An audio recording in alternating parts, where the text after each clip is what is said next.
On this dreary night, Wraithmore Mansion is draped in shadow. Somewhere in the corridor, a ghostly figure looms. Watch out! Your every move could startle the area's long-term residents awake. PUBG Mobile's new Spooky Soiree version is now available. Here's a quick run-through of V4.0's themed mode and all the specialty gameplay it has to offer. In Spooky Soiree, you can pick up skill items that infuse Ghosty with ghostly powers. However, you can only equip up to one main skill and 2 passive skills at a time. If you prefer to fight over supplies, you should choose skills that boost your offense and survival. The first skill is Floating Balloon, which lets you fly for a brief period. It's really effective for repositioning or moving to support teammates. Scan is a skill that provides a lot of enemy intel. The Heal and Armorer passive skills allow you to battle to your heart's content without a worry. If you value survival and fun above all, go with Guardian Shield, which provides cover that you can bring anywhere. It also knocks back approaching enemies. Passive skills Boost and Ghost Helm greatly increase your sprinting speed and defense respectively, allowing you to loot your way across the map swiftly and efficiently. If you get defeated in a match and become a prankster ghost, don't fret. Take advantage of the special skills you gain, Bomb, Scan, and Shield, to give your teammates more opportunities. Keep in mind that these skills will gradually become available on different maps at different times. Choose whatever fits your playstyle. This mode has 2 main theme areas, Wraithmore Mansion and the Rock Review.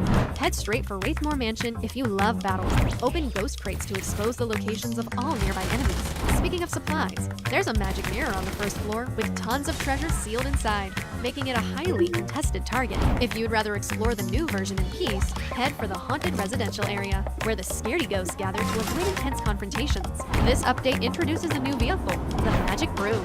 It seats 2 players. It has a dash that's great for pursuing enemies. The broom's portability and flexibility is also useful for quickly scouring the area for supply. Plus, it has a powerful sweep that can knock enemies away. There's a lot more ghostly content for you to experience. For more information, be sure to check the official patch notes in the game wiki. Nightfall marks the beginning of your adventure. That sums up most of V4.0's themed updates. Winner, winner, chicken dinner. Finding it hard to fight back against enemies? Is reloading not realistic enough? Is it affecting your battle experience? Does your motorcycle have a busted tire? Did you reach Conqueror tier and have nothing else to do? If any of these are relatable, then don't miss this video. Let's check out the various upgrades in PUBG Mobile V4.0. This version introduces a brand new weapon, the Mortar. It uses a special explosive ammo and deals tons of damage to enemies. It's great at applying pressure, The mortar has 2 firing modes. Quick strike mode lets you aim directly at enemies. Precise target mode lets you strike areas beyond your field of view for amazing long-range coverage. Whether it's fighting back or providing long-range support, the mortar is an excellent tactical choice. We have also revamped reloading to provide even greater realism. To put it simply, if you reload your weapon before it's empty, you'll keep a round in the chamber. So after reloading, that means you'll have an extra shot available to you. We've also improved the idle and reload animations for empty pistols to keep you more immersed than ever. We've added crosshair style switching for the 4x scope. You can easily switch between them as you like. May you never miss your shots again. Now, when you burst your motorcycle's tire, you can easily swap it out for a new one. We've also improved the stability of mounted firing on 2-wheel vehicles. Ride smoothly and fire with more precision than ever. Boats also get an upgrade. They travel through the water much smoother than before. Enjoy the improved naval warfare. These vehicle updates are sure to make matches even more exciting. Apart from battle-related improvements, Erangel's Lipovka has a new relaxation area. Take a break from the fighting and come here to gear up with supplies. Or relax for a bit on the swings and Ferris wheel. Get comfy on the battleground. C9S26 is here. Check out the new ACE-exclusive Path of Honor and rewards. We've improved tier objectives and added rewards for reaching the highest tier in the previous season. New legendary firearm is here. Challenge the brand new firearm combat power system. Your glorious journey begins. For more information, be sure to check the official patch notes in the game wiki. That's a brief overview of V4.0's classic mode updates. Winner, winner, chicken dinner.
Get to know version 4.0 in 3 minutes. No treats? Then beware of tricks. The new spooky soiree version is here. Let's check out what's new. This version's themed gameplay will be available on Erangel, BLUG, and Rondo. The main themed area is Wraithmore Mansion. Also, 2 performing dead concerts will take place on the map. Wraithmore Mansion contains tons of interactive content, including the Soulbind Mirror, Scaredy Ghosts, Phantom Treasure, and more for you to discover. This version's ghost gameplay consists of Ghosty, a ghost who accompanies you throughout the match, and Prankster Ghosts, which you become if you get knocked out. Ghosty has main and passive skills. Main skill, Floating Balloon. Passive skill, Boost. Passive skill, Ghost Helm. Passive skill, Armorer. Passive skill, Scan. Main skill, Guardian Shield. Passive skill, Heal. Prankster Ghosts allow players who get eliminated to turn into ghosts for a short time and use skills to disrupt the match. Spook, Bomb, and Shield. The themed vehicle this time is a magic broom. And there are tons more mysterious gameplay and collabs with famous celebs for you to look forward to. Doesn't pranking sound more fun than haunting? Have a spooktacular spooky soiree. In this version, you'll also get the chance to play a new thrilling pursuit and escape game mode, Unfail. In this mode, you'll either join the survivors or become the predator, and experience the thrilling battle between them that ensues. It really gets your heart rate up, so beware unless you're bold. In classic mode, Erangel's Lipovka has been updated. There's a new mortar weapon, realistic reloading mechanics, and pistol idle animations. What's more, Cycle 9 Season 26 begins on September 11th, along with the new Firearm Combat Power System, Path of Glory, and Weekend Joy.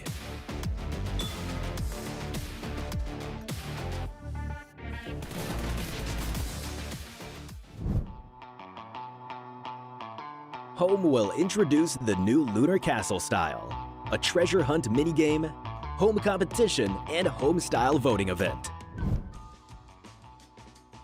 Perhaps most exciting of all is that World of Wonder 1.0 is officially here, bringing full creator access to all players. Also included are the new World of Wonder Pass and World of Wonder gifts in an effort to create a win-win ecosystem. Metro Royale Chapter 28 has begun, and you can now challenge your friends to a 1v1. We've also added Ghost Crates. And that's not all. Version 4.0 still has more gameplay on the way, so stay tuned for future in-game announcements. See you next time.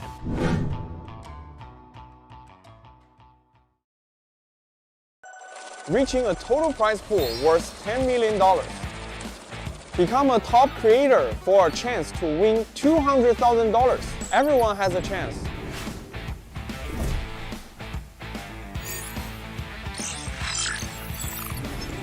Hi everyone, I'm XL. The two most frequently asked questions I've received have been when World of Wonder would release after having been in beta for so long, and when we'd grant full creator access to players so they could realize their unique ideas. Today, I've come with the answers that everyone has been waiting for. I'm happy to announce that World of Wonder 1.0 officially launches in the next version.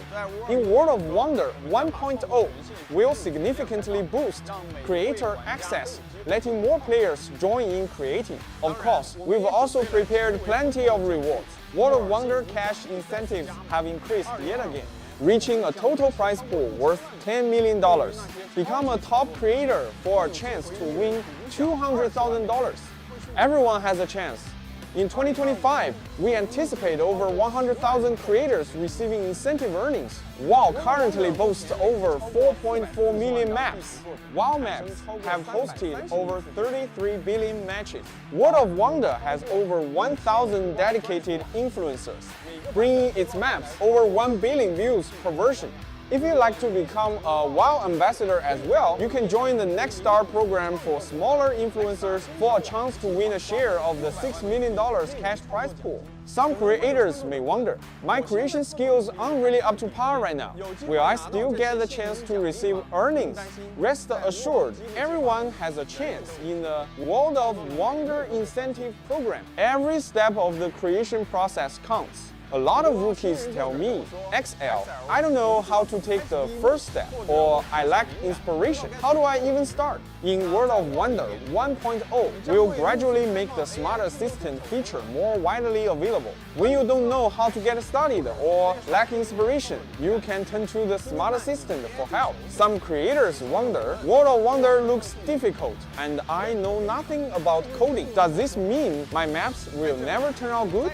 Here, I'd like to recommend our visual programming tool. Through simple configurations and logical calculations, you can design something truly unique without knowing anything about coding. It's sure to take your abilities to the next level. World of Wonder is also an open ecosystem that connects players around the world. For example, we're working with the Prime Minister's Office of Pakistan and collaborating with over 50 global universities to help students gain professional game development skills while discovering new career paths. We are also working with the United Nations to promote environmental and public welfare awareness. We welcome global brands, artists, celebrities, influencers, and map creators of all kinds to join the World of Wonder ecosystem. If you're interested in collaborating with World of Wonder or have any suggestions for us, feel free to contact us through official customer service. Hi everyone, I'm JY. Now that World of Wonder 1.0 has launched, we intend to work with everyone to establish a mutually beneficial ecosystem for the mode. Players often complain that World of Wonder lacks challenges and rewards. In order to meet everyone's expectations, we're introducing the World Pass system in World of Wonder 1.0. By playing World of Wonder content and completing missions, players can earn points and get tons of rewards for free. Upgrading the pass also unlocks lots of customizations and exclusive perks. A certain portion of the earnings we receive from the pass will be invested into the World of Wonder incentive program, increasing our cash prize pool to give back to each contributor in the World of Wonder ecosystem. At the same time, we hope every talented creator's fantastic ideas will be worthy of praise and attention. In World of Wonder 1.0, the new gifting system builds a bridge between creators and players. Fans can gift special World of Wonder gifts to instantly give the creator a like for their creativity. These gifts increase creativity points, which can be used to unlock even cooler custom appearances and are displayed on the creativity points ranking. Top creators on the ranking stand to receive tons of cash rewards.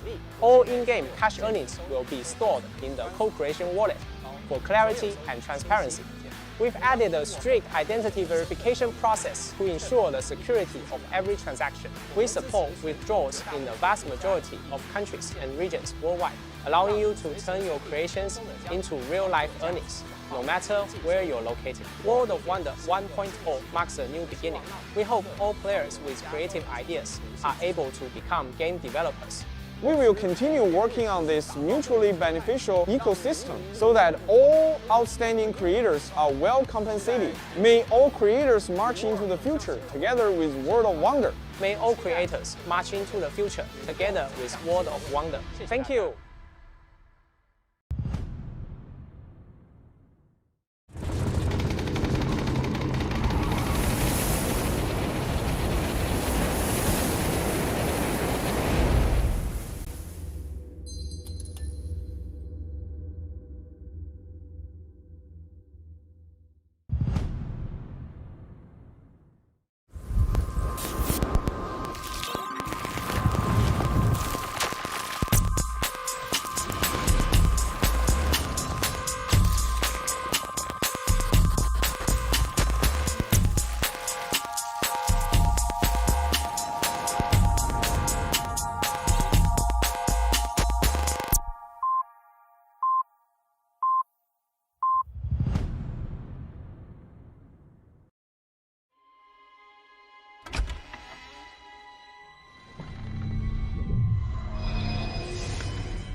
The first ultimate set with removable outwear, Nixon Sinistra, is now available. The first advanced upgradable firearm with sound effects, Nixon Rose AUG, has arrived. It comes with an exclusive Inspect emote. Help you stand out on the battleground. Plus, a cool elimination broadcast, elimination effect, and loot crate to turn eyes on the battleground.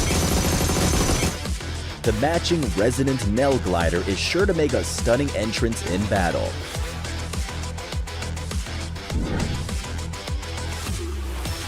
Equip the Nixon Sinistra set and battle in style.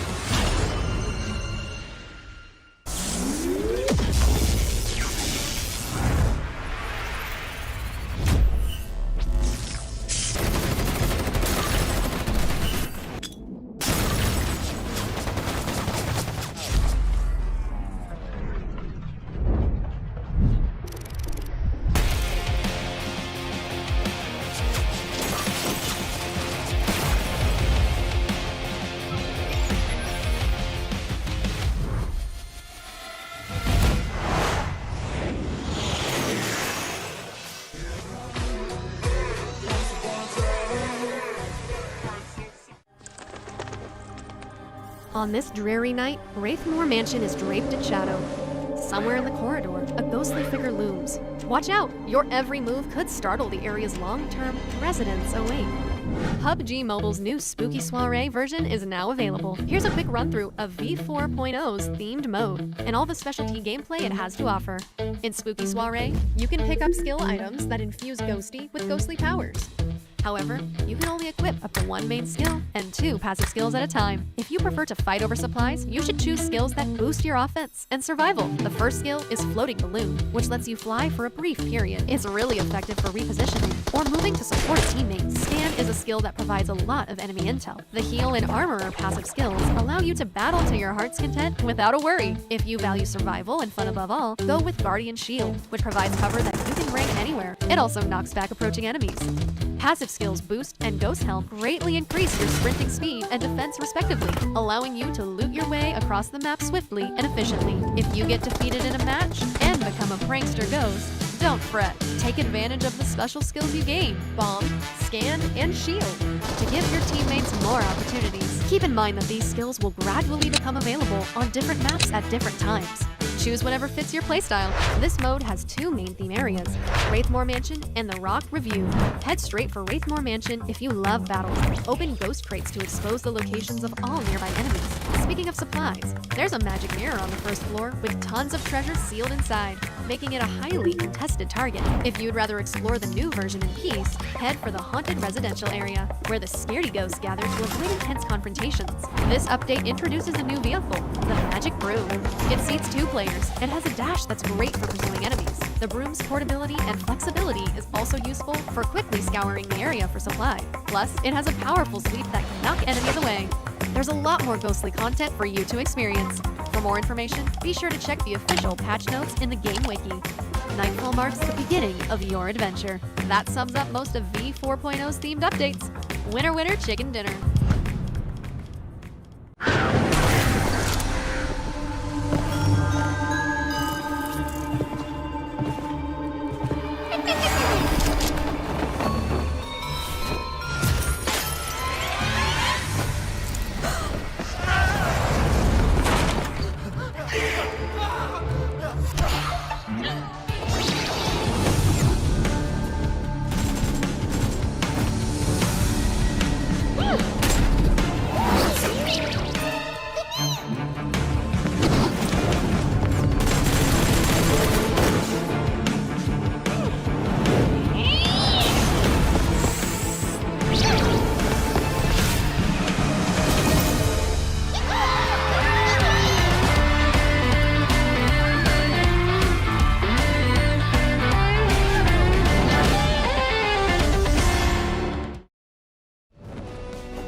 Get to know version 4.0 in 3 minutes. No treats? Then beware of tricks. The new spooky soiree version is here. Let's check out what's new.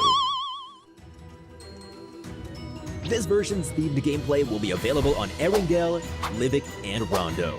The main themed area is Wraithmore Mansion. Also, 2 performing dead concerts will take place on the map. Wraithmore Mansion contains tons of interactive content, including the Soulbind Mirror, Scaredy Ghosts, Phantom Treasure, and more for you to discover. This version's ghost gameplay consists of Ghosty, a ghost who accompanies you throughout the match, and Prankster Ghosts, which you become if you get knocked out. Ghosty has main and passive skills. Main skill, Floating Balloon. Passive skill, Boost. Passive skill, Ghost Helm. Passive skill, Armorer. Passive skill, Scan.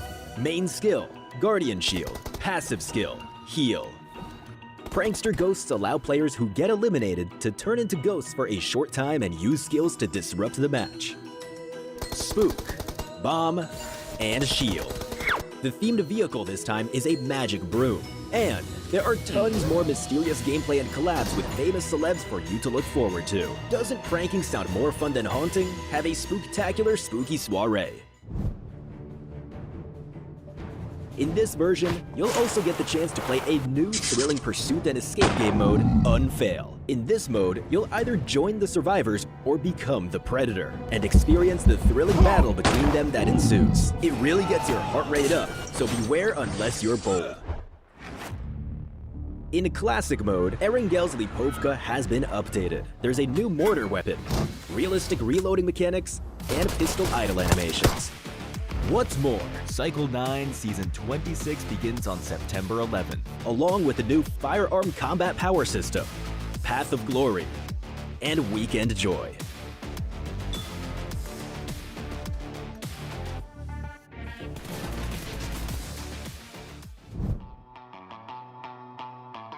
Home will introduce the new Lunar Castle style, a treasure hunt minigame, home competition, and home-style voting event. Perhaps most exciting of all is that World of Wonder 1.0 is officially here, bringing full creator access to all players. Also included are the new World of Wonder Pass and World of Wonder gifts in an effort to create a win-win ecosystem. Metro Royale Chapter 28 has begun, and you can now challenge your friends to a 1v1. We've also added Ghost Crates. And that's not all. Version 4.0 still has more gameplay on the way, so stay tuned for future in-game announcements. See you next time.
The first Ultimate set with removable outwear, Nixon Sinistra, is now available. The first advanced upgradable firearm with sound effects, Nixon Rose AUG, has arrived. It comes with an exclusive Inspect emote.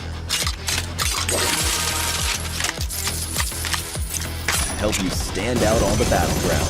Plus, a cool elimination broadcast, elimination effect, and loot crate to turn eyes on the battleground. The matching Resonant Nell glider is sure to make a stunning entrance in battle.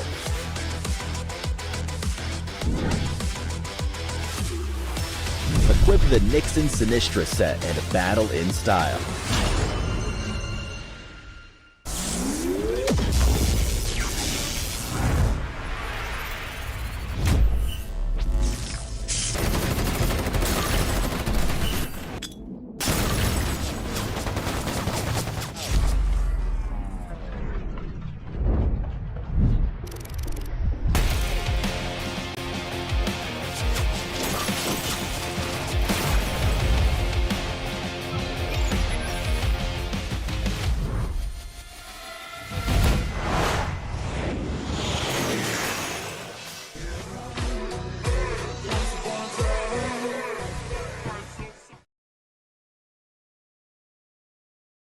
Welcome to day one of the 2025 PUBG Mobile Super League Southeast Asia Fall Super Weekend.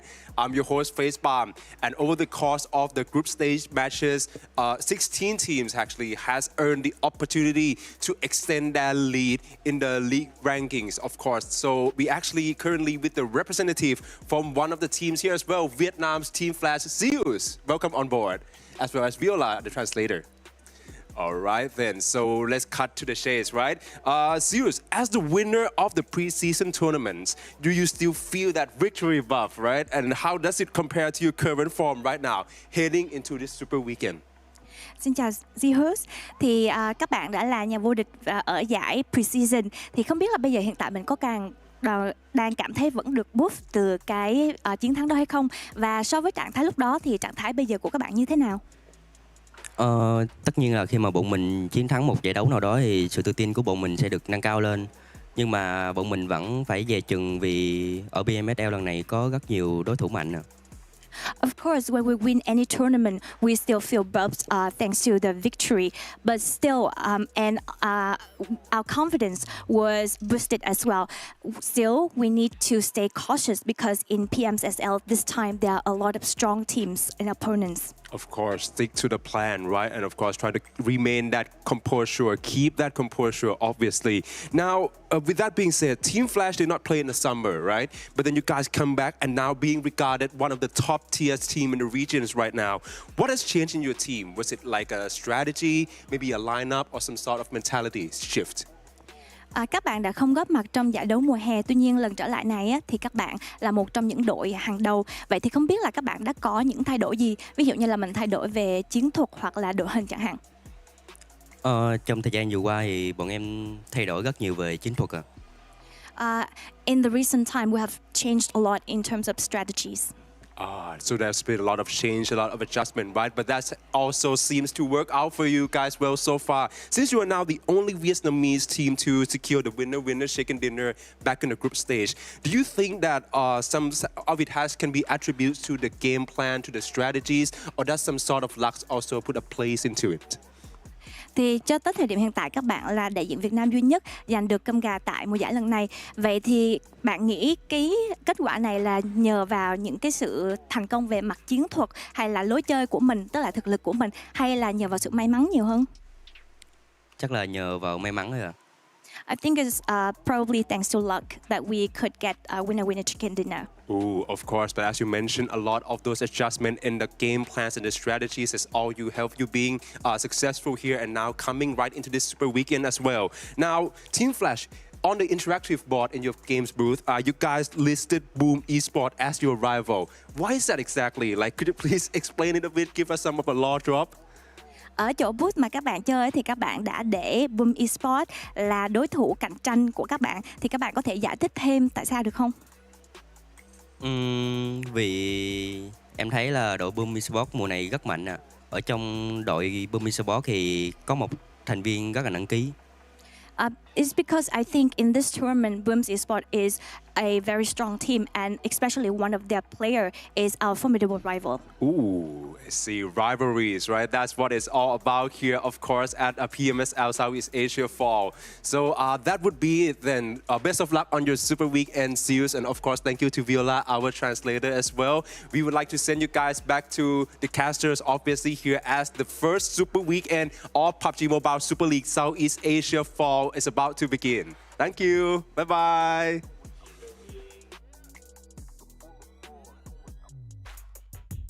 I wish you could have name dropped who that player is from Boom Esports to make it spicy, but it's okay. We'll leave it onto the battleground. Welcome back, ladies and gentlemen, to the PUBG Mobile Super League Southeast Asia for 2025. And this is the Super Weekend Series. My name is Sir Clark, together with the amazing Choo will be your storytellers for today.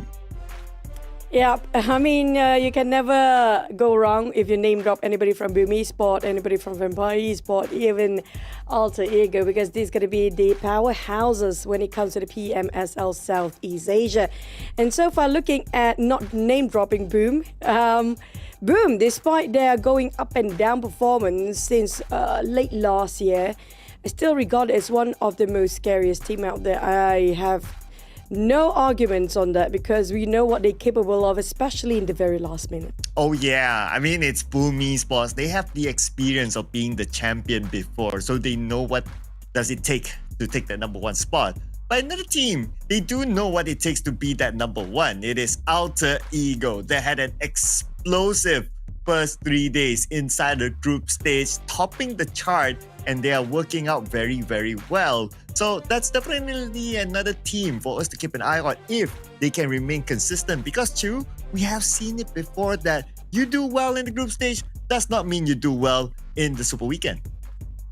But when it comes to this season and this week, of course, there'll be some changes when it comes to map for this entire season. But when it comes to the points, at least we're going to have the same one for the couple of many seasons already. First place champions are going to take away 10 points for their chicken dinner and down to also their lion's share of $200,000 prize pool. But where are we at here right now, Cloud? We are currently at the 13th of September, which is the first Super Weekend, as you can see here. So we will be running this tournament for 2 weeks in the group stages, and then the third week will be the grand finals of 3 days. And this will be the format here. So we're not going to focus too much on the group stages, but today we're going to focus on the Super Weekend. We'll be playing 6 matches today where we will set the match point. And tomorrow it will be the Smash Sunday. And maximum we'll play up to 8 matches. But who knows, if a team smashes it early, then we'll end the day earlier. And all that is to filter to find the best 16 teams to be playing the grand finals from September 26 onwards. And when it comes to the Smash rule, in case you guys want to compare as well, it will be implemented during the grand finals. So there is a maximum of 8 matches when it comes to Smash rule day, which can be tomorrow. When it comes to our first week and second week of the Super Weekend, well, there will be a maximum of 8 matches in day 3 if no teams wins via Smash rule, especially during the grand finals as well. So Smash rule all week long when it comes to all the weekends here, including the grand finals. Oh yeah, can't wait for the Smash Sunday later on. As compared to the last season was a maximum of 6 games, but this time it's a maximum of 8 games. And the teams that will be playing in the first Super Weekend are your teams here. As you can see here on screen, we have Alter Ego, Vampire Esports, eArena, Blue Squad, VOIN Esports, RRQ, Team Flash, D-Xavier, Team Secret, TALON, FaZe Clan, BTR, Boom Esports, TODAK, Hill Esports, and Homebois MAQNA. I think these are no stranger names by now for the whole year. And this is going to be the last season when it comes to 2025 before we head over to the Global Championship. But to recap what happened during the entirety of the Week 1 group stage, Alter Ego, Vampires, and GLU really just crushing the lobby. Oh yeah, they had an explosive beginning, right? Of course, we're going to feature here as on screen the top 3 teams during the group stages, and Alter Ego topped it. They had an amazing day number 1, scoring 81 points, and day number 3 was okay for them, but it was enough for them to top the group. Followed by Vampire Esports, who's at 2nd place, and they were fairly consistent throughout their first and second day. It's 65, 64 points, so very consistent when it comes to the points collected. And for Blue Squad, Blue Squad, on the first day when they made their debut, it was kind of nice. They scored 69 points, but on the second day, they only managed to score 35 points. But it's enough for them to be in the podium spot. Yeah, the most scary ones winning. I think one of the main reasons, thanks to Rondo, where given so much room for the teams that actually have extra points during their first map of the day. So with one map changes so much the dynamic and also the overall ranking when it comes to this season as well. But when it comes to Vampire, they never fail to be consistent yet as well. You talked about during their debut on day 2 and day 3, pretty much have a very similar scores of 65 and 64, and so far being one of the most consistent team when it comes to their point contribution in each of the days. Yeah, and it amazes me with the fact that they rested Tony K, but they brought in 2 new players. They brought in Red Bull, they brought in as well as Dewey as well, but still they are able to perform as a team with this kind of performance. To me, it is absolute amazing from Vampire Esports, and I'm sure the fans are very happy with their current state of the performance. But of course, what's going to matter is the Super Weekend and also the grand finals later on. But no doubt, Vampire Esports, they're on track.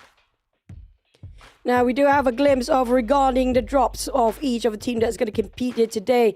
I think hotspot, we're going to look around the left side of the map where we do have Team Secret as well as a Vampire. Actually, tried to clash around Fong Tun early on, but whether they're going to change it or not, I'm going to have to wait. And also Task Track will be also another hotspot. and Miramar. There's going to be 3 teams. It depends on whether Alter Ego want to drop around Test Track or New York's Factory. I personally do prefer New York's Factory here, but Miramar seems to be also another spot that at least if Team Secret are not dropping around themselves around Phong there might be a trio clash around Miramar. Yeah, I personally am a fan of Yulin because it's a very well designed, it's beautiful there. It's going to be BTR marking the spot. Another spot is going to be Stadium. We're going to have 2 teams there, potential clash as well. But of course, that all depends on the flight path. And ladies and gentlemen, we're only going to play 1 Rondo here today. So it's going to be the same as yesterday, a total of 6 matches. Starting off with Rondo, followed by 3 Erangels, and we'll end the day with 2 Miramar. So Rondo, because of the recall system, this is the map where teams have the opportunity to bring in as many eliminations as possible. Now, speaking of what we have to expect, I expect a lot of eliminations, especially today. I mean, during the league stage, everybody aiming for the top 16 to get into the Super Weekend.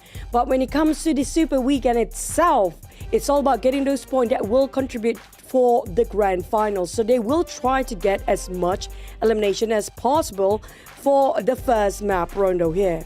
Yes, but what we want to get as much as possible as well, for you guys too, is going to be our official partner for this season. Thank you so much to TECNO for being together with the PUBG Mobile Super League. And this phone is well paired with PUBG Mobile version 4.0 because it allows you to be delivered 120 FPS, ultra smooth, competitive gameplay with a 6.67-inch 1.5K AMOLED display. And it comes together with a 144Hz refresh rate that puts you in an absolutely different dimension. And it comes together with a 6,000 milliamp battery, 70 watts ultra charge, and also 30 watts wireless charging. The POVA 7 series as the phone that you need to check out. Yeah, I know there's some different colors too. My personal favorite during the ads, of course, it's going to be the green color. The light green seems to be very fancy. Also, you talked about the PUBG Mobile version 4.0. I agree. If you actually use this with the phone, there's no problem at all. If it's a problem, it's coming from you. So there's definitely going to be a huge step up of gameplay if you're actually gonna go for the phone and update your PUBG Mobile 2 version 4.0. But before we get into further regarding today's breakdown, Alter Ego and Vampire, I mean, we can never go wrong with this. Yeah, it's hard to deny Alter Ego and also Rosemary, who was the FMVP last season, right? A spot like in the teams to focus there. So I believe that's where we align. But we have a difference with the Thai teams though. I'm going for Vampire. And I did mention why earlier on. Even with a roster shift, even when they rest Tony K, their star player, but they're still able to perform. But how about you with eArena? I mean, we have to give the respect, even though they smashed it last season. So eArena and also Alter Ego, EA and AE, we talked about these 2 letters seems to be taking a domination when it comes to summer season. So can they do it again with a change of dynamic, especially with Rondo map in the fray right now? Yeah, but you know what, Chu? My favorite feature this season in the player booth is the board. You will have like random codes. You will have like who's their rivals, and if they score chicken dinner, they get to put it on the board. It's just really cool. So gotta big up to the production and also PUBG Mobile for having this. And if we look at rivals, look at this. Alter Ego putting themselves as a rival 3 times. You are your own enemy. Let's go. Go, Alter Ego.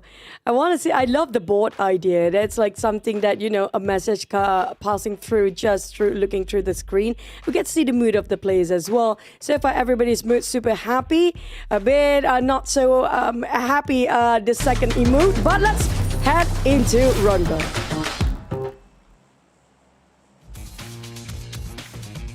And it's going to be game number 1 of the first Super Weekend this season. Kicking it off in a Rondo as the teams had good amount of time playing within Rondo in the group stages. Today will be the day where they will be tested truly with Rondo in the Super Weekend. Flight path is going to start from Jouted all the way to Hime Town. So teams that want to drop down south will need to drop somewhere in between, or we might see the drop clash early on.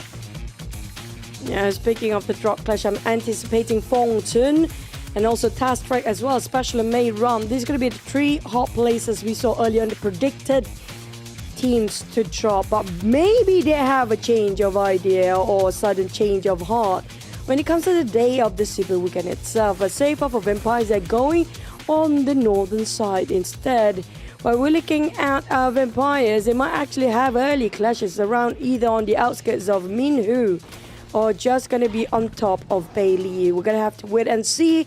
While Alter Ego, they're going to go for in between Test Track and also New York's Factory. There's plenty of good loots there. I'm looking at RRQ Gen Force all the way up north alone. Very lonely travel that he's having. But the circle is going to be on the left side though. So Team Flash is going to be centered in the circle. So they're going to like this start of the circle. They can take their time to loot. Not going to be challenged by any other team. But now, I'm also looking at the Muho Pan, where we might potentially see an early fight. Here comes Lapar getting the first knock and first elimination. Nope. Without barely any gears on the side of Winnipego, he's going to go all in now. There's going to be a 1-1 trade between RQ and Hill. Tigers down and got finished off straight away. While the rest of Hill, they just arrived. This is going to be Richard coming in, trying to play a bit of a wall fight between the Pekka once more, but the Pekka barely get to reset. Gun Young is here to save the day, but another one. Richard might clutch this one out. Wow, it's almost like Hill Esports has this home ground buff. Took out the members of RRQ just like that. But. We have to tune our mindset for this map. As long as there's one player that's still alive, the other members can still be recalled.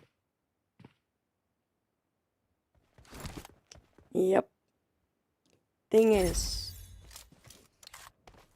with the last player of RRQ remaining, can he get out safely to go for that recall? They might be watching out for the recall tower for the teams that pinning them down then thanks to Richard of Hill Esports just now. You look at how the res of RRQ, they're just not going to take this one out. He's going to leave Lapar to bleed to death. I think they're going to resort to recall anyhow. It's not going to be worth actually taking a bait and finish things off like that. But speaking of which, we expected more anticipation of early drop spot clash. And so far, this is the only one that we got. And I think Hale starting off with 3 elimination points, they can go even further like this. Recall again. Will it be another round? Okay, so here's how I read the logic of why Richard didn't go for like, okay, you're bleeding out, I take you out. And why didn't he just go and take it out, right? Because you just want to waste time. Because he knows that, okay, you're going to get recalled anyway. And the point I'm going to get anyway. And it's very unlikely for it to be stolen away. So I might as well just waste maybe a few more seconds of your time to just bleed out. Because as long as you're not totally eliminated, you cannot be recalled. So that's probably it. But for Joker, alone here against Blue Squad. Oh. Blue, KFQ on the ground. Seems to be too fast for us to even blink for 1 second. So many things happen at the same time. And C2 coming up from eArena, hoping to finish off the job here. But when it comes to Rondo, we do know as long as you got one player survive, it's still going to be A-OK. But TNK just arrived. KFQ, he barely get to reset. TNK just got himself the shotgun to finish off the job. They managed to get down on one more player of GLEO Glue, leaving one more player alive. And the last one, will be far away due to the recall towers available in this map. Okay, eArena bringing in the points, taking out the members of Blue Squad. And that's going to be a clearance for them. 3 elimination points in the bag, and Joker will be back as well. He's being recalled. Now it's down to the final player of Blue Squad to head to the recall tower to bring his teammates back. It's a matter of survivability, and also hopefully not many teams go towards the recall tower. But oh, hang on. Last we checked, a player of VOIN passing by. But it might be interested to be in this. It's just one person of VOIN for now. The Noel's not giving too much attention. The recall tower is quite near to him as well if he need it again. But for GLU, they scored one. We can see that the recall instantly get used by all these teams here. We do have some melee action just now with a knife before and a pair goes in action. So they're actually going in all out. I think when it comes to Rondo, everybody have this kind of mindset. We just go all in. Whatever happens, happens. And we're going to use the recall tower as much as it's available to them. Yeah, because, well, if you get it for yourself, like you get the elimination for yourself, then that's cool. But if you lose it, well, yeah, you give away the point to your opponent, but at the same time, you have a second life. So I guess that's where the mentality comes of like, okay, just go for it. But KF here is going for it, and he gets eliminated by Voxy. But I believe that he should be able to be recalled, unless he has been recalled before. You gotta wait and see. Well, on the side of GLE, despite just recall, and RQ as well, just recall, they got themselves in another fight.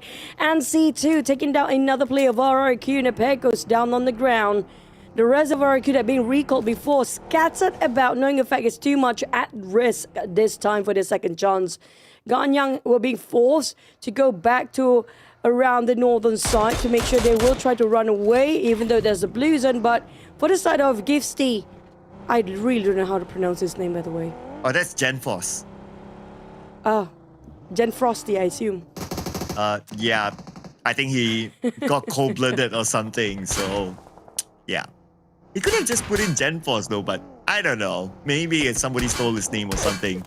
But for NC2, what we know is that he's in a fight with Genforce himself. Genforce with this nade should be able to toss it in time. 1-0, and he almost got NC2. Close enough, down to 30% of HP. But Genforce, I'm still going to stick with Genforce. I'm sorry, guys.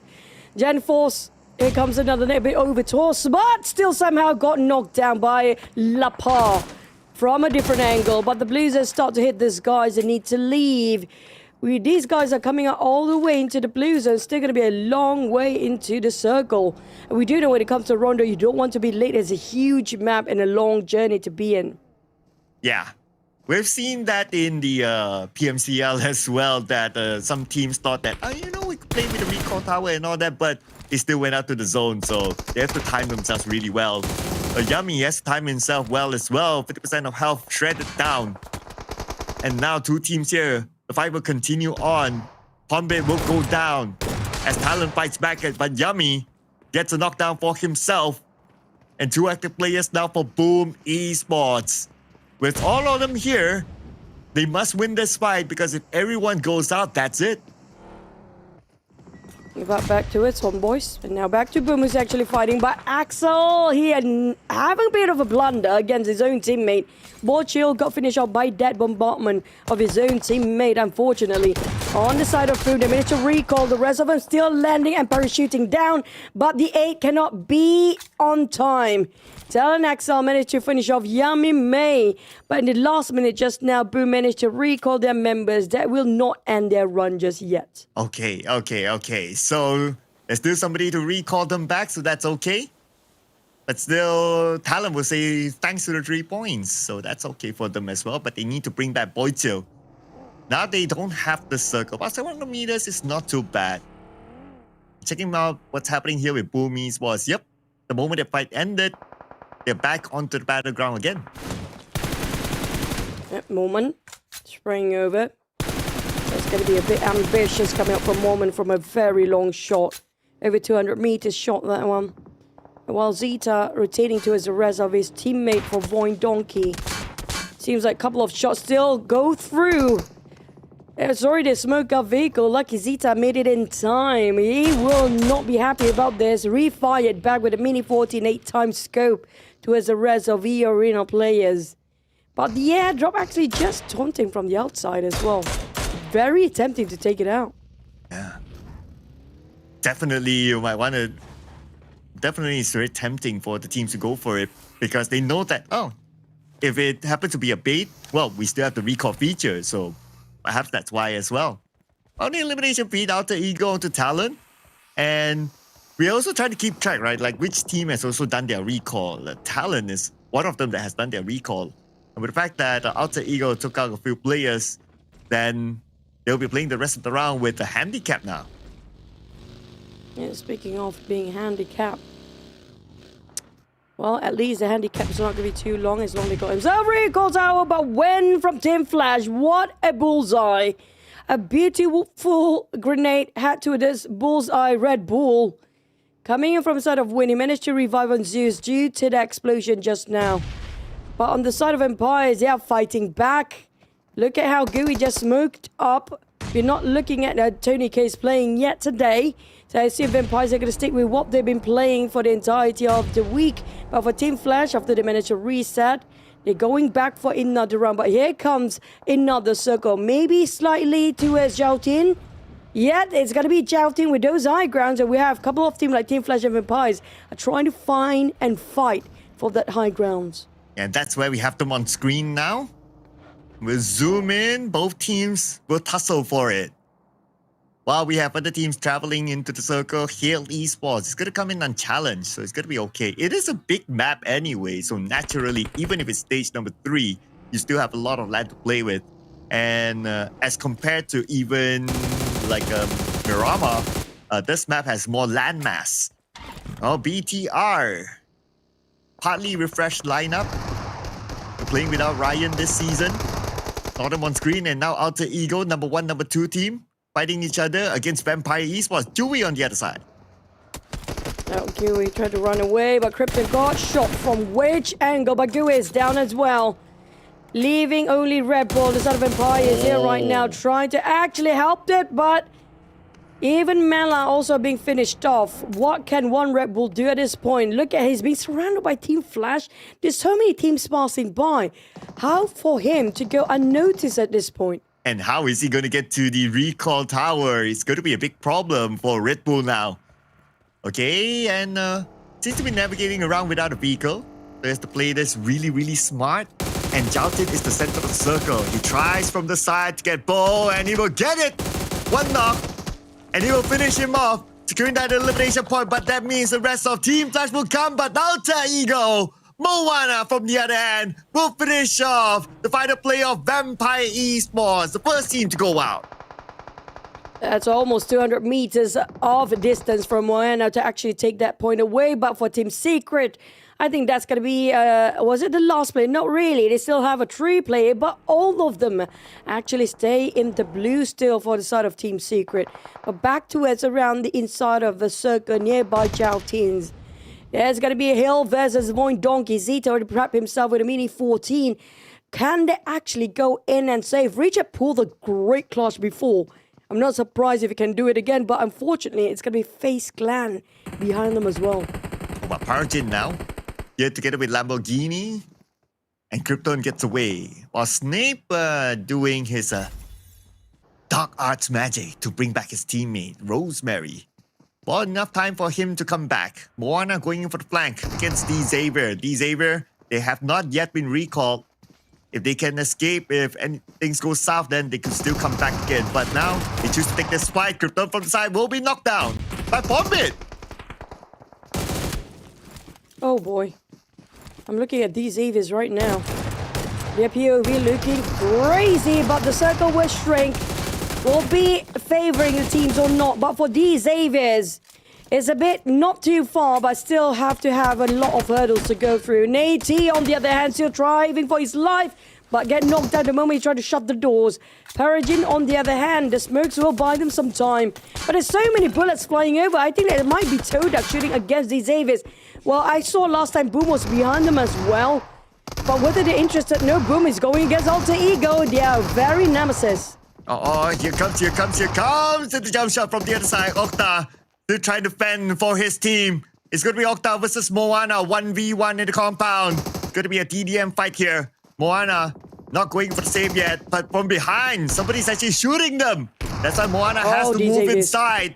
And it is going to be Alter Ego. The rest of them coming in. Octa clearing off as much as possible. And now saving his teammate before the next team arrives. So many eyes on top of where we're looking at right now. And Xavier just arrived, or they're still licking their wound. Sorry, we saw GLU. Hexas giving a bit of a shot from afar to actually give aid to his side of Boom against Alter Ego. But Xavier's, knowing the fact that fight has just ended for Boom, but with the Blue Zone coming in as well, not giving a breather at all. No break time for Boom to reset and reassess. And these Xaviers, they keep pushing them and pressuring them to stay at Blue and not giving them any entry at all.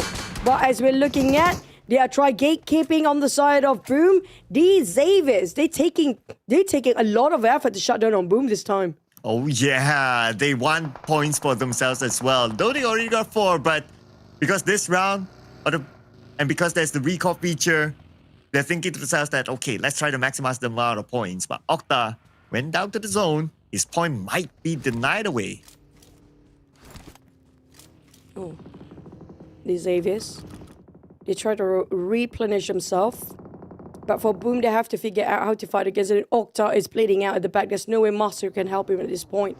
He needs to get out live and hoping can he catch any recall tower. But back to his Team Flash.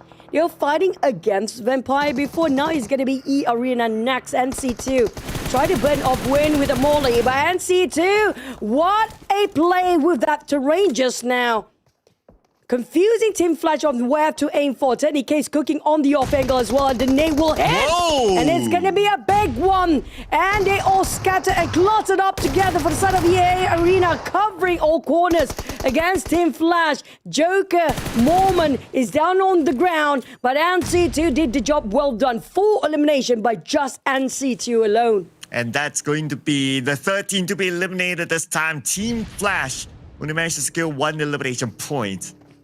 We shift over to Lambo, Xavier, Mastery right in front, and he is going to be the next player of Boom Esports to be eliminated. That is it for Boom Esports this round, down to 12 teams. And within the 12, we're looking a lot coming up from southwest side of those fights. Like, how many teams went down just from that very angle we saw just now? Probably 3. Next, we're going to have around between the rivers, but the circle will shift once more. Now, we're looking at where FaZe Clan at. It's going to be just on the outskirts where they have to go through VOIN Donkey. They have 1 Hail player still remaining. That's still going to be Richard. Well, the Xavier is taking an entry from the southern side, which is supposed to be quite clear for now. But for how much longer, we have no clue. I think shots, some fired when it comes to them getting into the southern circle. And that's going to be GLU gatekeeping the Xaviers. But they also have TODAK. Will the Xaviers be sandwiched? Or will they actually be the one eating all this team out? Lambo with the explosive bow. Okay. Learning a lot from the PEL teams, it seems. But Hail Esports needs to learn from this round as he just got eliminated by RRQ. Xavier, we're back onto the on screen. No circle.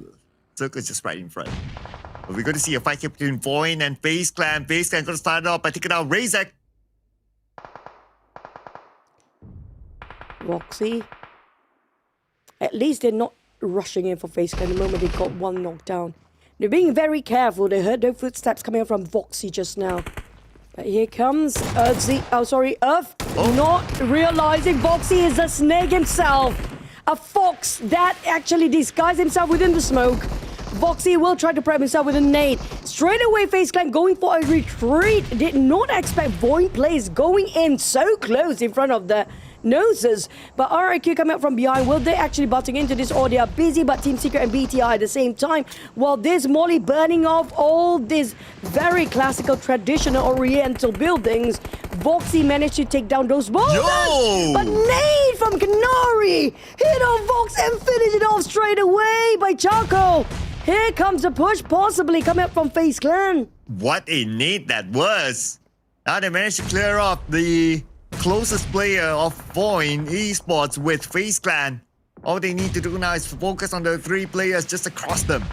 And there's a chance they might rush in later on. But for now, we're going to shift forward to BTR, who's just right in front of Team Secret. And Team Secret now being monitored by Federalis. And Nate's been lobbed across. They're looking for an advantage, but Federalis has to be careful because beside them, it's going to be TODAK, also putting pressure back on the BTR. Oh, Noel. That's going to be the last play of GLU. Another one bites the dust. That's going to be RRQ. They're being eliminated by eArena just now, giving them 10 eliminations by now. They're not showing any sign of slowing down at all. Achol only holding on to those boulders that are being called upon just now to fight against the Xaviers. With the Xaviers purging, bleeding out, we're looking at eArena. Will they take action between these two teams? Achol, nicely guarded for now. Not sure if his opponents know where exactly he is at. But now he has to move. Okay. Noah has to move. Avoided that nade. Now right in front here is going to be Lambo. Dealing lots of damage, but Lambo sends a nade across. They know he's behind that rock, but he moved away. So slick. They're not able to land that nade at all. Oh, the circle just shrinks away. FaZe Clan and VOIN Donkey is not in it. Only eArena, TODAK, and the rest of them. Look at eArena. They're dominating and controlling the entirety of the Northern Circle right now. All they need to do is being the third party between GLU, but GLU is going to be done as Lambo finish off the last play. But these Xavier, they're not out of the woods yet. They still have to deal with eArena. But we're back to VOIN Donkey versus none other than FaZe Clan. Chopper, Canary down on the ground, down to only Chaco. Chaco, what can he do against 1v3? Jump shot by Zeta and it's done. Well, we're only at stage 6, but we only have 6 teams left in such a large map. eArena, Xavier, VOIN Esports, BTR, Homebois, MAQNA, and TODAK right now for the chicken dinner. And just Redface showing himself, shooting across onto Kenny. Kenny will be knocked down, but the counter came from TODAK. Another team behind BTR and Redface. Point stolen away from TODAK, and Tom will be the one to take that one. I'm surprised Homebois not doing any third party given that they have the opportunity to do so. I think they are being super careful. They don't know how many teams are there still left behind them. Coming up from the north, last time we saw VOIN Donkey winning over that fight just now. They are the only one since FaZe Clan being taken out. But the one that will be comprised of a lot of teams here is going to be this angle where we're looking at TODAK, BTR and Homebois. With Homebois left with only 2 players. And BTR, they got these boulders and they use it well. With this very uneven terrain, so many ditch. But TODAK, the moment they cross a pass, BTR being straight away shut down. BTR, they are relentless. Oh, and BTR with 3 players, they're playing like as if they have a 4. And TODAK, they're forced to move now. They're closer to the circle. And inside, we not only have Homebois MAQNA. On the left side, there's also another team that will be waiting for whoever's going to enter. And BTR, they need to move as well. The zone is closing right now, and TODAK is just going to let go this fight, focus into getting in the circle, but their next opponent might be Xavier. Oh, Xaviers now at 9 eliminations. They spotted out TODAK, straight away open fire, giving some warning shot. Made a U-turn for TODAK, but they're aiming for BTR. And TODAK, if they are not being careful, they already attracted these Xavier's attention here. They might trailing from behind as well. You look at the movement of Lamborghini on the very small mini-map. He's actually tailing TODAK players there where Frenzy have to respond to it instantly. Now, they already pick a fight against none of them BTR in between his homeboys. So a lot of eyes on TODAK right now. Oh, yes, absolutely. Everyone's trying to take out TODAK as they try to enter the circle themselves. And now BTR Federales will take out Shamils, the big boy, eliminating Homebois MAQNA at number 6. And BTR Federales already 5 eliminations for himself. That's plenty by 1 player. But for these Xaviers in the eArena, this is the one that we've been waiting for, their action to respond this current situation with only 5 teams remaining. And the circle shifted in between everybody else. Every single team get to touch it, except for TODAK, who's left with Frenzy. But I think these Xaviers, they know there's one more player behind it. You look at how Levi is circling around, trying to bait him out.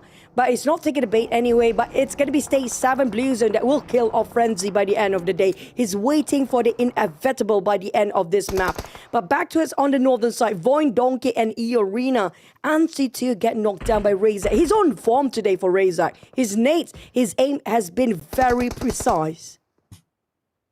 Well, he needs to be consistently precise now that we're closing this game with 5 teams left, in order for them to lock in the chicken dinner.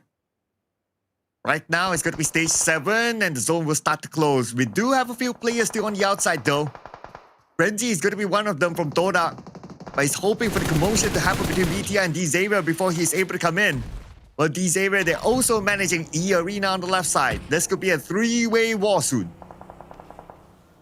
The moment the smoke dissipates, it's going to be clear view for PUBGM. He shoots down on Frenzy. He spotted out Frenzy. There's no way out for TODAK right now. Nate coming in, a very long toss. It might be almost perfect. Another one to mid him off. And the Blues has stopped the pressure on Frenzy. He doesn't have anywhere to run nor hide anymore.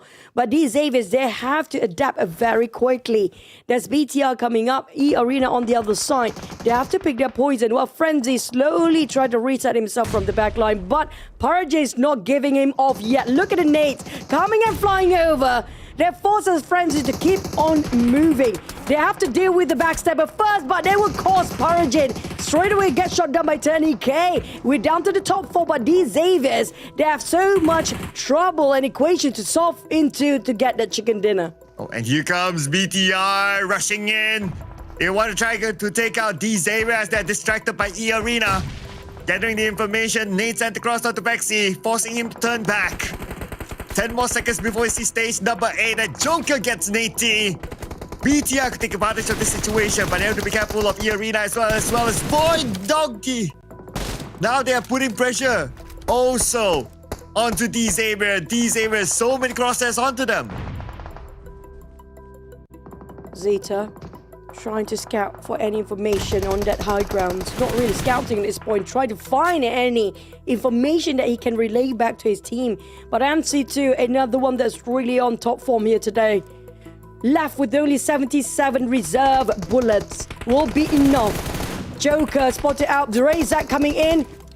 But for VOIN Donkey, they need to make a move. They're not in the safe place yet. Slightly advancing forward will give them so much room to wiggle, but will give so much exploitation for their position.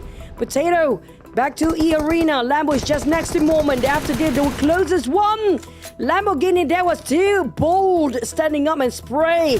We're down to 3. And 15 eliminations now for eArena. Hoping to close the game with a chicken dinner. A BTR. One of the teams will try to stop them. Joker goes down to the ground thanks to Zeta. And BTR still has a trio playing without red face right now. Managed to get into the circle. eArena still on the outside. The next opponent might be BTR, but BTR now needs to choose eArena or VOIN. Potato takes out Federales with an 8. And from afar, long range, Federales eliminated. It's down to BTR to reset. Can they be back up on their feet? eArena is no stopping these guys. They are on rampant. 15 elimination. NC2 and TECNO, 6 getting each of them. This is crazy when it comes to their firepower right now. How bloodthirsty they can get. But he's locked on to Zeta right now. VOIN Donkey. They have to be aware. They have to deal with eArena first. But eArena, they are dealing with 2 teams at the same time. It's 4v3v2. They have the firepower and manpower. But when it comes to the push, which team they will pick? Mormon is guarding over to as VOIN Donkey, while the other 3 focusing on BTR. Oh, we have the Molly here, lopped across on the BTR. Oh no, just too much for them to handle. Razy on the ground. Now it's only Vexy left. 40% of health. Razy, he managed to land on 30k. Zeta gets NG2. Looks like eArena, they will need to recover. Vexy picking up his IGL. Razy. But does he have the time and space right now? He resets again. And needs to be careful. While eArena doing pretty much the same. But this Molly, did not hit. VOIN Donkey now focus on eArena. Joker's on the ground. And they got the backfire there. A bit of a trade done. Mormon finished off. Last player, maybe not yet. VOIN Donkey still alive. BTR barely hanging on. Vaxi now spraying over, but it's going to be Mormon. What a 3-way war. Pick and choose. He chooses the wrong one. It's going to be the end and eArena. What a run. What a monster! Almost hitting that 20 mark elimination. But still, it is VOIN Esports with the first chicken dinner in this season's Super Weekend, ladies and gentlemen. But like what you said, eArena, they had a lot of elimination points. So they might be still above VOIN Esports, even though they didn't score the chicken dinner. I think they're probably gonna put VOIN Donkey on top of their rivals after this. So close yet so far. But I have to say, this guy is not aiming for the chicken here. These guys aiming for those eliminations. The way they play, the way they hunt and bulldoze the entirety of Rondo just now. That was one scary team. TECNO and C2, they have been roaming around and hunting all these teams out. And these Xaviers, they got caught in the process where I think BTR was at BTR. And at the same time, after they're done with that for a bit, they just refocus on the other teams as well. Like so many things happening at the same time. Yeah, plus it was a 3-way war, 4-way war at some point, and it was just havoc. But if we were to zoom in on the amount of eliminations here for VOIN Esports, the amount of eliminations, 8, 5, let's see here, my math is killing me. 13 eliminations. Okay, so that's 23 points collected. However, eArena, they scored a lot more. If I'm not mistaken, the last count should be about 17 or 18 or so. So they potentially might have more points collected within this round as compared to VOIN Esports. But that's the beauty of Rondo, right? You get a lot of opportunity to bring in those elimination points. True. I love the fact that Potato, what's your favorite weapon? You put a dash on it. But let's rewatch a highlight for VOIN Donkey with that 13 eliminations.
And here are our top 4 teams: VOIN Esports, eArena, Xavier, and BTR. Now, since we placed VOIN Esports on top of eArena here in our top 4, so perhaps VOIN Esports would have still gained more points as compared to eArena, but that's okay. I believe that the gap is not that far, probably like maybe a margin of like 1 or 2 points. We'll look at that later.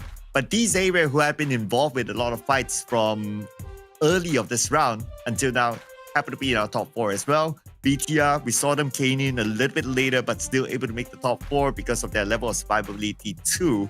So great work here by all these teams to make it here. And the best part is that VOIN Esports only had a full squad time 18 minutes and 1 second, the least among all these top 4 teams. And speaking of the least, the most getting those throwables is going to be the Xaviers. Look at how many hand grenades. How many pockets do these guys have? 38 hand grenades, 30 smokes, 6 mollies. That's plenty. And they are traveling the most coming from the Xaviers. Proactively trying to hunt people down, but unfortunately they got caught when they are trying to deal with the teams when they are outside of the blue and try to get into the safe zone. But you have to give it to Razak.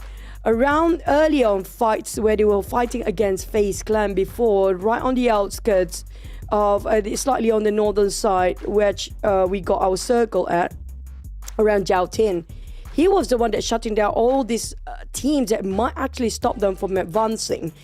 His nade, his precision, and the way he picks to see if there's any target to take down, and the way he relay the information for the team, it was so fast and so quick. I must say, Razak looks so handsome now. Yeah. Yeah. I agree. I see, it's like, ooh, wow, with the chest. He's been working out with the Oppa look-ish. So that's a plus point there for VOIN. Razak to be the MVP as well. Nice work of a mascot there. But anyway, now looking at the points. Okay, so VOIN and eArena have the same amount. So the tiebreaker is the chicken dinner, so we place VOIN on top. But at the end of the day, it's also about the absolute points collected.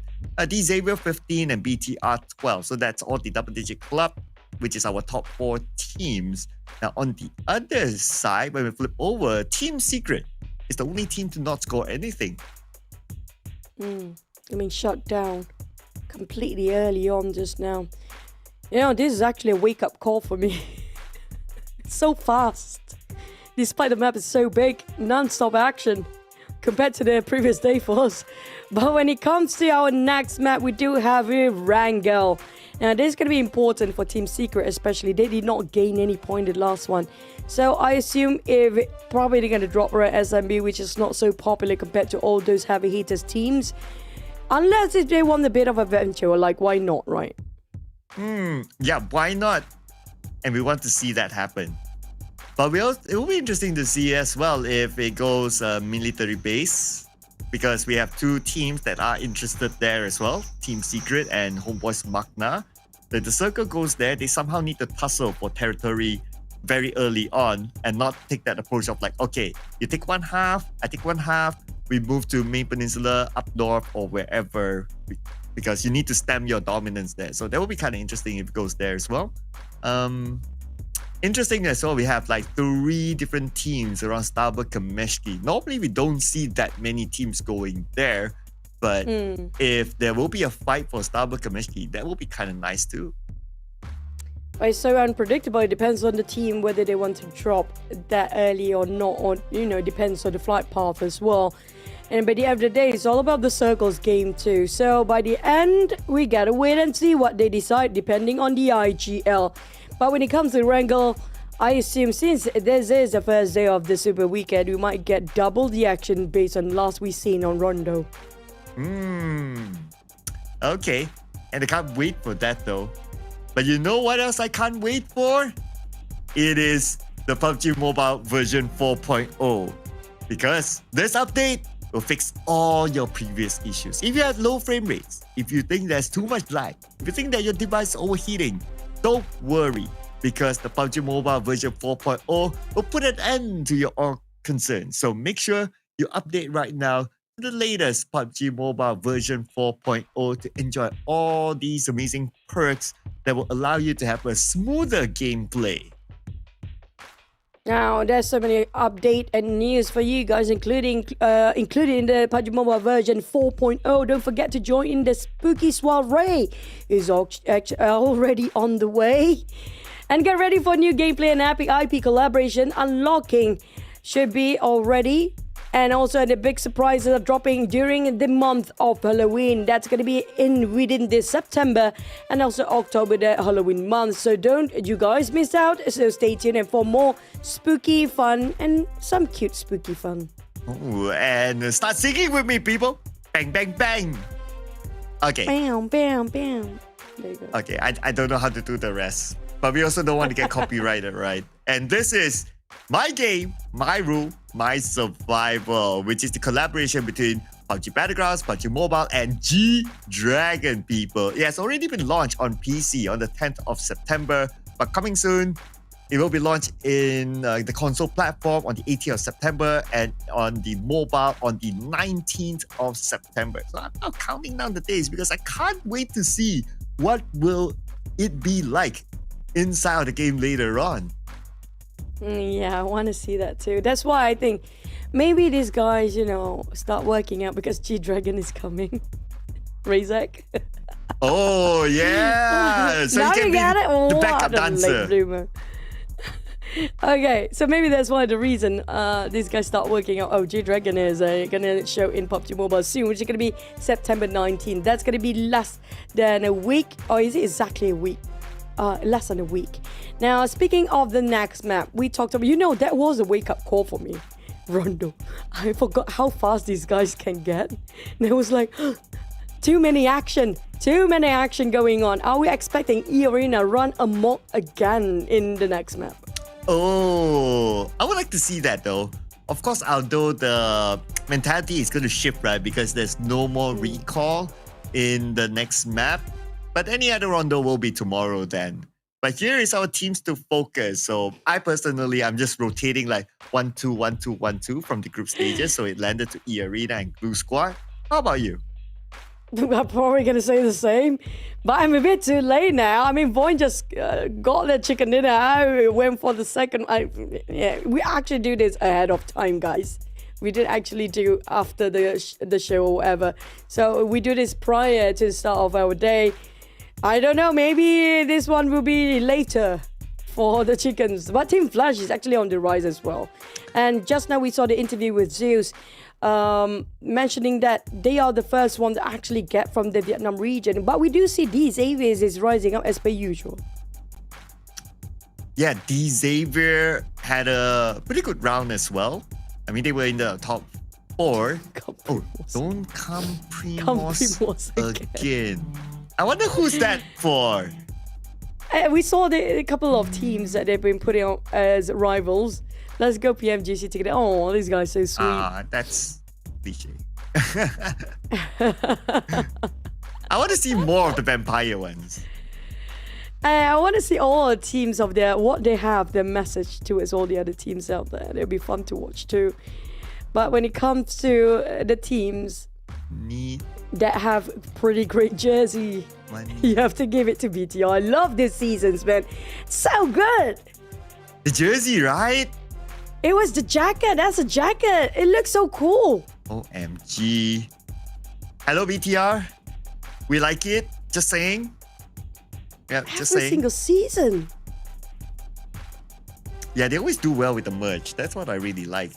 But you know what? The S tier is still Glue Squad for me. They have this what general worker, blue collar worker sort of thing. Construction worker, yeah. Thank you, Mr. Really? Tiger Pie. I haven't seen it yet. I'm super excited to see it, one. Oh. Okay. But okay, I didn't see the board what they've written there just now. But this is gonna be the most coldest team in any PMSL. Yeah. Ever. The no smile team. Even the only time they will be smiling is after they lift the trophy and the camera's out. That's the only time they will actually smile. Oh. Rosemary smile? Okay, no. No. Too early, too small. Yeah. Or maybe too late, you know. They're already like in the lobby loading up. Okay, let's see. Alter Ego, go. They are their own rivals. Yeah. What's this? FaZe Boom, Vampire. Winning. They are not happy. They're angry. Yeah. Why are you so moody? Come on, guys. And I was looking at the emote board. So they're not happy. If it's happy, they're going to put up a happy face on top of it. Right now, they're just trying to vent out whatever frustration they had in the first Rondo map. Possibly. You have to Gen Force. unleash it in the next round. Mm-hmm. I wish the cameraman would always start with the board, right? When you switch to a new team. Yeah. Yeah, come on, I was cameraman. hoping for it. I want to see what they have to say and what kind of teams they actually put under the rival radar. Nobody can stop you if you play together. Oh, that's so sweet, man. What a pickup line. Yep. Maybe a message to Sam9. Someone special? Ow. No? Oh. Well, since TODAK, most of them are from Sam9 before this. Just saying, right? Could be a message. I don't know.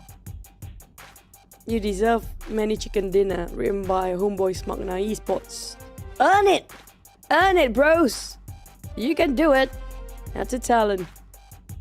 I love curly hairs for these boys. It's always going to be on all around the season, all year. Curly hair is going to be the thing now for PUBG Mobile. I don't know why. I think that's like natural to them, right? Oh, just like what they say, nothing special. Curly hair, nothing special. Looks angry. Alter ego. Will they put and vent out those anger into the game? Gotta wait and see.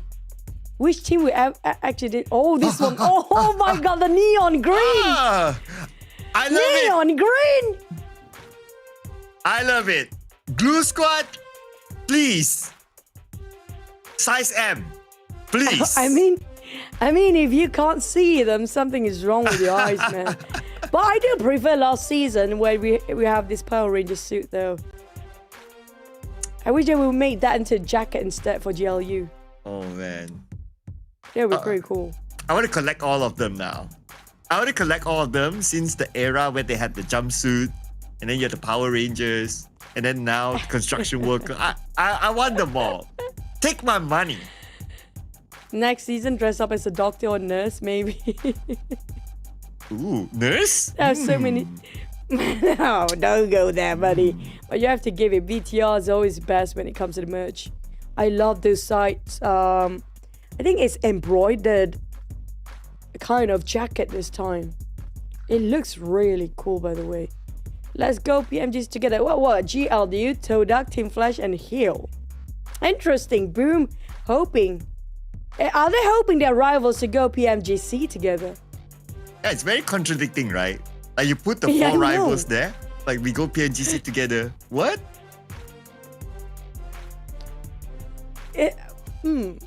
Questionable. I know, right? Questionable. Oh, Mormon Momo versus Lazarus. Oh, by the way, Lazarus is Schweppes. For some reason, he changed his name. Why?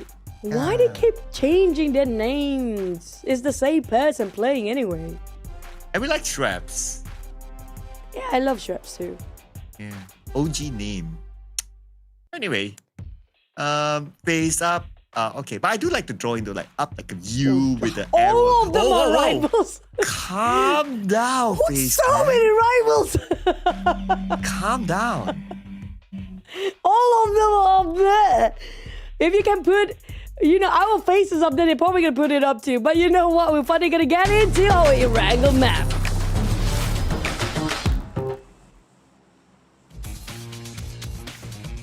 Well, this is where I wish that it's a good idea to like print all the casters' pictures and put up and let them like decide on who they want to put up there. I think that would be pretty nice. Yeah. So that's an idea to PUBG No. Mobile. Another one. Should be putting on the board. Caster's curse. Oh, Strongest curse is strongest curse. I like that. You know what, too? Every season we come up with new ideas. Yeah. Yeah, that's going to be there. So if you guys see it happening in the future, you know where it came from, okay? It's the English broadcast. But it's a very beautiful flight path. We rarely get to see such a straight line cutting across Erangel map, divided evenly into two sides, the west and the eastern side of it, so everybody can drop wherever they fancy. It's all about picking the right time to migrate and transition based on the circle here. But do we have any hot drops early on? Well, Starboard had like 3 teams, but that's kind of like a scam because nobody's there at all. And then military base, there's supposed to be 2, but I don't see the It's 2 2. there. It's 2. Okay, maybe. But we've seen a lot of these circles in the past few days on the other channel. Too much. Yeah, I mean, even yesterday, we had that North Jogo pool where Zaki was actually in it. Now, PMSL, give us Zaki, at least, for once, next one. But there's a very left-sided circle, one direction only, with the flight path just in the center recently, which means a lot of teams who are actually the late ones will have to go Ruins and Gaka. They might clash with other teams if they're coming in late. For the early ones, like we saw a majority, like almost half of the population of PUBG Mobile actually inside of Circle, they're probably going to go shift straight towards the coastline around the sea area or alongside those quarry area quite early on. I just can't keep my eyes off the construction jacket, It's just Yeah. too attractive. I gotta get my hands on one of them. I'm actually wishing they have different colors, neon colors on that, like neon pink, neon orange. Like the orange one is always going to be the universal construction worker color, right? And That neon is blue. a good idea. Neon Blue is, if I'm not mistaken, Japanese. Recently, we went to Japan together, right? I think the Neon Blue is actually a Japanese construction worker actually wears them. Oh, yeah. Ah. Oh. But you know what? Razak flexing his biceps? That picture deserves to be made into a calendar. Hey, he earned it. He earned that spot. He worked hard for the biceps to pop, okay? Maybe we should too, you know. Oh. I'll see you next month, okay? Okay, I'll see you too next month. Yeah, then we will take pictures like Razak, like flexing our biceps. Do you notice that Razak and his picture, like his sleeves are shorter than the other teammates? The biceps actually pulling off the sleeves. It's gonna explode, bro. Oh, man. And I can imagine like a lot of other things exploding. I'm not gonna go there. Don't bait me. I know this. This is a trap. Nope. It is a Saturday, so, Saturday fever thing. What Saturday has to do with it? There's nothing to do with Saturday. In my younger days, on Saturdays, we do Saturday night things. Just say. Give me an example. I never have a life. Oh. I'm a very nerdy person. Tell me. Elaborate. An example is enjoying the view of Razak and his picture with the biceps. For me, Saturday is where I get to play PUBG Mobile and update it to the version 4.0 where you can play super smooth graphic available, guys. We're not gonna go there, okay? Ladies and gents, just saying. But I don't know about Cloud though. He's uncontrollable, unpredictable. Yeah, unleash the beast. Just like Razak, he's unleashing his beast. Anyway. Anyway. Okay. All right. Also, to set the tone for our viewers here today, right? Since this is the first Super Weekend for this season, in case it's the first time that you're looking at this Smash Rule format, today is the day where we set the match point. So whatever points that the first team earns by the end of today, after 6 games, 10 points will be added, and it becomes the match point for tomorrow's Smash Sunday. Yep. It's not too straightforward, but a lot of mathematics to do. But okay, let's talk about the benchmark here. So we had first map is Rondo. So Rondo is quite unusual because we do know it's going to be having more elimination points due to the recall tower implemented in Rondo. So I guess the standard average, the max, I think we're going to get around 20 points per map, right? So for today, we have 6 map. Probably 100 will be the benchmark. Perhaps the last time we had around 80 plus or 90-ish. Yeah, that makes me want to check out the previous data as well, right? Yeah, so you mentioned 90-ish. I believe that it's there as well.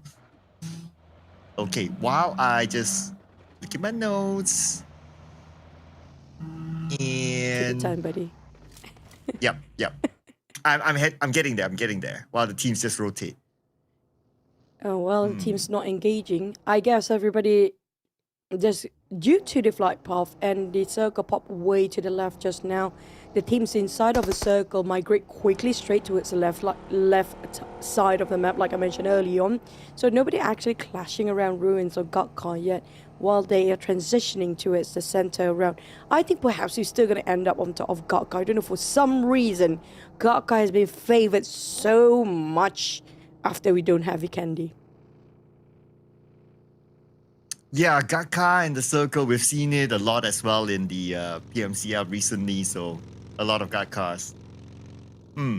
Oh, okay. So, from what I've seen, the match point mostly was set around 70-ish. Yeah, around 70-ish. So 60-ish points, and then you add 10 points, and then it becomes 70-ish for match point. So that's kind of like the game. But I think this season we have to bump up the numbers due to Rondo, just because of that. Definitely because of that. A Team Flash against VOIN. just a greeting. There's going to be entering ruins, like previously mentioned, ruins, and probably Gat field will be a hot spot right now. That's a fast rotation coming from VOIN. Completely avoid conflict. Nobody wants to be in conflict right now. Yep, because there's no recall this time. So that's why we see the gameplay is very different as compared to the Rondo match. Nobody wants to go out early. And as we approach stage number 2, no first blood at all. So let's see where the circle will take us. It could probably be a good one. Yep, it's going to be a quarry-centered circle. We have seen this in the other neighboring running tournament, PMCL. But this time, the difference is that you still have all 64 players still alive. That's where the fun is going to begin, because at stage, perhaps late stage 2, entering to stage 3, that's where all hell breaks loose. And I saw just now, FaZe Clan was so far. So far. Just on the right side bridge last we saw them. And TALON just coming out from SMB. TALON wouldn't worry so much because they're not that far off from this circle. They're coming out from the left side of the bridge last time we saw them. But FaZe, though, will be too much trouble for them if they're coming in too late. We saw this kind of circle, like you mentioned before. There's not plenty of places enough to occupy all these 16 teams still intact. But I guess that's where FaZe Clan will look at it, whether it's half full or half empty, right? So it's either you look at it as like, oh, okay, we don't have space to be at, prime positions taken, or you can look at it as like, okay, so now we have more opportunities to take fight from the outside in to gain those elimination points. So perhaps that could be what they're thinking of as well, since they are only at 4 points now. So by taking a bit of a risk to try to gain those elimination points might be the thing that's at the back of their mind. Everybody's so careful regarding the rotation. It feels like everything's planned. So orchestrated without clashing between the teams. It means that they've been reviewing and revising all teams' rotation very carefully. You have to give credit to all the managers and coaches and the analysts here to make this happen. I don't know what spooked MAQNA. Maybe the spooky suare randomly opened fire against his own teammate. And that's a bit early to see the spooky suare. But okay. It's still not in the game yet though. I'm still like looking every day to like, okay, when it's going to be released? Because I really want to check out the cat and how it's going to be like in the game later on. I'm surely going to get it for myself. But teams here starting to get into position for themselves. We have KF, Boom. Okay. Looking at these teams and their position, looks like Boom is pretty set. Same goes for TODAK as well. But for Glue Squad, they're still looking for the position for them to be in. And because of this kind of circle, you have like options, right? You want to go to the high ground, quarry area, or you want to go on the flatlands. Like, you kind of like pick your choice. But the choice will be narrowed down now because circle shifts to the left. Oh, the high grounds of quarry is not that high valuable anymore. On the other hand, look at eArena, how they spread out. Mormon is taking all the way north. The other tree is actually coming up from the coastline area. So Mormon is feeding off the team so much information regarding the position of like possibly Team Secret who just arrived. But for VOIN, shots fired on GLU as well. That's going to be Team Secret opening fire towards GLU and also Boom for VOIN. But it's just a warning shot. There's nobody seems to be knocked down just yet. But Xavier's on the other end made that big U-turn. The sudden U-turn for VOIN and forced them to go out anyway. Here comes the first clash. And stage 3 is where we see the first elimination. That's about to happen. IGL Potato down. Xavier, only Paragen left. Gets away from that nade just in time. And VOIN Esports. So far, so good against Xavier. Looking for the remaining players at Xavier. You blink and you miss a moment. Eliminated by VOIN Esports. I have to say that was a quick reflex coming out from the side of VOIN team. VOIN Esports, but Nate's flying in from Boom. Yummy May taking the charge. Going for the spray, and he got one. But he got backfired for his plans here. He been knocked down instead by whom? Who is actually shooting him? It's going to be still VOIN coming out from Voxy.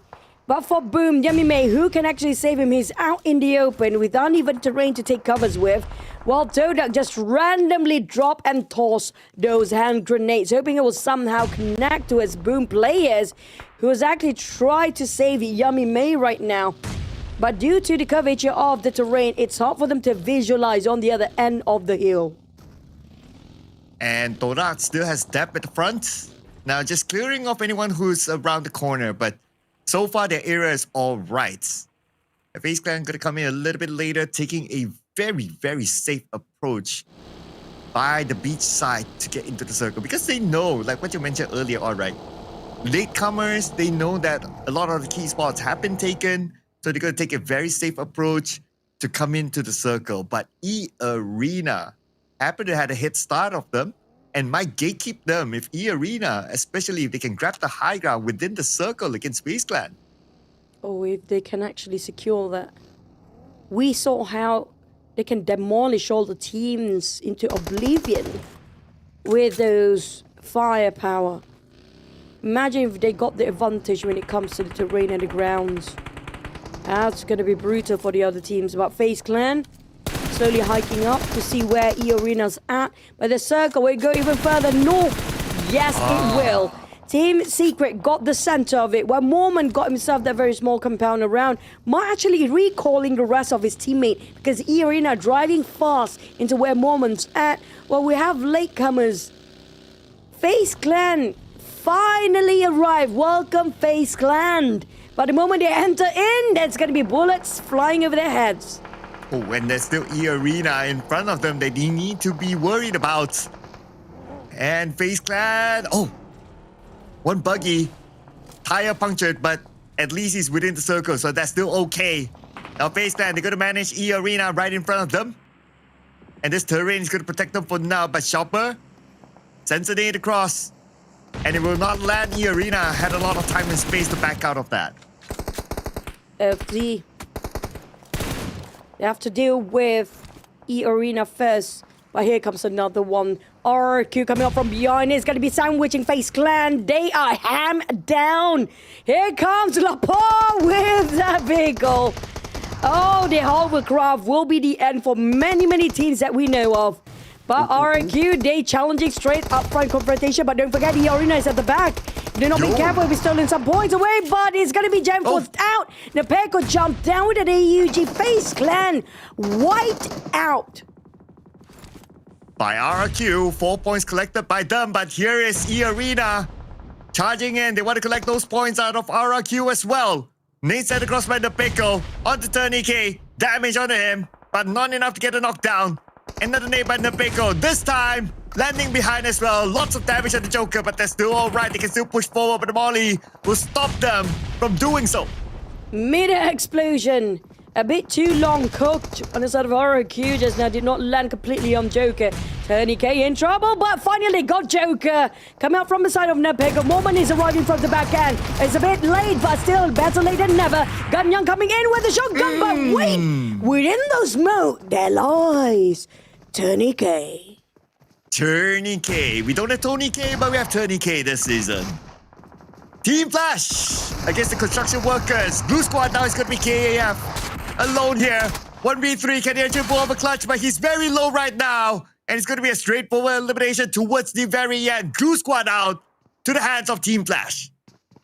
Shifting over to the right side of the map rather than the left. I think the left is going to be another fight commencing very soon. I don't know why, I have a hunch. But BTR is on the chase. Hot pursuit with Homebois and MAQNA Esports.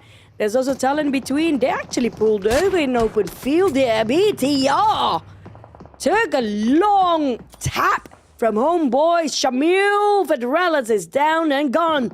But it's not done yet as they pop the smoke for Red FaZe. He wants to have it a go. Team Secret taking on Boom. That's back to Boom's side. Wait, where is Boom? But we do have three teams here. Talon, Homebois, and BTR with Adik Boy coming in for the rush.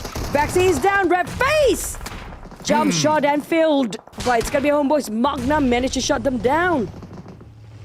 Wow. Between stage 3 and stage 4, we already have half the lobby of teams eliminated. It just went so fast. But now with the circle shift, Team Secret has the middle of the circle together with the compound. Perfect spot for them to be in for now.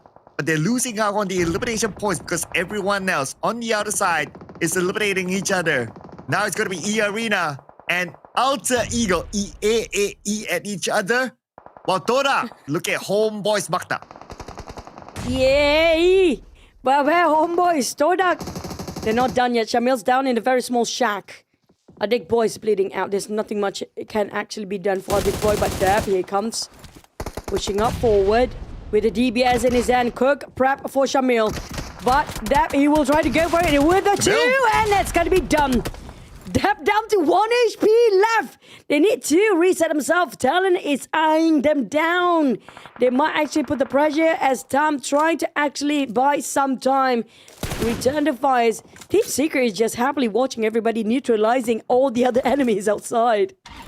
Yeah, and because of that, Team Secret is not really involved in fights, hence they're not bringing in as many eliminations as a lot of the other teams. They're just cancelling out each other right now. And the next is going to be NC2 taking out Snape. Moment. We're finishing him off on screen. Is going to be eArena going up against MAQNA, the final player of Alter Eagle, eliminated by eArena. Oh, there's also another one just now went away. That's going to be boom, finish off by Team Flash. We're down to 4 teams. What? Just within 2 stages, we have our top 4. This is too fast. But they were so quiet in the start. My God, what just happened? All hell breaks loose. But eArena, they have the coastline area. It's a clear way. And thanks to Moment, who's spitting off so much information and guarding over this area for them. But on the side of eArena, they have to spread out. And Team Secret, they're not taking any action yet, despite there's only 5 teams left. This is where, if we have the caster cam, you see me doing the what the face.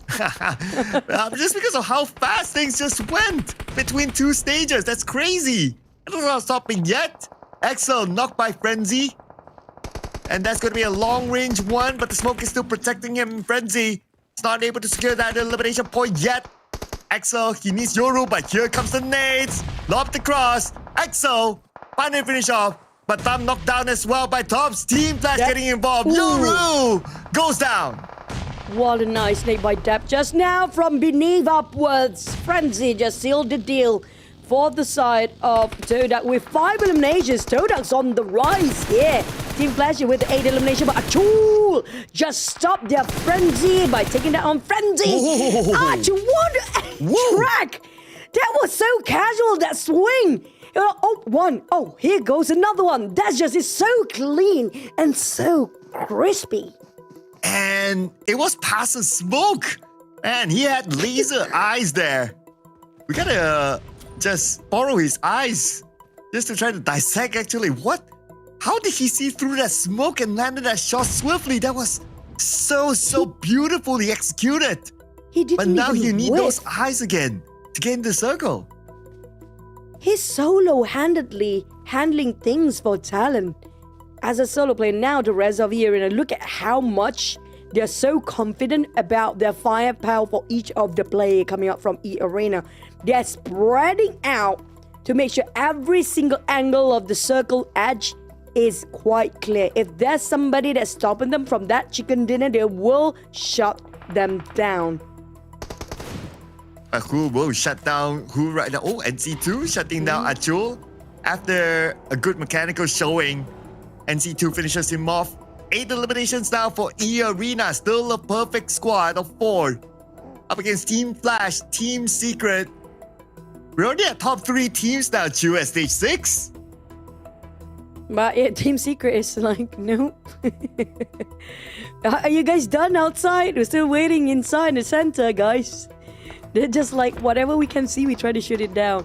Team Secret, with all the commotion coming up from the outside, will they finally start to take some action against eArena, who's got their feet super hot right now, blazing away into this map?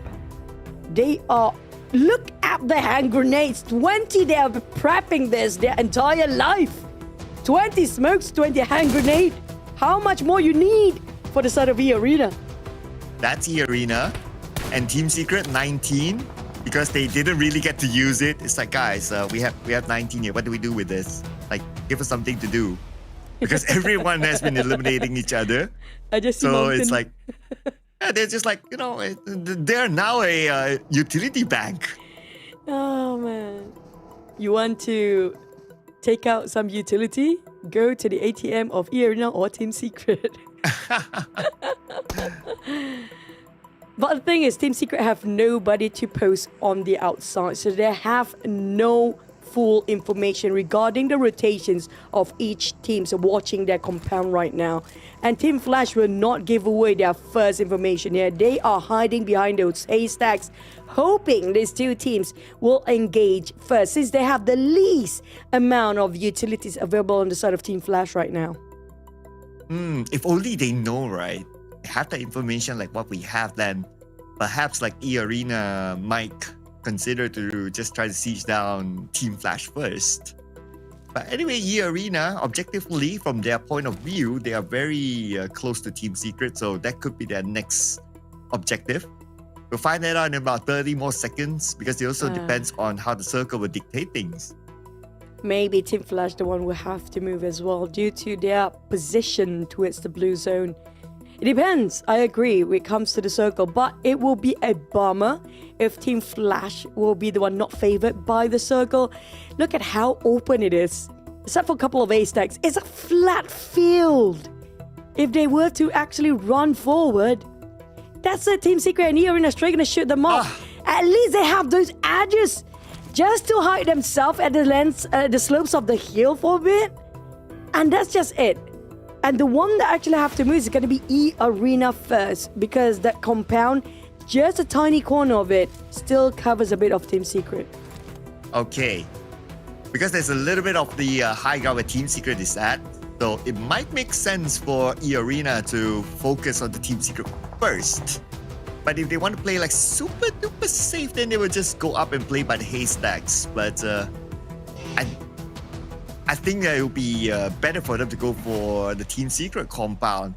As long as they have the information that, okay, Team Flash is way on the other side, for them to be the third party to come in might take them some time, so they can totally focus on Team Secret in the stage. But Zeus just opened fire. That gives so much attention to his Team Flash right now. Look at that. All eyes set to us, because they are in parallel line for eArena and Team Secret. What's easier than just to focus on what across you? So eArena, they finally got himself inside of the field by, well, this is where they deployed the most of their smokes, which not much left. Only 2 more smokes in the hands of eArena players. While they are cutting across towards the field with haystacks, now this is where Team Secret have to slowly leave their compound, even though there's some slight corners in there. Bros, this is quite difficult for them to get one, but they managed to get Joker anyhow.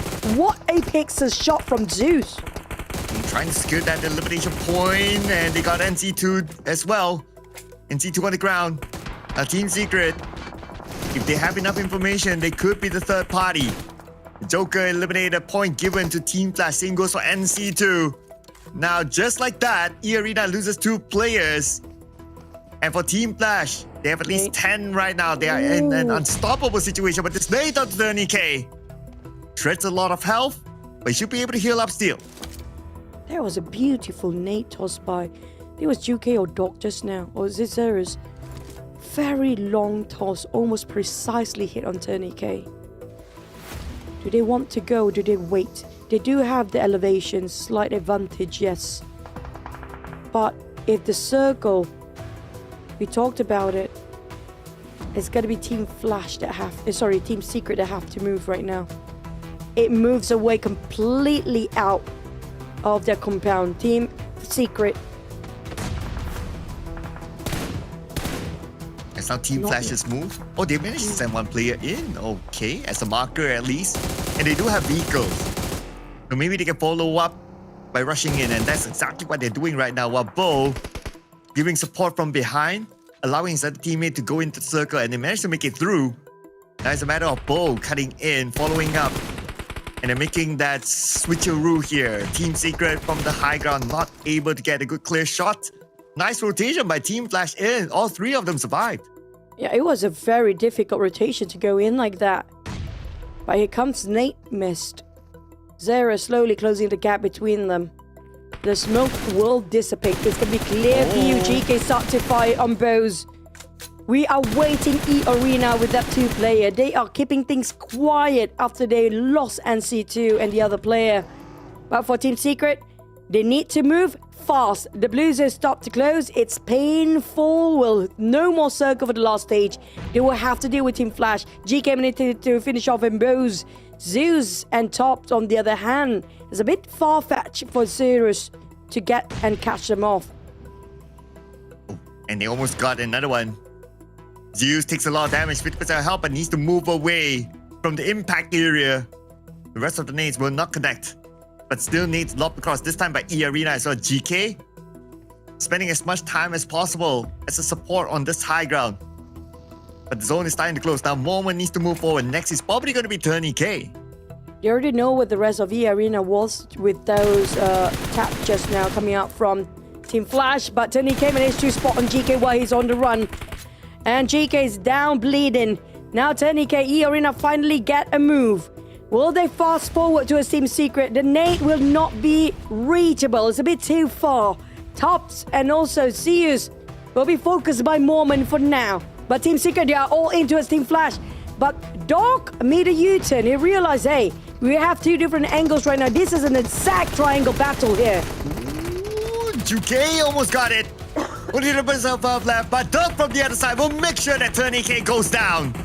And Doc, now who will secure that elimination point? Zeus goes down to Ceres, and looks like Team Secret with a full squad right now. Only one for eArena, one for Team Flash. They should be able to wrap things up.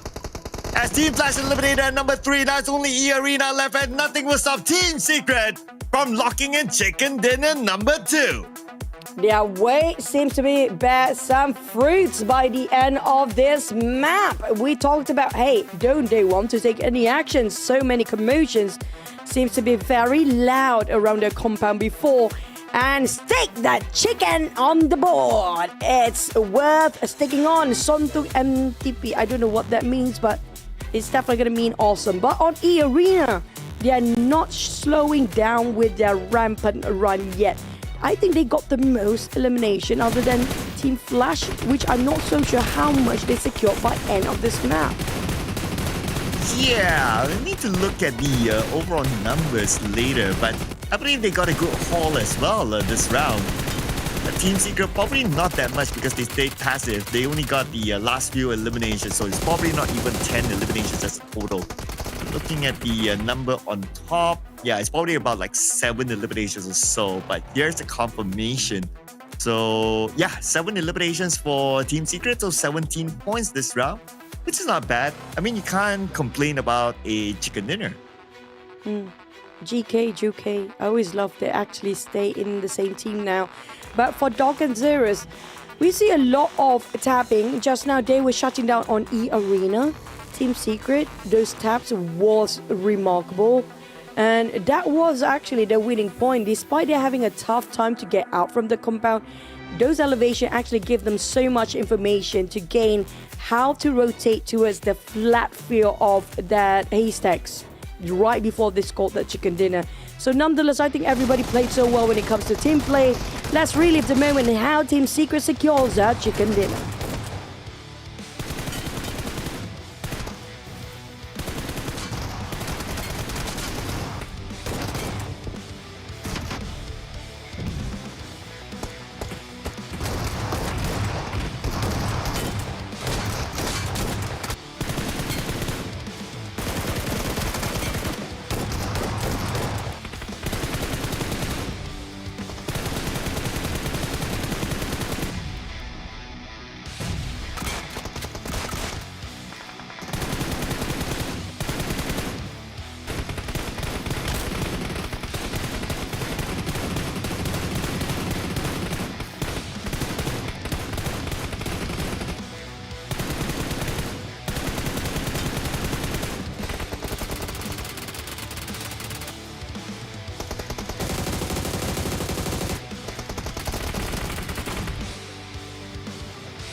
And there's your 7 eliminations. Although only 7, but they still place on top of our top 4 teams. So it's still the most points collected in this round.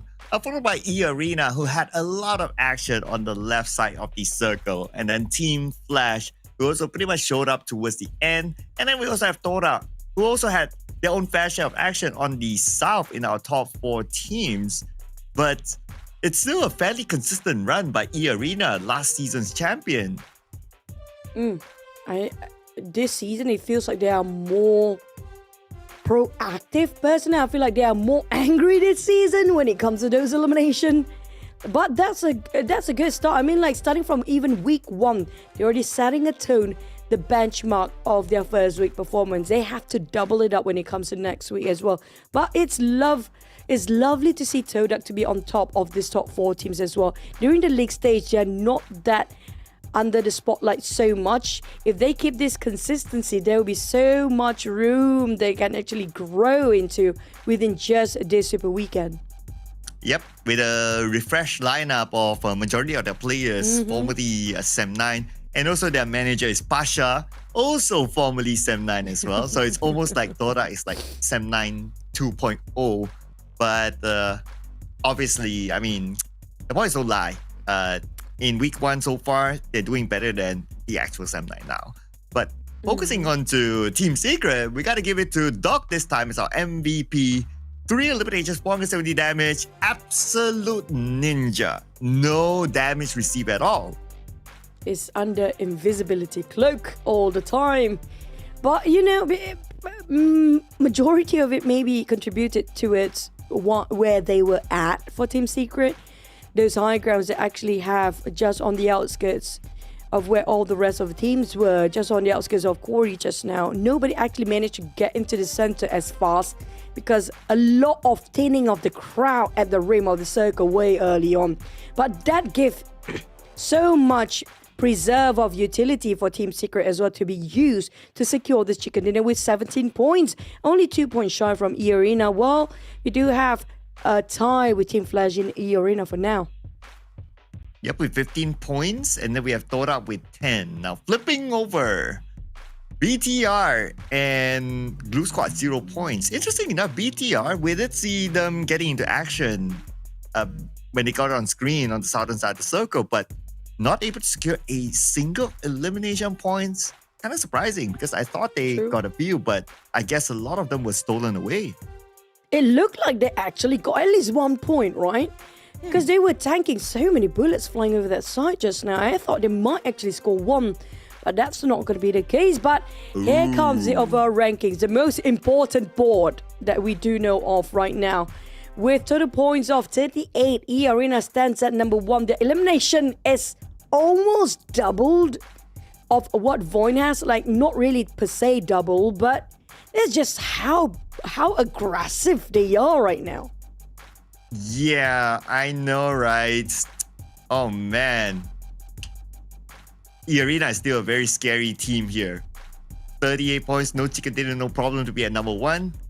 On page number 2, okay, because we're only in 2 games in, so naturally there's still a lot of single digits, but the Thai teams at the home ground, stacking down at the bottom, Vampire Esports, FaZe Clan, and Hail Esports. But it's only match number 2 though, so of course there are a lot more games for them to make a comeback, but it's also very unusual to see a team like Vampire especially to be at that number 14. Yeah, despite eArena also coming up from Thai region, I was actually anticipating the Thai region teams will go as aggressive as eArena, even Vampire, of course. But is it because are they saving the better for later or maybe tomorrow? Because we do know a particular player that is not playing on the side of Vampire for now. Or maybe they are trying something new perhaps before getting into, you know, tomorrow's matchup. Yeah, because tomorrow will be the big one, right? It's Match Sunday. Today is all about setting the match point. But have you guys set up your new PUBG Mobile version 4.0? If you have not, make sure you do it right now because it will give you more frame rate options. It will increase your frame rates to a maximum of 120 FPS. So make sure you download the new update right now if you have not. Obviously, everybody loves more frame rates because frames wins you games. Yeah, it's true. That is very true. Have you tried playing with 15 FPS before? I did. It's a pain. 15? What? It moves. I know, but you don't have to go through that if you're actually using TECNO Power 7 Ultra 5G as the official gaming phone for the PUBG Mobile PUBG Mobile Super League PMSL, and it supports PUBG Mobile at 120 FPS, delivering ultra smooth competitive gameplay, and of course, it's a 6.67 inch, huge enough for you to see everything with 1.5K AMOLED display, also with 144 Hz refresh rate. That puts you in a different world entirely. Whatever world you want to be in, it will be there. And 6,000 mAh battery, that's huge. 70 watt ultra charge, 30 watt wireless charging. What else do you want? It's everything in here. Okay, so make sure you get your hands with the Power 7 series. Okay, you have to update your game and use this phone. You're definitely going to be the best of the best of the best of the best out there. And then be in the PMSL in the future. Yes. Yeah, that's the way, yo. But of course, these teams, they are using the phone. So if you want to have okay, you see the picture here, but you want to know how it looks like in real life, yeah, just keep your eye on to the teams and the players that are actually using the same phone as well. So, yep. And if they can use it in such a high stakes competition, you guys can too in your own classic games. But next up, it's going to be another Erangel match. And interesting enough, this Erangel match, although it's also the first time we're having this particular lobby in the Erangel, but yet everybody has did enough homework to avoid early fights. We had to wait until stage 4 before we start seeing a fight. Stage 3, right? Yeah. Almost at the end of stage 3, yeah. There you go.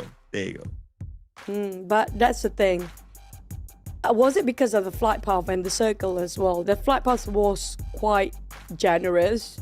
So maybe that's why nobody actually clashes. Unless we have a very wonky flight path, like one way skewed or the other. That's, like it or not, teams will have to clash by, just rotating during that time. And that's where you get to see the pick-offs. One player being taken out due to their scouting and trying to find any vehicle happens in early stage. But for this kind of flight path, it's kind of hard to see any fights going on. But when it happens, within just 2 stages, we're down to only 4 teams. Yeah, it took 2 stages and all of a sudden it's oh, okay, top 5 already, that's it. And can you imagine if you're playing and you're team secret and you're inside the house and you don't know what's happening because everybody's so far away. And it's you just see the elimination just go. It's what's happening? I see the feed, but I don't see anything. Where is everyone fighting? It's like a zombie apocalypse outside and you don't know what is going on. You can hear how crazy it sounds like, right? But I assure you, Team Secret definitely was fidgeting as well. Are those sounds getting closer and closer now? Those hand grenades, those smokes, those vehicles just, carrying people over. But when it comes to the next circle, and so far we've seen a lot of quarry circle. I think for a different league at the other side, PMCL, we've seen a lot of quarry circle. Is it going to be the same case here in the PMSL? Oh man, I don't want a Groundhog Day, right, to happen. Gotta move on the next day. So we can switch up the circle. So it's a good reason to switch up the circle. Military base. We always call out for it.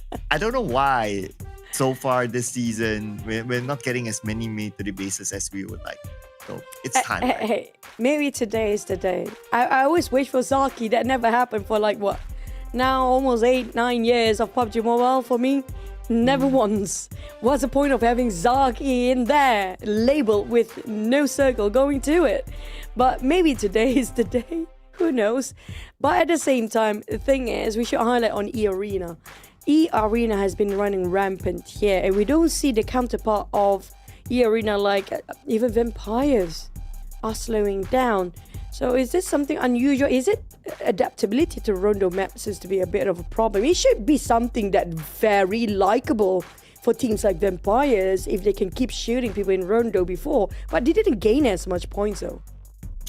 Yeah, and if you want to say like, oh, is it only Rondo? Well, we had the Erangel, but yet still we don't get to see the best of Vampire. I don't know. Because during the league stages, they did well, right? And everyone's also saying that, oh, yeah, okay, cool. You rest Tony K, your best player, your MVP player, who is still consistent even at the end of last season. And you still are able to perform in the group stage. So it looked like there was no disconnection between like last season and this season for Vampire.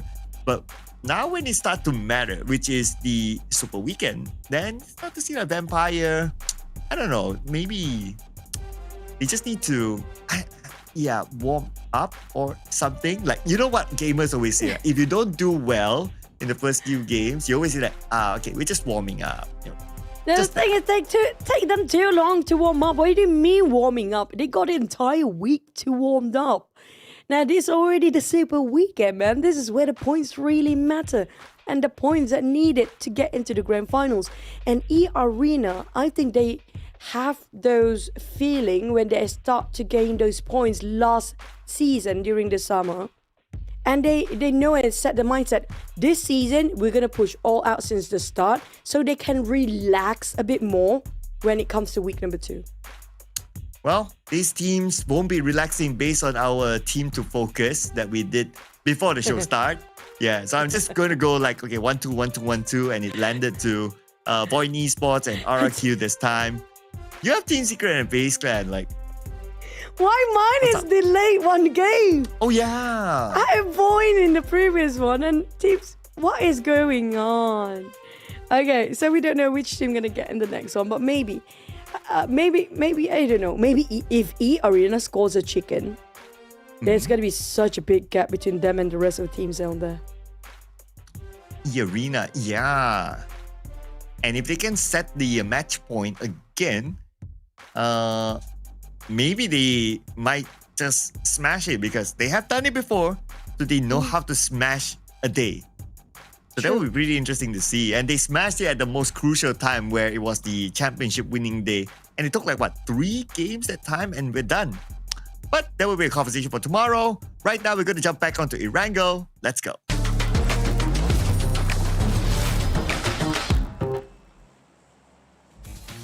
We're back into Erangel, and this time the flight path feels slightly still generous, but not so as the last one, because we're gonna have the flight on the outskirts where the last circle was before, up to the outskirts and south of possibly Kamishki here. But you know what, Cloud? It just crossed my mind. I feel like eArena is trying to pull this. They try to pull away and try to maintain number 1 for today until tomorrow. And they are the only one that will be eligible enough until like 3 maps run to smash it. Because they will try to stretch the gap as much as they can. They will set the benchmark for tomorrow's smash rule point. And they're probably going to be the only team that's possible within 3 maps to just smash it in the first half of the day tomorrow. Yes. That's a good point there. So even though like you're number 1, but it's not only number 1, but you create like maybe 1 game, 2 game gap between yourself and the second place. Yeah, that's a good objective for eArena, assuming that they will end the day in number 1. So that will give them a bit more cushion by tomorrow to like, okay, if we don't smash it on game 2, that's fine. Game 3 is okay. Maybe even game 4, that's okay. So that could be the case there. So yeah, interesting to see how far will they be able to stretch it if they get the number 1. But it's also interesting to see a different kind of circle this time. We're going to get a split between the north and also the Rostock area. Yeah, I want to see if Rostock fight when it comes to the last few circles, because you have to pick and choose whether to be the north or south of Rostock. We've seen this kind of circle happen before. And remember, there's one time in the PMSL we casted I think it was last season perhaps, where we ended up right sort of this circle in the stage 1. And you remember that very small patch land on the outskirts of Roshok? We ended up there, but we have GLU players thickly coming in. Replacing Hexas. So an early swap for Blue Squad. I guess that's also a reflection of the fact that they only had like 6 elimination points, or 6 points so far after 2 games. So that's an average of 3 per round. And of course, they want to, even if they don't get the number 1, they put themselves as close as possible to the top so that they can put themselves at match point. But Chaco... Everything is driving license, bro. Hmm. Lucky there's nobody there to shoot them down. Imagine if somebody just appeared next to you and shoot you off. There's no time to reset there. But this sort of circle, last time we saw, you know, the anticipated drop for teams, we expected a lot of people want to drop around Stalber. That's a lie. Scam. Like, you know what? It's also a strategy by the teams to throw off like each other. Like, they just give those drop spots and it's like, okay, you thought we were gonna go there, but no. Not gonna go there. We go somewhere else. Gotcha. Now, nothing's gonna happen here. We do know when it comes to the first few stages, nothing. It's gonna be so quiet. But perhaps with so many teams around the main middle of the map, around the ruins, Gatka, farm area, even school, I expect a lot of teams coming up from the south of the circle instead. So perhaps ruins or even school area might actually have a lot of engagement later on. Or maybe even Rozong. That will also make sense because it allows That's access to the other side in case it's a hardship circle. But normally that will happen like if in stage 2, it's still a 50-50. Like there's still that river in the middle. Then teams like, okay, it's either the Rozong or the area above Rozong on the other side of the rivers. That's going to be the main case. But if it's going to be Rozong, Boomy spots for the longest time, for many, many seasons, that's their home. So they can expect teams to come to knock the door to see if they're still there. So they will need to defend the Rozok. But one thing about Boom Esports, with this kind of circle, even though their first drop is in Rozok, but they tend to always move towards the north, passing by the river, and they have a trend of liking to play around there instead of inside of Rozok. Maybe because they kind of know that, it's obvious that teams will want to prioritize Rozok because it's an urban area. It's easier to just hide yourself or just be there. I agree. If you actually look at the trend, the teams that had touched the trophy before, right? Like Boom, Vampire, Alter Ego, even the Xaviers. If they actually got themselves the center of the circle as their drop spot, the first drop, they will not actually stay there and wait things out. They would love to move around to make sure that, to know that the places, in case somebody will try to ambush them, they have their second place to run off to after they did the scouting around the area, and also try to find loot up places in case they need some replenishment later on. But I assume when it comes to, you talked about rotation towards Roshok, you can see even GLU is nearby towards the center of the circle right now. It might be quite concentrated as we speak. Even during stage 2, high chance we might have already engagement starts. Yeah, because of this kind of split, right? So it might start earlier than before. The difference, of course, before this is like 100% land, no river in it. So that's why it took a little bit more time. But because of this river, so we might see it in stage 2, or the multiple clashes. That's where we'll start to get pretty messy, because it's like a domino effect. Like one team starts to shoot, then another team's like looking from afar, assessing it. They can be a third party. That kind of thing can happen. So it just takes 2 teams to just duel with each other in a key area, and that's it. Everyone else will follow. Oh, they're gonna start engage here. Somebody will start to fire against tops. Nope. Going in circles. we already have like 2-3 teams seems to be facing each other, just saying highs and goodbyes with their vehicles. The fire is hurt. Nobody wants to take exactly the compound, the small houses around Rozhok right now, because for the fact there's so many cars around here, there's no high chance there'll be somebody indoors. But the fact is, they're all actually moving at the same timing. Nobody actually inside all those small compounds around Rozhok area. If only they see what we see. Yeah. Gotta give it to the IGLs, coaches, managers, analysts, all the people helping behind the scenes as well to support the teams. This just shows the level of homework that they've all done. And it's not easy to do this kind of homework inside of PUBG Mobile because you not only have one other team to think of, you have like 15 other teams to think of. So it's always not easy to like, okay, focus on the one team. You have to think about all the other teams. The closer you are from your regular draw squad with other teams, that's the team to be given priority. But they're going to give priority, TODAK that is, onto the IGL of VOIN Esports. And looks like first blood before even stage 2. Yeah, Potato was actually trying to see things up there. Here comes the squeeze of the circle coming in. It's going to be straight up north. And it's going to be a bloody battle when it comes on top of Rozhok. Look at how many teams will pass by Rozhok River. And it's going to be a massacre very soon. But TALON actually going to go all the way to Savani. They're the one team that actually taking the lead against all of the others. And still, at least there's still some gap in between them. And regarding your point here, Cloud, I agree. We have to be really appreciative of the analysts and also the coaches. Not just they have to think about 15 or 14 other teams that's rotating inside of this map. If they actually add in new player, their dynamics and the way they rotate just very different. Yep. And also every group is going to be different. But the difference this time is that we're starting to see a lot more fights right now. And Team Secret, after scoring the chicken dinner, this time they bow out early. Only one elimination collected. As they try to enter Rozhok.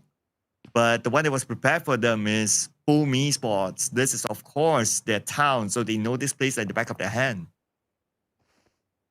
Ew, surrounded by Boom and TODAK. We just got crashing by eArena. It was fast and it was swift. Coming out from NC2, Mormon, Joker as well. The rest is history. That was less than 5 seconds, man. Less than 5 seconds. 10k, it's okay, nobody's judging you. So you imagine this, right? Like TODAK and Team Secret, top 4 teams from the previous round. Like less than 5 seconds, like both teams eliminated just like that. It just shows how competitive this lobby is. I don't think TODAK even had enough time to react to this. It was Team Secret first, rushing towards TODAK. Team Secret eliminated. Whoever rushed in there afterwards will live. If you're the last person to rush in that certain area, you're gonna live. But if you get rushed instead, you're gone. Yeah, it's the power of the third party, which is a trend here. So if you see a team, you take a fight, cool, right? You see the opportunity for yourself. But you also need to think of like, okay, is there any other team that might possibly third party in? So this is where, back then, if you rewind it like a couple of years ago, this kind of third partying, yes, it happens, but not as often. Now it's so often that you need to start to think of, are you going to be third party? Can you win it clean? And can you reset quick before some other team comes in? So there's a lot more thinking to do when you engage in the fight nowadays. Yeah. Oh, pixel shot. But for FaZe Clan against RQ, Homebois, MAQNA Esports, Alter Ego. Seems like Alter Ego is winning for that fight right now. And it's going to be way up north with the circle. Pull back towards the southern side. Homebois MAQNA Esports, they're actually committed to that fight despite they are losing 2 members early on. Due to Alter Ego surprised them with their presence, but Crypto got shot from behind. Who was that? Where did that shot came from? Oh, those long ranges starting to kick in as well. And Snape too far away from his teammates, and Real will happily pick up this point. But for Homebois MAQNA, only 2 players left, so Real has to be careful. His teammate also nowhere to be found. Alter Ego not able to punish him thanks to the trees in between. Oh! Ooh. Ooh! It's MAQNA. Different angle entirely. Rosemary guarding over the compound. Alter Ego slowly picking off the pieces of teams. Homebois MAQNA RRQ on the other end, going to take it to CQC. Flash taking on RRQ, leaving only one last player of RRQ. That's going to be BTR behind them. While Gen Force, he has to pray now. Nobody tried to pick into this compound. He has to survive for the rest of RRQ. Oh, but Redface is very curious. Kind of sad for RRQ as well. I mean, every season they look like a team that has potential. It's like, if you look at the lineup, you know, it's like, it's actually really pretty good. But they always like kind of struggle at times. Like they can't find the level of consistency. Yeah, they got into PMGC last year, but it's always like a topsy-turvy sort of performance by RRQ. And again, it's showing this time that they're not able to come out much. Still at 9 points in total and 1 player left. They are in the risk of now going out without a single point. Newcomers might not know what capability RRQ can actually offer, but we remember that. You remember when one time, when Peko, I think it was around the SMB circle, he secured 14 eliminations by himself, right? That was just how aggressive they can be once upon a time, but I don't know why they got tamed down. Yeah, so I had this... Yes, go ahead. I had this theory at some point, right? Because as far as I interacted with some of the coaching staff, they said that they put Nepeko as an IGL. And that rendered his firepower to go down because that will put him in a support role. So I had the thought of like, maybe it could have been better to put someone else at the IGL and let Nepeko just be Nepeko. But of course, internally, they know better. But back to it, so fine. I'm going to go back to that point though, Clown, because I do love that point so much. But on the side of FaZe Clan, yeah, taking this warehouse. This is way outside of the circle, by the way. Now to Ego, this is sandwich. It's an open space. Chaco, I mean, that's a straightforward open space. Definitely a golden nade to drop 2 at the same time. But the rest of Altigo Rosemary a bit too late to arrive. He's a bit too far just now. And I don't think he was anticipating for him to take this fight way out of the circle so far. And they've been picked off. So many teams being picked off one by one. It feels like they're going for either 1-1-1-1 formation or 1-2-1. But it always like scattered all over the place for now. As teams start to come by, if you're like scattered and you get picked off, then it gets difficult for your teammate to save you. So that happened to be the case for them. Because right now, we still have 13 teams at stage 4. It's still a good number there. A Voxy from VOIN Esports just got knocked. Waiting for the follow-up to happen. It could be one of those long ranges. Yep, with a mini 14, Rosemary will finish him off. There's definitely a long-range elimination. Point goes to Alter Ego. Talon in trouble. Sharper spotted out the smoke straight away, opened fire despite couldn't see any silhouette within the smoke. He followed his guts by thinking there must be somebody inside of the smoke here. Inside of hill, there's going to be a huge clash coming up very soon. It's stage 4, Cloud. We do know this is where the Great Migration happened and where the space is not enough. Z down to 1 HP, still cooking up that nade. Did it cancel it out? Kanori is here to help him up. They will go for the first 8, but at least FaZe Clan Chaco managed to knock down an Achul, but Z back to his full HP, healthy again. Unfortunately, Hill got caught in an open space, but we have Team Flash as a third party. Look at Win watching this one. Yeah, Win is just waiting for it.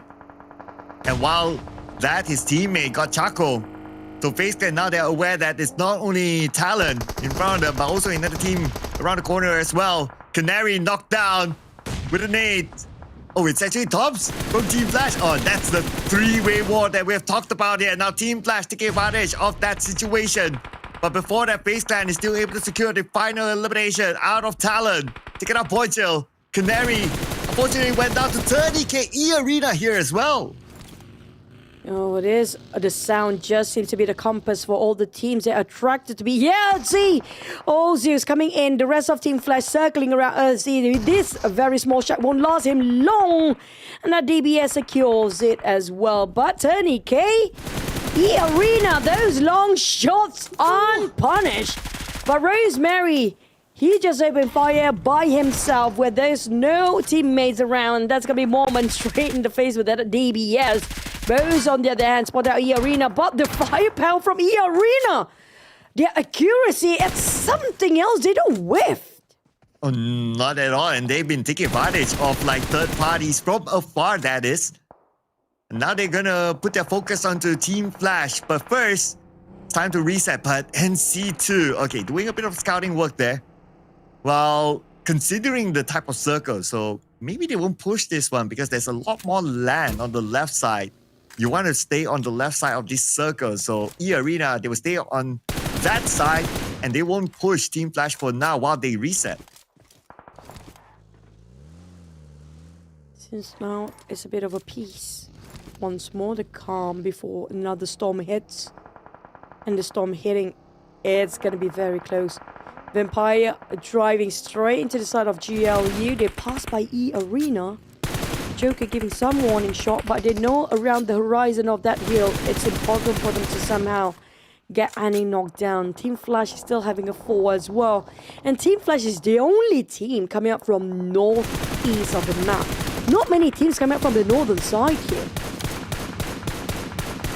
Yeah, not many like make the hard rotation up all the way north, coming in back from Severny. So that means that we'll see a lot more teams and fights, especially on the left side. Since this kind of circle, there's a lot more space there. Teams want to tussle for it. And right now, Team Flash is the only one on the right, and they have it covered for now, but it might not be valuable at stage number 6 when the circle shifts. Zeta, be careful. I think GLU just... I want to take that back. I feel like Xbox might actually spot Zeta out. But for Gen Force, this is going to be the last member of RRQ. Finally found it out by Boom. He was trying to hide himself the longest in here. He prepped himself with a shotgun. Yummy May cancelled out the hand grenade. But what a valiant effort coming from Gen Force. But it was 4v1. Zeta, another solo player here. Oh boy. It's painful to watch Cloud, this solo player, barely hanging on with so many eyes prying onto them. He's surrounded by so many teams. I'm also sad that Razak's eliminated, so we can't see that picture yet for now. We're going to see the construction workers, Glue Squad coming in the circle. Now with a little bit of high ground advantage, but Noel has to be careful in front of him. It's going to be eArena. Joker fires back. He does have an elevation as well. And from afar is going to be NC2 getting Stickly. And looks like TONY K is moving in. He's going to play the CQC instead.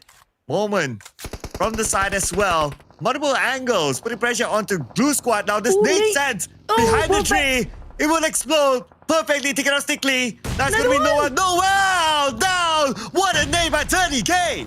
You don't have Tony K, but Tony K is spicing things up. What a triple nade down finish off the rest of GLU. eArena, they are on fire with 8 eliminations. Another double-digit eliminations, perhaps, in this map. Imagine if they got themselves a chicken. They haven't scored any chicken yet, by the way. No chicken, no problem for eArena. But I'm sure they wouldn't mind one for themselves. Now VOIN, only Zeta left. Okay, this nade. Oh, this nade. KF in front, KF! Totally didn't expect the nade from behind, and Zeta will take him out. GLU totally glued by those grenades. But on the side of the circle, now we don't see a lot of actions coming up from Vampire yet, but coming up, flushing Red FaZe out. Nate T living up to his standards with his own name. Can they actually finish off Red FaZe? There's also BTR at the back line, but they managed to take down on Lambo. It's going to be Vampire versus eArena, but BTR and D-Xaviers, they're trying to go for the push for D-Xaviers, but BTR will not give away this compound easily. On the side of Boom, BTR come from behind. They are sandwiched. Boom DX clamming down on BTR. They are squeezing out BTR's lives. Oh, and Boom Esports, they sniffed out Vexy, the support player. And now, no support for BTR. They're being sieged now by D-Xavier. Next is probably going to be Boom Esports. They're just waiting for the right moment to go in. Smoke is still active though. They see Razy on the second floor, and Razy goes down to Octa with the AUG. But who's going to claim that point? D-Xavier is still in the building. Oh, Nate T finish it off. All the effort coming out from his side of Boom will be taken by Nate T, who's willing to go indoors to actually finish off the job. But at the same time, it will caught themselves in a trap. They walk straight into the place where BTRB squashed their life out. But for Octa and Yummy May, here comes Nate coming, greeting them from the outside. Nate T, he barely hanging on, down to only a couple of HP left, but Purges is down as well. Mastery giving cover fight from the back. Federalis, BTR just simply swung quietly. I got sandwiched before. I'm not going to go in there. But Yummy May, here comes a Nate, trying to randomly toss over whoever there is left. But Nate is still inside. Where are the rest of these Xaviers? Are they totally gone? It looks like the rest of them have been eliminated though, have been cleaned up by Boom Esports. Now they're claiming their dues after D-Xavier stole away the elimination points out of the hands of Boom Esports' effort. As Federalis staying quiet on the other building. Boom Esports not really checking the other building.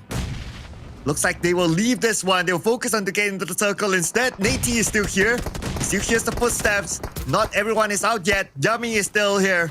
And Nate with the DBS, he will not engage. He does not have enough information where the other members of Boom Esports are at. How did Nate escape from that? How did he manage to get out? But on the side of Mastery and the rest of Boom, they're not willing to give this away. But Nate closing into his Federalis. It's going to be a 1v1 CQC between the one solo player of each team, respectively. Federalis going ring around the road. Coming up from the back. He found an opening, but Nate will be sharing the same shoes as BTR as he's been trapped indoors. I love the dance-off. Love the dance-off between Federalis and Nate. But now Nate, next, his destination is out in the open. Mastery is still waiting by the side, and also the 3 players of Boom Esports. They're just waiting for exit tracks right now. Nowhere for him to go, and Yummy will claim the point. This is going to be a 4v3. Finally, we get to see Vampires in action. And Team Flash, they might have a full squad if they can reset. But they... Oh my! Team Flash, Zeus and Top straight away marking their territory, while the other 2 players still far at the back. That's just how confident they are. They try to go for the airdrop as well. But Zeus, he spotted a couple of players of Vampires already. It's going to be Kiwi, Red Bull, and Mela. While Top spotted out Red Bull, he tried to make sure that he don't have any place to hide. But the nade somehow did not connect. And we're still waiting for Team Flash to be part of this, as well as Boom, who's right on top of the rest of the teams that we're watching, where Zeus at. 4v3 right now, and all of them from different regions. Which region is going to be the one to claim the chicken dinner? Team Flash still setting up Bo as a support behind, but Bo will need to move very, very soon as the zone will close. He does have his teammates as a marker, so it's not going to be a problem for him to move forward. While the next clash might involve the other 2 teams, Boom Esports and Vampire Esports on this hill, monitored by Team Flash, waiting for the opportunity to steal away those elimination points. Nate tossed to its Octa. A bit over toss, a bit off the grid. Yummy May on top of a rooftop. He tried to get as high and as elevated as possible, but Bose by Red Bull. Vampires managed to get on one. When try to flush out the rest of Boom right now, it's quite difficult with this compound, this last compound available in this last the circle. Red Bull, another one towards Win. Red Bull is really on it. No helmet, no problem. He doesn't care. What he sees moving, he stops to shoot, but here comes wrecking havoc. Boom, going against Vampire, but Gooey finish him off, leaving Boom with only 3 players equal out the field. And now it's down to the 2 new signings of Vampire Esports to see if they can actually pull this one for the team. Boom Esports though, it's gonna put a lot more pressure onto them as they have the numbers. Team Flash, only 1 player left. Red Bull tries to find his target across, but the terrain is not helping him. U3Ds not gonna be used as much since it's very, very far away. A smoke in between them though, as though Yummy knocked down, but Mastery is there together with him. He could probably go for the pickup, but Dewey is making an active approach as well on top. Solid formations of the Vampires. Boom, very spread out. Octa definitely locked on Red Bull. But for Yummy May to reset now, the nades flying over. Oh, lucky was an overtoss. But the smokes kind of blinded Mela for now. He couldn't spot out Yummy May. But the Blue Zone will force a Vampire to slowly push forward here. Gooey spotted out Mastery, perhaps not really. He just randomly blindly spray and pray, they say. Here comes Mastery. Try to slowly get over the curvature of the ground to see where are the players are snaking right now. Mela will be the turning type for Vampire. He's too close with Yummy May right now. Oh, this nade! Red Bull onto Yummy! Could it be an opening for Vampire Esports right now? Circle control is still 50-50, but now Vampire Esports, man advantage onto them, and Yummy is being held hostage by Mela. Oh, if Mela can toss a perfect... Oh, this is a perfect volley! They are on the run! They are exploiting themselves! And Red Bull want to play! How did he know? Mastery is in shambles! Vampires, there's left to 1! And finally, they're rising up again! Don't come to Primos again! What a play by Red Bull! As when you thought that Vampire Esports is missing. Look at this, look at this. Who's that picture? I'm trying to make out, but okay, is that Schwabs' picture? I think it looks like Schwabs' picture. But anyway, Vampire Esports, ladies and gentlemen, don't count them out. You thought they're missing, you thought they're hanging off there, but no, they prove you wrong, and they are back. Wow, I have to give it. Red Bull was the one that breaking the tension and silence just now. It was wise for Boom to watch out for Red Bull very closely. It was the perfect man to execute it. The moment Yummy May lost his vision towards Red Bull, that's where everything just towards the side of Empires. What a significant toss of nades by Red Bull just now. Yep, and one of the latest signings of Vampire Esports, Red Bull, coming in with the most damage and also 4 eliminations together with him. 10 eliminations here for Vampire Esports. Wow, what a round, what a round. Schwabs didn't really make a showing towards the end, but the 3 players, Red Bull, Mela, and Dewey, was good enough for them to bring in the chicken dinner for the team. Even Dewey providing the amount of damage, even though he only secured 1 elimination. So that's a showing that he put out a very good support for the team. While Mela, as usual, still performing again. Let's relive the best moments here with Vampire Esports and their chicken dinner.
I was trying to make sense. How did Red Bull toss those grenades so precisely when it's actually at the slopes of the hill? I think Mela relayed precise. How do you call it? The location, exactly, which angle. You know, there's the gyroscope up there that can actually have numbers. I think he actually read it out for Red Bull, which angle to toss it on. It was perfect, man. Yeah, I think that would be the case, right? Like, that's what teamwork make the dream work mean. So you give that information, and then the tosser also has to toss it exactly. Oh, everyone's just perfect this round. And because of perfection, Red Bull is our MVP this time, the latest signing of Vampire Esports. 4 eliminations, 822 damage. And look at the headshot percentage, 28%. That's actually on the higher side. That's true. We've seen this player grow so long since the start when he was in PMCL. How much he can grow. This guy, it's not in his max potential, not on his peak prime yet. Imagine in the next couple of just months, what can he offer? It's one scary player. But when it comes to the points, Vampire with 20 points, 10 elimination just now, definitely will push them up on the first page. With Boom getting himself 8 elimination, 14 points.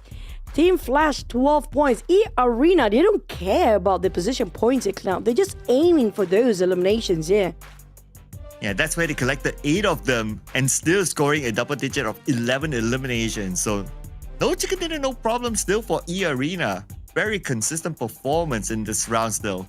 As for BTR, at least it's a bit of a comeback for them, even though they had a tough round with the Xavier and also Boom Esports sieging down the compound, coming in with 6 points in total. Of course, it's an improvement as compared to the previous round of 0. But speaking about 0, this time the 0-point teams are RRQ, TALON, and Hale Esports. RRQ in trouble. We just talked about them early on. Same goes for Hale. I think Hale didn't score much when it comes to the previous map as well. This is going to hurt when it comes to overall ranking. But when it comes to eArena, they still have 19-point gaps between them and VOIN. No chicken still, but not a problem at all. Well, Vampire push all the way up to the 4th place, just following pursuit of Team Flash, who placed himself at 3rd place. But look at the point difference between match 1, 2, and 3 for Team Flash. Such a huge difference. I know, right? Although we have still 3 more games, but then again, there's this gap as of now. That is. eArena, of course, we did talk about them. No chicken dinner, no problem. Still very consistent, double digit every round. But if we were to switch over to the other side, we have now 3 teams with a single digit. RRQ, Blue Squad, and Hale Esports at the bottom. So there's a bit of a shift here because, yeah, naturally it's still the first 3 games. So FaZe Clan is no longer at the bottom. They move up slightly. But the only team right now that's still rooted at the bottom, not changing their spot, is Hale Esports. So they need to go back to the drawing board. Well, speaking of the overall, I feel like it's a change of era right now. We used to say, okay, back in the days, like when it was every few years we have this ultra special player. I feel like Red Bull might be it and Tony K for this season and probably even this year. Maybe even next year. There's going to be... I know a lot of you guys are having Rosemary as your favorites, but right now it feels like the tide is changing. Well, what you know else... what did I just say?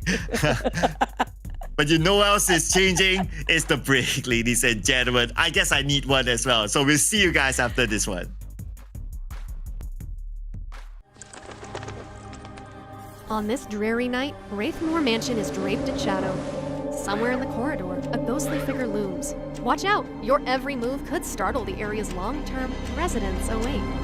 PUBG Mobile's new Spooky Soiree version is now available. Here's a quick run-through of V4.0's themed mode and all the specialty gameplay it has to offer. In Spooky Soiree, you can pick up skill items that infuse Ghosty with ghostly powers. However, you can only equip up to 1 main skill and 2 passive skills at a time. If you prefer to fight over supplies, you should choose skills that boost your offense and survival. The first skill is Floating Balloon, which lets you fly for a brief period. It's really effective for repositioning or moving to support teammates. Scan is a skill that provides a lot of enemy intel. The Heal and Armorer passive skills allow you to battle to your heart's content without a worry. If you value survival and fun above all, go with Guardian Shield, which provides cover that you can bring anywhere. It also knocks back approaching enemies. Passive skills Boost and Ghost Helm greatly increase your sprinting speed and defense respectively, allowing you to loot your way across the map swiftly and efficiently. If you get defeated in a match and become a prankster ghost, don't fret. Take advantage of the special skills you gain, Bomb, Scan, and Shield, to give your teammates more opportunities. Keep in mind that these skills will gradually become available on different maps at different times. Choose whatever fits your playstyle. This mode has 2 main theme areas, Wraithmore Mansion and the Rock Review. Head straight for Wraithmore Mansion if you love battles. Open ghost crates to expose the locations of all nearby enemies. Speaking of supplies, there's a magic mirror on the first floor with tons of treasures sealed inside, making it a highly contested target. If you'd rather explore the new version in peace, head for the haunted residential area, where the scaredy ghosts gather to avoid intense confrontations. This update introduces a new vehicle, the Magic Broom. It seats 2 players and has a dash that's great for pursuing enemies. The broom's portability and flexibility is also useful for quickly scouring the area for supply. Plus, it has a powerful sweep that can knock enemies away. There's a lot more ghostly content for you to experience. For more information, be sure to check the official patch notes in the game wiki. Nightfall marks the beginning of your adventure. That sums up most of V4.0's themed updates. Winner, winner, chicken dinner. Finding it hard to fight back against enemies? Is reloading not realistic enough? Is it affecting your battle experience? Does your motorcycle have a busted tire? Did you reach Conqueror tier and have nothing else to do? If any of these are relatable, then don't miss this video. Let's check out the various upgrades in PUBG Mobile V4.0. This version introduces a brand new weapon, the Mortar. It uses a special explosive ammo and deals tons of damage to enemies. It's great at applying pressure. The Mortar has 2 firing modes. Quick Strike mode lets you aim directly at enemies. Precise Target mode lets you strike areas beyond your field of view for amazing long-range coverage. Whether it's fighting back or providing long-range support, the Mortar is an excellent tactical choice. We have also revamped reloading to provide even greater realism. To put it simply, if you reload your weapon before it's empty, you'll keep a round in the chamber. So after reloading, that means you'll have an extra shot available to you. We've also improved the idle and reload animations for empty pistols to keep you more immersed than ever. We've added crosshair style switching for the 4x scope. You can easily switch between them as you like. May you never miss your shots again. Now, when you burst your motorcycle's tire, you can easily swap it out for a new one. We've also improved the stability of mounted firing on 2-wheel vehicles. Ride smoothly and fire with more precision than ever. Boats also get an upgrade. They travel through the water much smoother than before. Enjoy the improved naval warfare. These vehicle updates are sure to make matches even more exciting. Apart from battle-related improvements, Erangel's Lipovka has a new relaxation area. Take a break from the fighting and come here to gear up with supplies. Or relax for a bit on the swings and Ferris wheel. Get comfy on the battleground. C9S26 is here. Check out the new Ace-exclusive Path of Honor and rewards. We've improved tier objectives and added rewards for reaching the highest tier in the previous season. New legendary firearm is here. Challenge the brand new firearm combat power system. Your glorious journey begins. For more information, be sure to check the official patch notes in the game wiki. That's a brief overview of V4.0's classic mode updates. Winner, winner, chicken dinner.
Get to know version 4.0 in 3 minutes. No treats? Then beware of tricks. The new spooky soiree version is here. Let's check out what's new.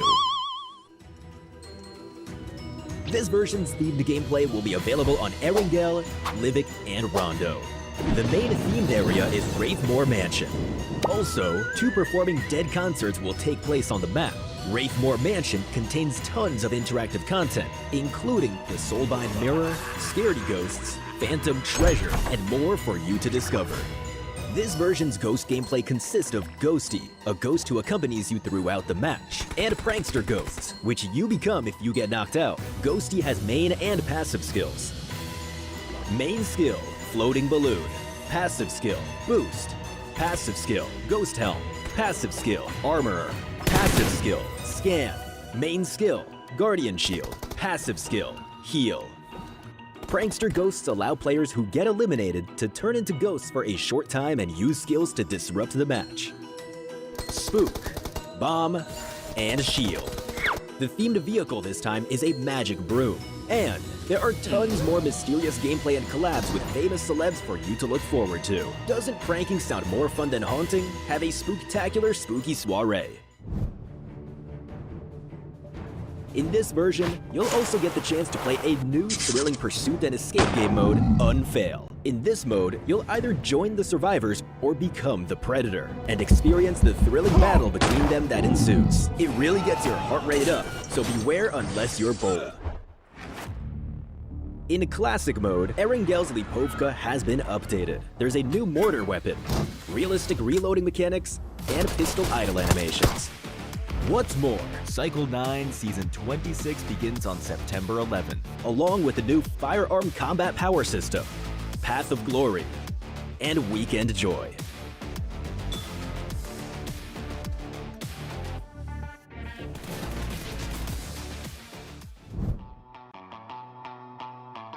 Home will introduce the new Lunar Castle style, a treasure hunt minigame, home competition, and home-style voting event.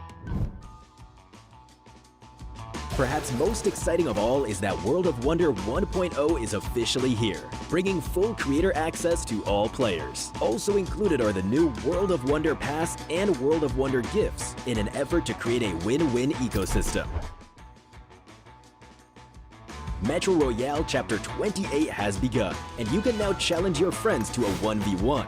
We've also added Ghost Crates, and that's not all. Version 4.0 still has more gameplay on the way, so stay tuned for future in-game announcements. See you next time.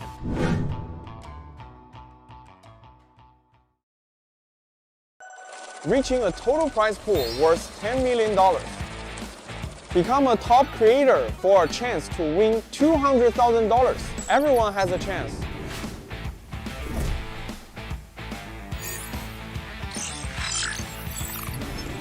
Hi everyone, I'm XL. The 2 most frequently asked questions I've received have been when World of Wonder would release after having been in beta for so long, and when we'd grant full creator access to players so they could realize their unique ideas. Today, I've come with the answers that everyone has been waiting for. I'm happy to announce that World of Wonder 1.0 officially launches in the next version.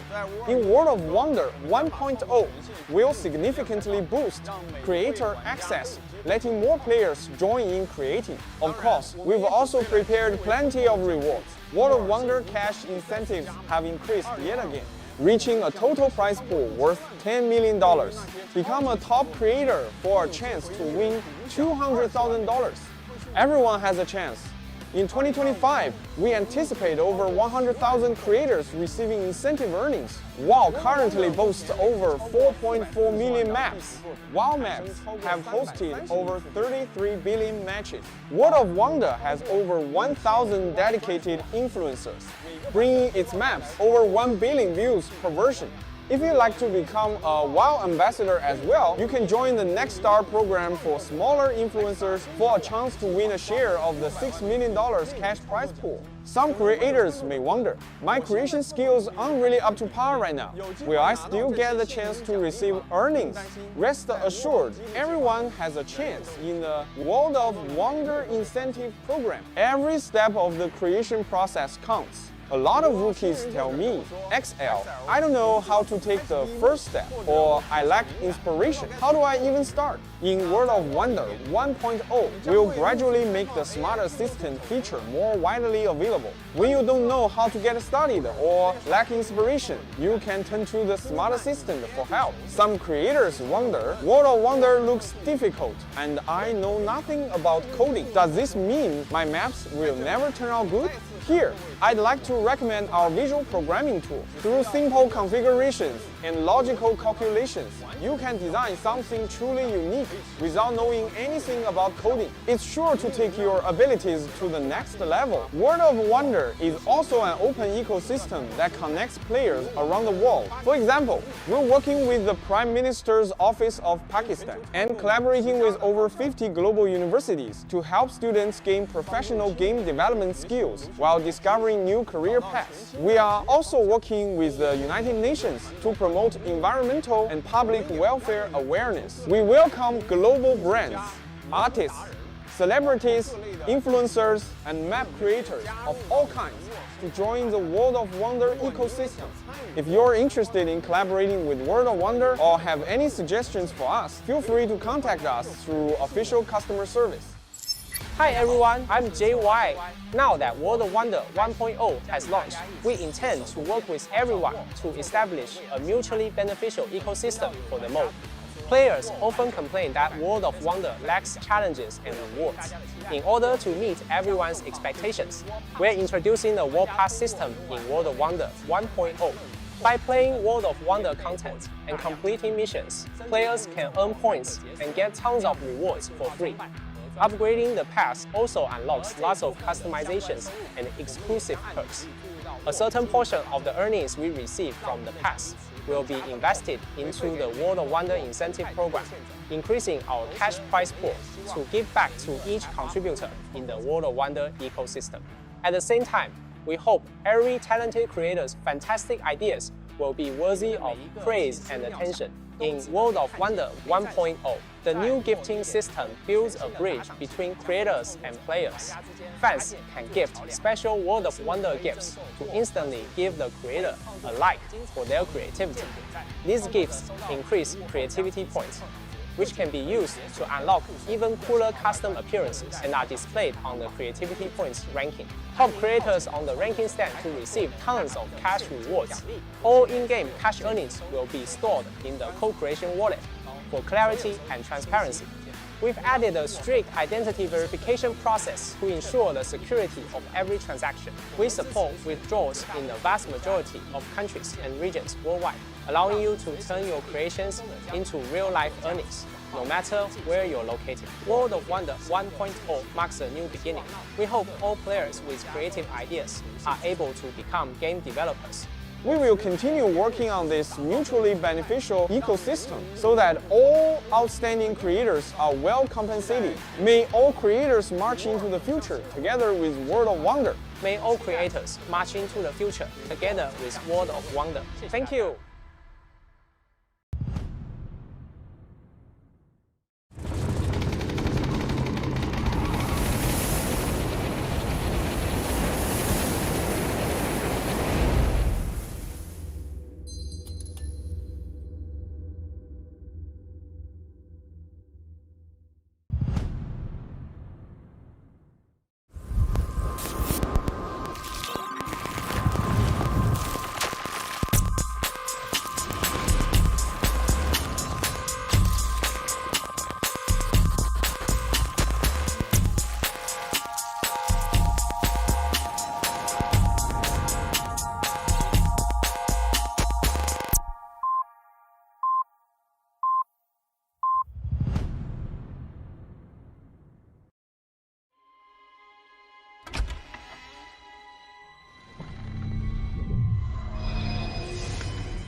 The first ultimate set with removable outwear, Nixon Sinistra, is now available. The first advanced upgradable firearm with sound effects, Nixon Rose AUG, has arrived. It comes with an exclusive Inspect emote. Help you stand out on the battleground. Plus, a cool elimination broadcast, elimination effect, and loot crate to turn eyes on the battleground. The matching Resonant Nell glider is sure to make a stunning entrance in battle.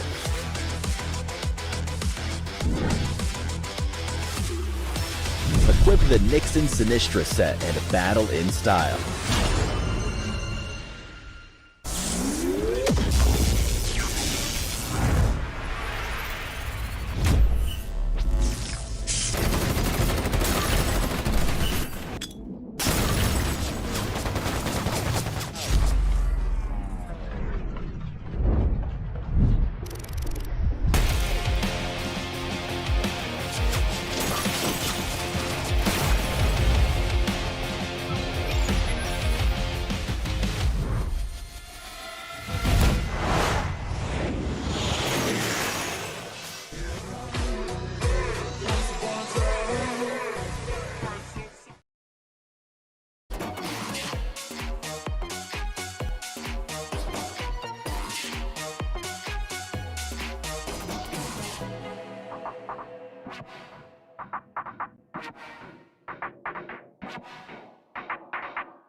And that is it. The first 3 matches of our first Super Weekend here at the 2025 PMSL Southeast Asia Fall has concluded.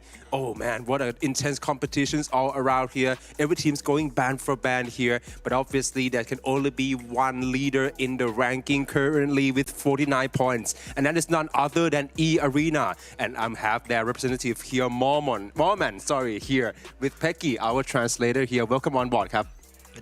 Yeah. So, Mormon, I suppose in just 3 games, you guys are already sitting on the top of the ranking with 49 points. Do you think eArena is in the same dominant form as the last season? ก็หลังจากที่ผ่านไป3เกมนะคะตอนนี้พอยต์ของเราก็ขึ้นมาที่49แต้มเป็นที่เรียบร้อยแล้วถือว่าเป็นผู้นำอันดับ1ในเกมในตอนนี้ค่ะแล้วเราคิดว่าจากมุมมองของเราในตอนนี้เนี่ยเรายังคงเป็นที่1อยู่ไหมคะมอร์แมนก็ไม่หรอกครับผมก็แค่ทีมโชคดีเฉยครับโชคดีเล่นดี good team playing style with a good luck That's it. Oh, a bit of a sprinkles of luck in there, I suppose, over here. But yeah, even with such a big lead, you guys still haven't won a winner chicken dinner yet. Do you think you'll be able to secure one going into the Smash Rule tomorrow, since you guys need that chicken in order to close it out? คำถามถัดมานะคะมอร์แมนก็ตอนนี้เรายังไม่ได้ไก่เลยการที่เราจะเข้าไปใน Smash Rule วันพรุ่งนี้เนี่ยเราจำเป็นจะต้องได้ไก่เพื่อที่จะชนะค่ะเราคิดว่าเราจะทำได้ไหมคะก็ถามว่าได้ไหมเอาเป็นว่าตอบว่าเล่นตามเกมดีกว่าผมเล่นเรื่อยๆผมไม่ได้กังวลว่าจะได้ไก่หรือไม่ได้ครับเพราะว่าโฟกัสแค่เกมต่อเกมครับ It depends and we play game to game and we drive our chance to win still. I see. Obviously, just going it game by game, right? That's lovely to hear.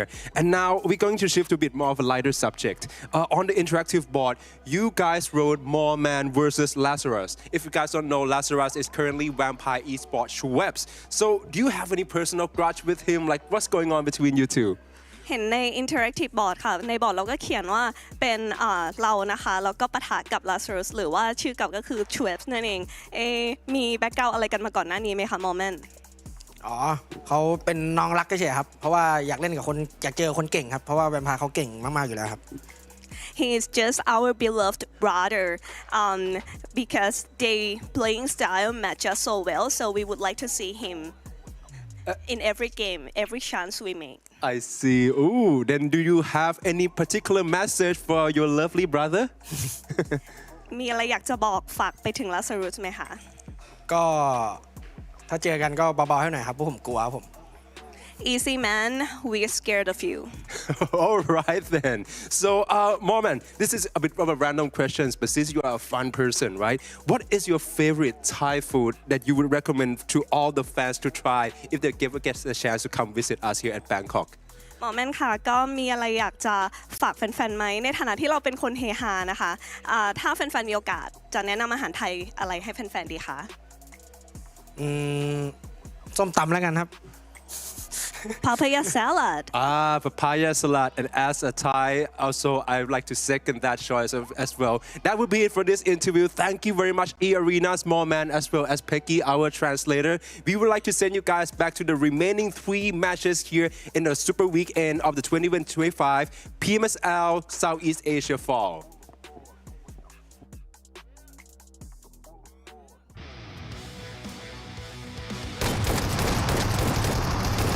I want a bit of that papaya salad as well. Making me hungry. But thanks, Moman, for that interview. That was a very interesting one while we recap back on the highlights. So I guess like what Moman said, right? Maybe they're saving the chicken dinner for the Smash Day, Smash Sunday tomorrow. Yeah, I feel like it sort of, I don't know, is it a curse or a jinx? Like if you get chicken dinner during this time where Smash Rule is not implemented or activated yet, you will never get it during the Smash Rule. But also the papaya salad, I know it's som tam and it's really good. You guys should try. It's really good. If you're into spicy stuff and sour and slightly sweet, it's something that's really appetizing as a good appetizer. But Mormon is not sharing any secret at all when it comes to the performance. He's always tight-lipped, despite his being such a fun guy. Yeah, but this interview is a bit tame though, so I guess he's keeping the focus in, not getting overly excited. But as long as they don't score the chicken dinner, there's one thing that I kind of miss about Mormon is the Mormon dance. Yeah. They should have asked him to dance for the closing as well.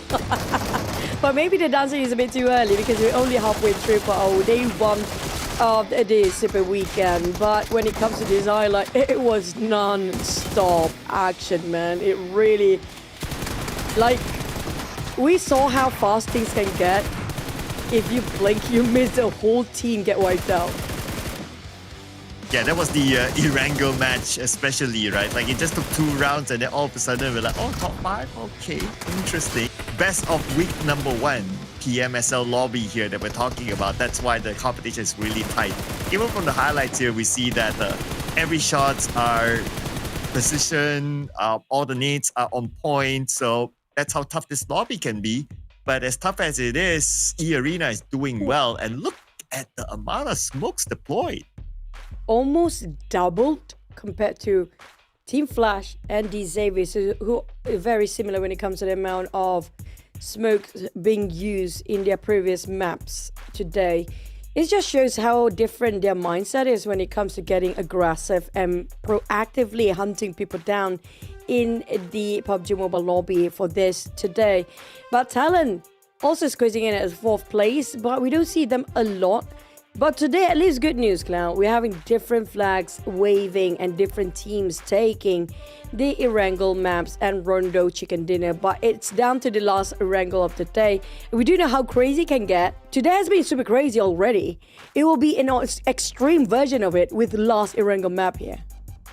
And besides that as well, our first 3 maps are from different regions that scored the chicken dinner. So now we are waiting to see if any of the Malaysian region teams, namely Homebois MAQNA and also TODAK, to be able to score that chicken dinner. But while we wait for that to happen, you guys don't need to wait any longer because PUBG Mobile version 4 is right now available for you guys to download. And with version 4, it gives you more stable frame rate and gives you a smoother combat experience. Overall, it reduces the lag on all devices by, like what you can see there, 30 to 50% and 10 to 30%. So no reason for you not to update to PUBG Mobile version 4.0. Yeah, update now, be the conqueror that you always want to be, and maybe even during PMSL we get to see you guys perform. But before that, also we have to thank none other than our official sponsor, none other than TECNO, of course. Stop at nothing with Bova 7 Ultra 5G.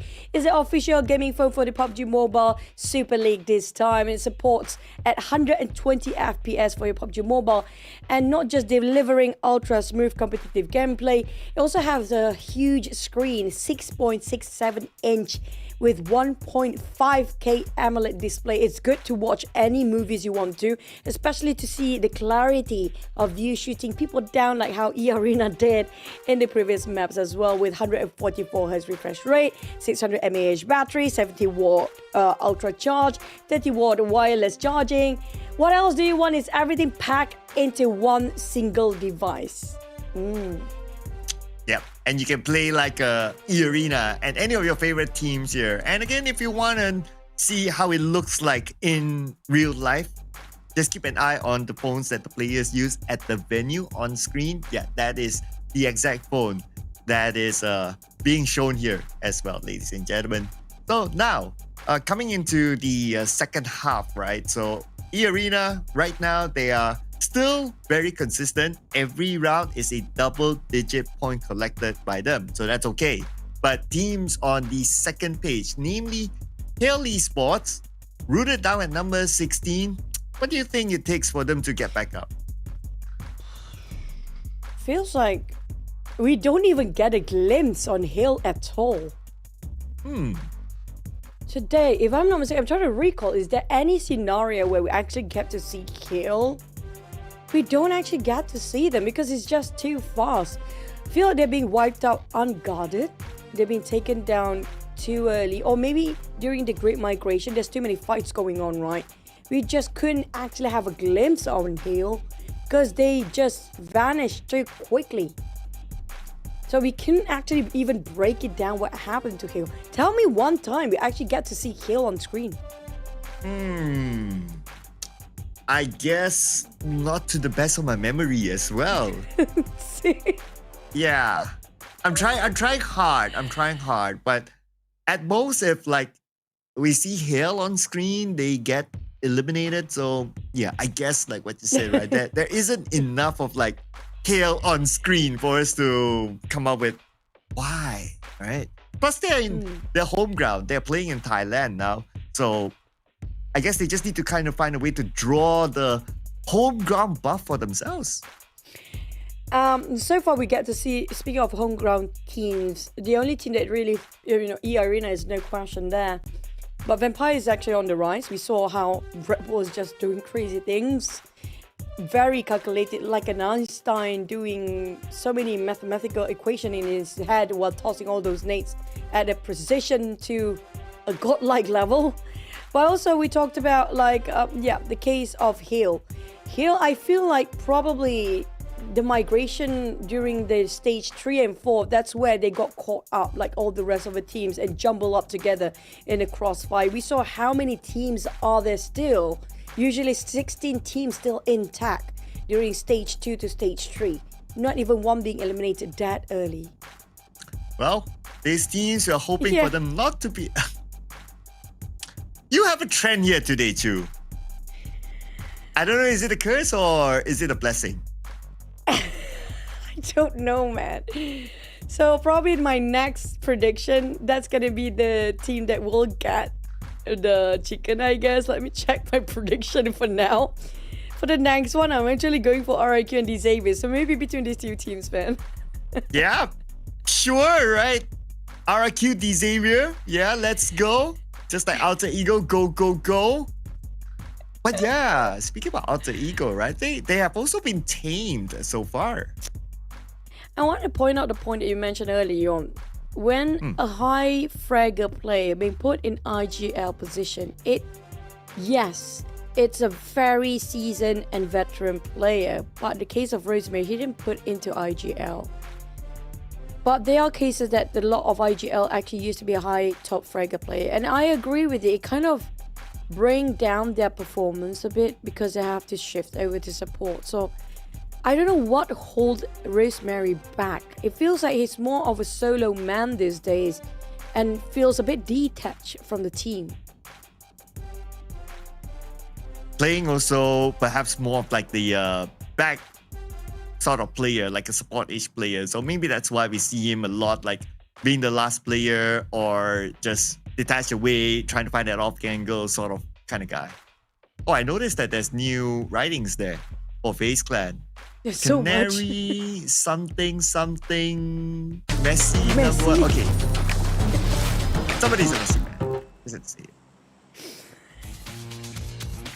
I don't know if we have Messi actually playing PUBG Mobile these days. I mean, why not? It would be great to actually have celebrities that, or retired football players, athletes that actually do a professional team for PUBG Mobile. It'd be fun to watch. So. Yeah, do that together with G-Dragon. Like Messi and G-Dragon combo.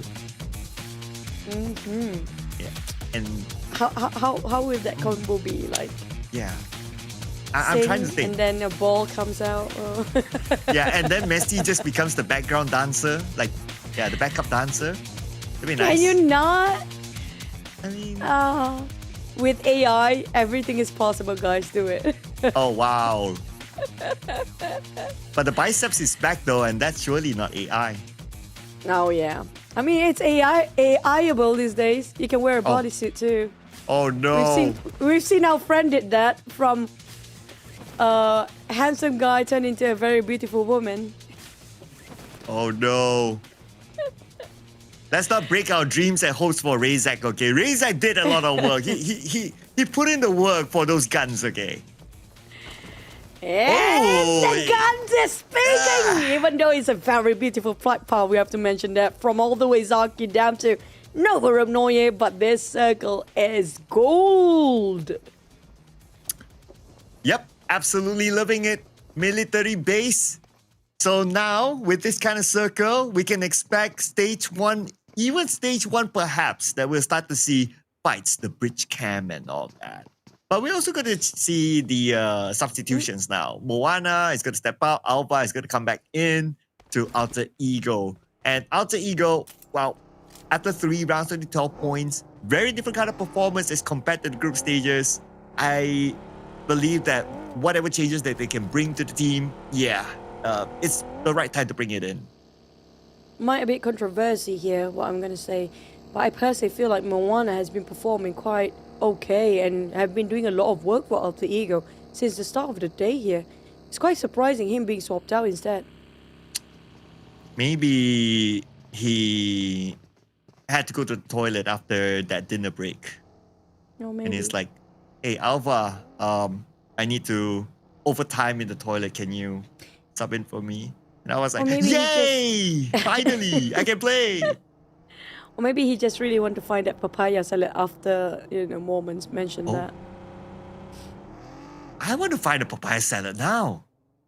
And we have it in Malaysia too. Okay, I know where I'm going after this. Okay, hopefully it's still open then. Oh, man. Okay, back to action. SMB is going to be the main target for a lot of teams. So we can see quick rotation by a lot of teams around by now. So I'm not surprised. I feel like TODAK is the it guy when it comes to this season. Red Bull might be second to that as well. Now, there you go. Yeah, Red Bull, number 2, TODAK, number 1. And then you have NC2. Yep. Of course, eArena, they're performing, so naturally their stats will be up there. But to have Red Bull in between, like what you said, right? Red Bull definitely giving a lot of value to Vampire Esports.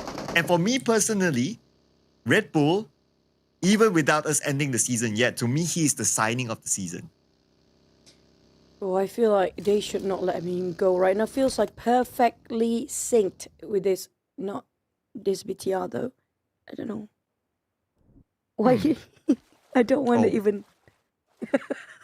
Are they just neglecting that fallen teammate? Just gonna swing straight to... I think Red Face is a nice guy. Come on, Red Face. Yeah. Also, the latest signing for BTR. Okay. Get it back to Quick, around Milta area. What? Why is it he's there alone? That's going to be FaZe Clan, always going to be around Milta Power. But Alter Ego, they were actually around the Medusa intersection before. They purposely, intentionally dropping by here. Maybe trying to do this. And they would have analyzed that Milta is the area where FaZe Clan would drop, so they made a quick move. And it brought them dividends. They scored 2 elimination points so far now, chasing down Earthsea. And the brand new player sub into this round. Alpha is going to lead the charge, but on the mini screen, we have another fight here. D Xavier and RRQ. Levi's alone. It's going to be in SMB area. Quite early fights in SMB, despite it's just the first stage, thanks to the circle pops the first stage here. But with the Bison going for the sprays, getting on RRQ. RRQ in trouble, Nepeko's down next. Levi's clutching it all by himself. 2v1. Make it 2v3 just now as Levi will actually try to score another with PUBG giving aid from the back. Gen Force, can you do anything about this? But they have another contender here. D Xavier's taken down by TALON, but PUBG managed to secure the indoors of this compound. But they need to wrap things up quickly and revive Levi because TALON is hot on their tails. And there goes Gen Force. Again, the final player to survive for RRQ. Exit frags perhaps. He's just waiting for the players of D Xavier to go for the buggy. But there's a bit of a replay. Rosemary surprise! That's the opening.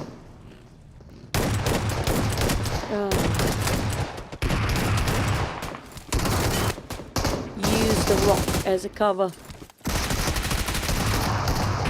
So many fights going on at the same time.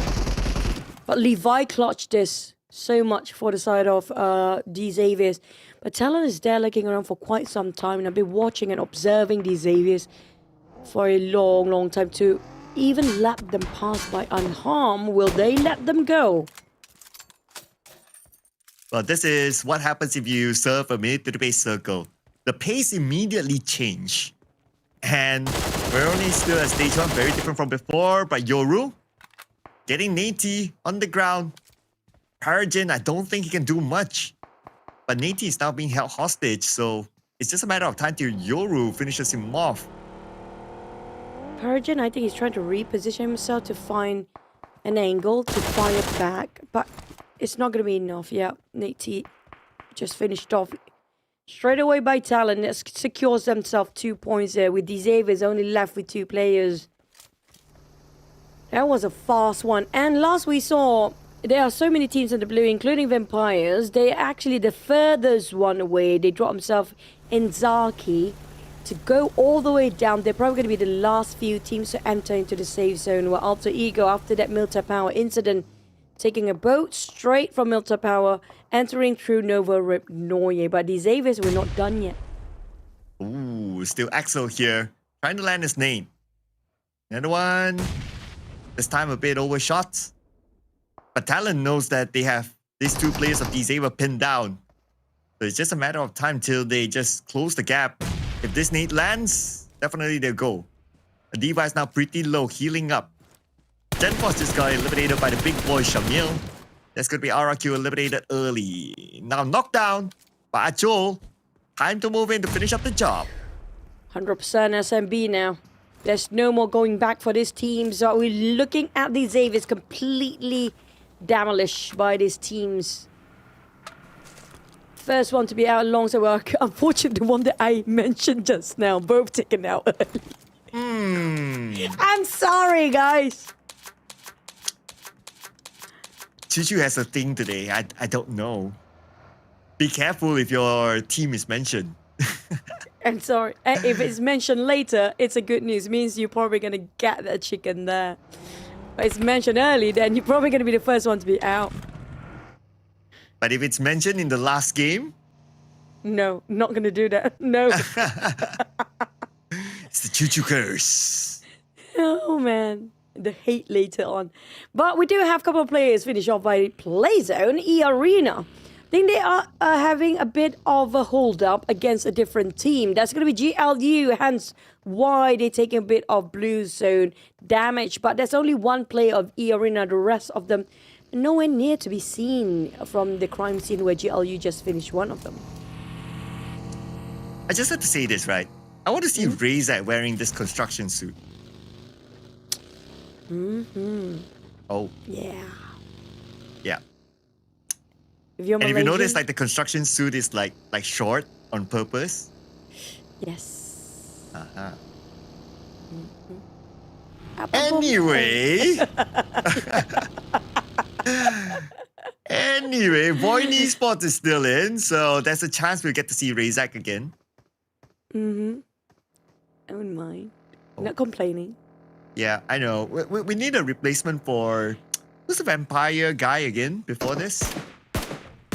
Which Very one? good looking one. Stone? Stone, yeah. Yeah, we need a replacement for Stone, so... Congratulations, Razak. You move up the chart. Approved by Chuchu. Hey, I wouldn't mind. I'm having a great time. Razak is performing, so it definitely will not be swapped. But what is going on with Kenny? But he's sliding down multiple times. But okay, well, fun aside, guys. We're going to talk about the game a bit, okay? Before you guys start to dish out all those hate later on. GLU just arrived coming up from the south. But the thing is, it's so much of SMB. Even if you arrive in SMB, there's a lot of blue zone you have to go through. So GLU going to not even think about the trouble, take the hovercraft from the sea to the land straight away, coming up from the very south, where last I know there are a couple of teams already on the south of SMB. We saw earlier on these Xaviers got wiped on top of SMB, which means there are plenty of teams here already. Yeah, last we checked as well. Yep, a good amount of teams there, but there's also like 1, 2, 3, 4, 5 teams still in the main island. And all of them are actually heading towards the left side bridge. So TODAK will be the happiest because they have Kenny, they have Tam there playing the gatekeeping role. Not many actually try to gatekeep or hold the bridge on the right side, and knowing the fact that it's already closed completely by the blue. But the left side of the bridge, now that's going to be feisty if we get to have a glimpse. Just now we saw Kenny got stuck, but at the same time the circle just moves away from the bridge, so they couldn't actually be at the bridge per se. They have to slightly pull back for TODAK players, which means a lot of teams can pass the bridge by now, but there'll be clashes.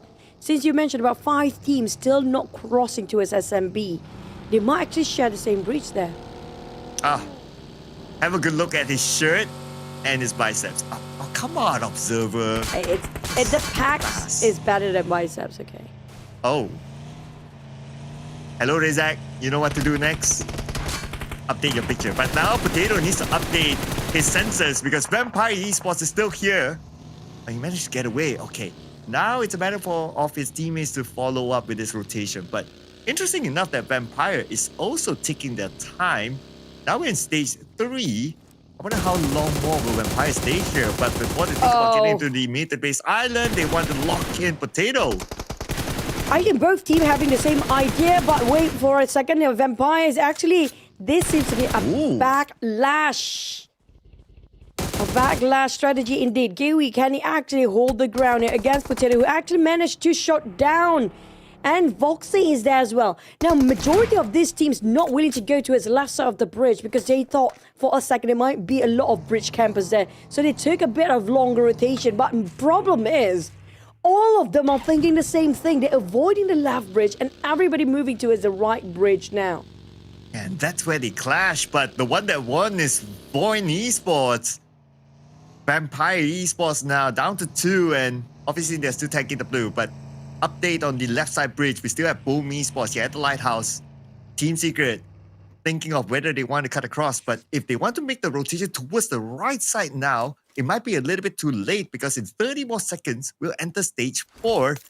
And I don't know how many more healing utilities do they have to tank the zone. It's half of the population of PUBG Mobile. If all these 6 teams going to make it through just to go across that bridge. There is spraying over whatever that moves, but there was Bombit taking on Red Bull straight away. But in the meantime, this is stage 4, Cloud. It's almost impossible to cross the bridge unharmed at this point. Oh, it doesn't help that the circle pulls itself to the south. I mean, this is why we love Mini to the base circle. Left side bridge just too crowded. If they want to switch now, it's just too late. Bombit goes down to the zone. And Juki right now, he's being pressured by Yummy. Yummy on the other side as well. I wonder how many healing utilities do they have. Juki has 5 first aids. I need that much. Maybe even more. That's not even going to be enough to go to south. Which the circle just pulled all the way and sucked the life out of the players who's actually taking the blue. This is way too deep to take the fight this long. Majority of them will get finished off by the blue zone instead of the players. It's a bonus if they can secure a couple of points. But this is actually a good farming point. If they get just a tiny bit of knockdown and let the blue does it work, they will get those points anyhow. And Yummy is just down to 9 bandages now, no first aids. So I guess he will just play the healing game. Unless you can steal away an elimination, that will be a lucky steal. But other than that, nothing much you can do. eArena in trouble as well. Mormon just got taken up by Yoru. And they are also one of the teams still in the main island. And Team Secret making their move, trying to punch their way through. Let's see how lucky they can get because last we checked, TODAK was there. Yeah, it's not. We didn't even put in equation that there's gatekeepers at the end of this bridge still. And their HP barely hanging on. Look at this. Yummy May by Mela. What? That one last tick of Valve. But Mela, you need to quickly find those first aids. That 2 first aid will not gonna be enough to last less than 30 seconds. But Team Flash, the ones that actually inside of SMB, is also having some trouble here. Talon and Team Flash. Seems Talon managed to actually revive on Boy Chill. They're back to 3. It's gonna be a 3v3. What a nade! In the face by Yoru. And now that's the signal for Talon to move forward to try to get the remaining players of Team Flash. Team Flash, 2 active players left. Talon won this one, but still, Bo is able to get Acho. So at least a bit of a consolation for Team Flash. Oh, they managed to squeeze in for TALON right at the nick of time before the blue start to hit them, but we're back to it. The teams, a majority of them, finished off in the blue zone here. eArena barely alive with one player after getting out from the blue zone. Oh, 6 teams almost finished. 5 of them totally got wiped out. Team Secret is still in the blue right now. 1 or 2 players, Zerus managed to get away, but they're gonna walk straight into TALON now. Zerus praying hard. He does have 24 bandages, so he's going to use that while he drives. While he looks for a safe spot to park himself. Okay, now going all the way down south, and there will be other teams there. We have VOIN Esports, and he's passing by BTR. And so far, nobody's pulling the trigger onto him. So far, so good for Zerus. For how much longer? You can see Alter Ego. Krypton is actually tailing him behind. There's TODAK in front. So far, so good, yet so long. Or not. But the circle shrinks. It feels so fast, the circle shrinks when it comes to SMB. And at least it favors Bows on the side of Team Flash. A solo play again. We have GLE in between. There's going to be a lot of carcass of the old aircraft laying around. But for Alter Ego, they come out from south. Zerus is going to be right in front of Snake right now. Player of Team Flash just got eliminated, so they're out at number 11. And Team Secret, only Zerus left right now. His teammate Juki out, thanks to the blue. Oh, Snape saw him.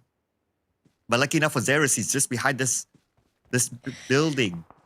It's okay for now. Snape trying to find that angle, but because he released those shots, so right now Zerus knows that he's being watched. Yeah, try to take a safer route for them. It's not even a building at that point, it's just a wall. Barely enough to cover himself. That's super lucky, I have to say, for Zerus, actually, for Alter Ego not to pursue that or commit to take him down. But for VOIN Donkey, since Alter Ego's moving south, there's high chance now it's going to be VOIN Donkey versus Alter Ego and the very south of SMB. As we are watching Rosemary already start to aim down, he can tap it out. But he got only 22 bullets, Cloud. There's not enough bullets. Okay, he's counting. But at least he does have his teammates, so I'm sure they can pass him a few bullets.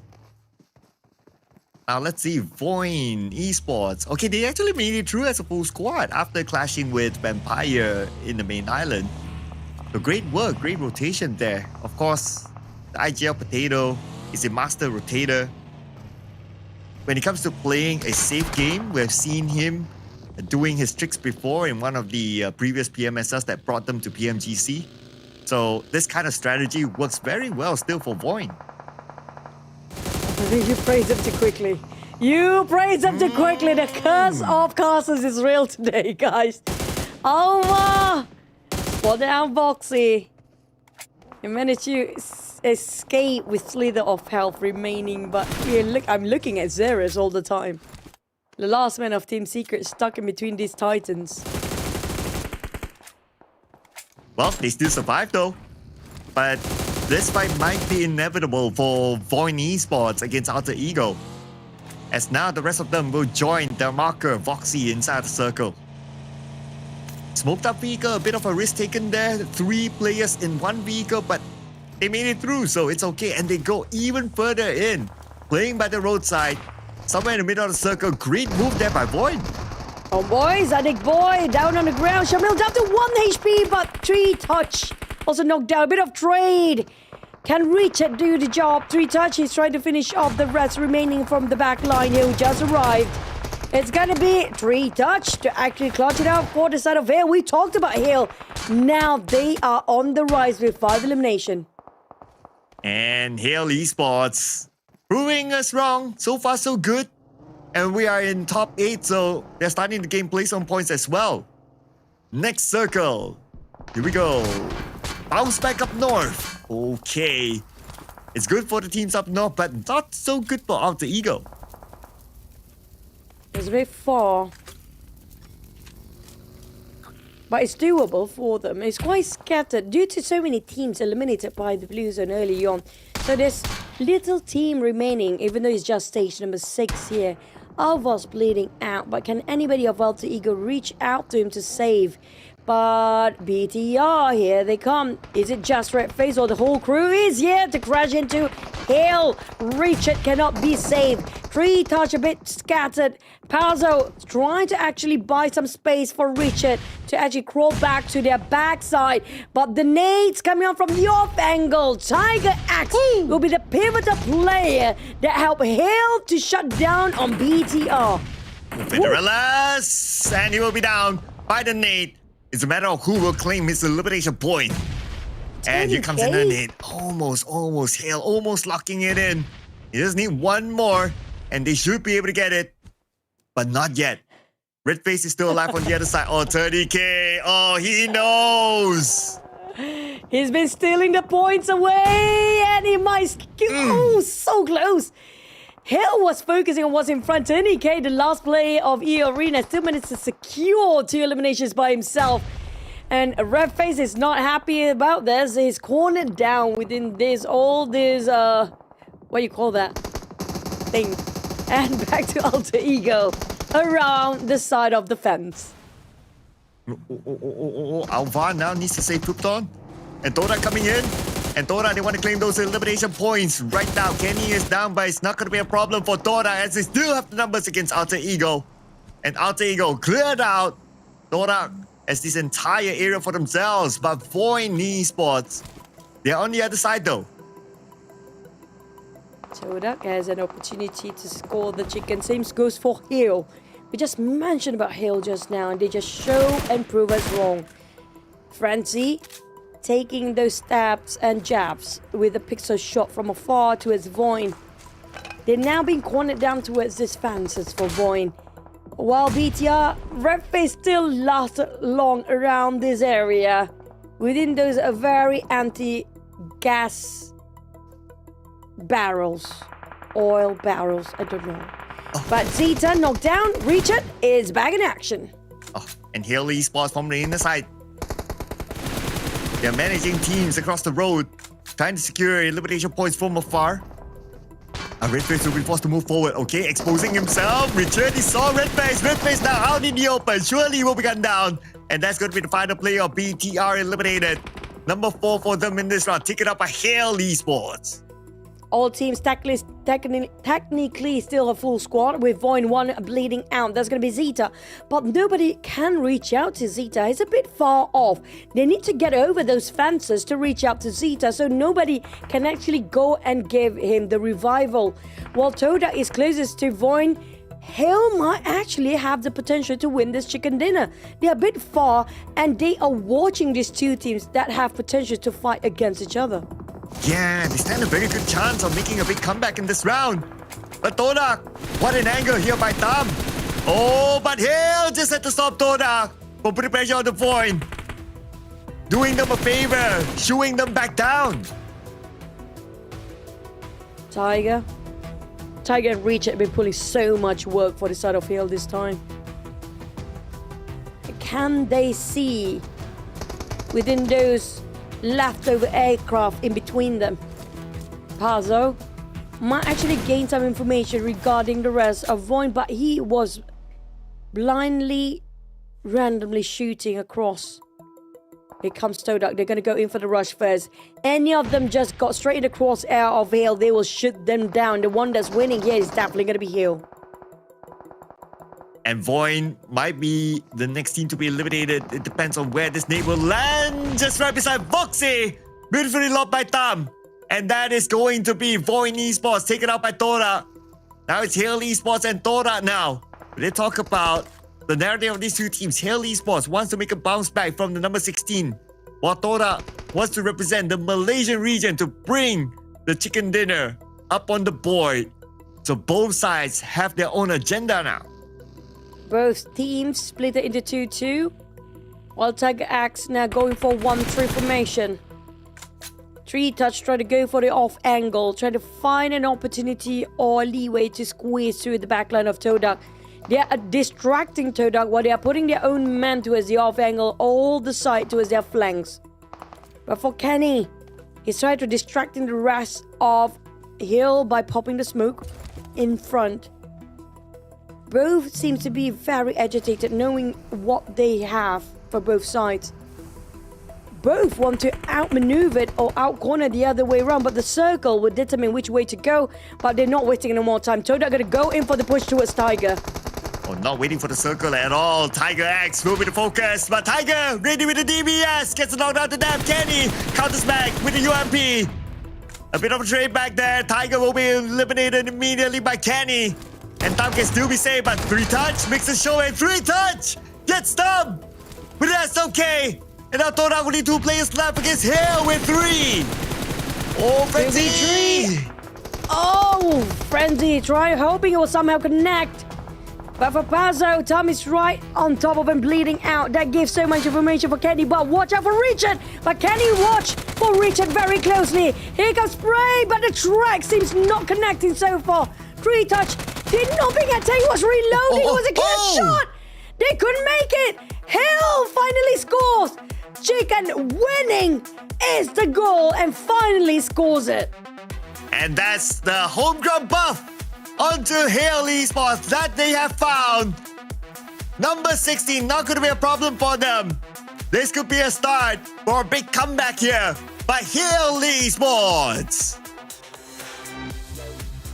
Oh, Tiger Axe, he was pretty much the sacrificial lamb for Hill just now. That's why before he goes down, he swap over to DBS, knowing that they are charging to his side. Despite his being sacrificed, nonetheless, he makes sure they will go with damage. He will not leave TODAK to get away, taking him out unharmed. He managed to take that on one. That was a big one for Hill, despite Tiger was being the sacrifice there. But absolute brilliance in terms of for the both teams, if you ask me. Like the activeness that they took, like without waiting for the next circle, they took the active approach. I really, really like this one. Because there will be occasions where in this sort of situation, teams will just hold and wait. But for both sides, they're both ready, they're both active, and I really love this kind of gameplay. Gotta give it to both TODAK and also Hale Esports. But of course, it's competition. At the end of the day, there can only be one team, and this time it's Hale Esports with a huge comeback. 13 eliminations for Hale Esports. So 23 points collected. This is a big bounce back to the home team. Richard, 3-touch, Tiger X, and Pazorix. If we were to zoom in onto the damage output, it is Richard. And he did show up in front of our screen multiple times, putting up a good show, finding good angles, and even stopping Red FaZe. Let's check out the highlights here.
There was one moment Kenny was reloading.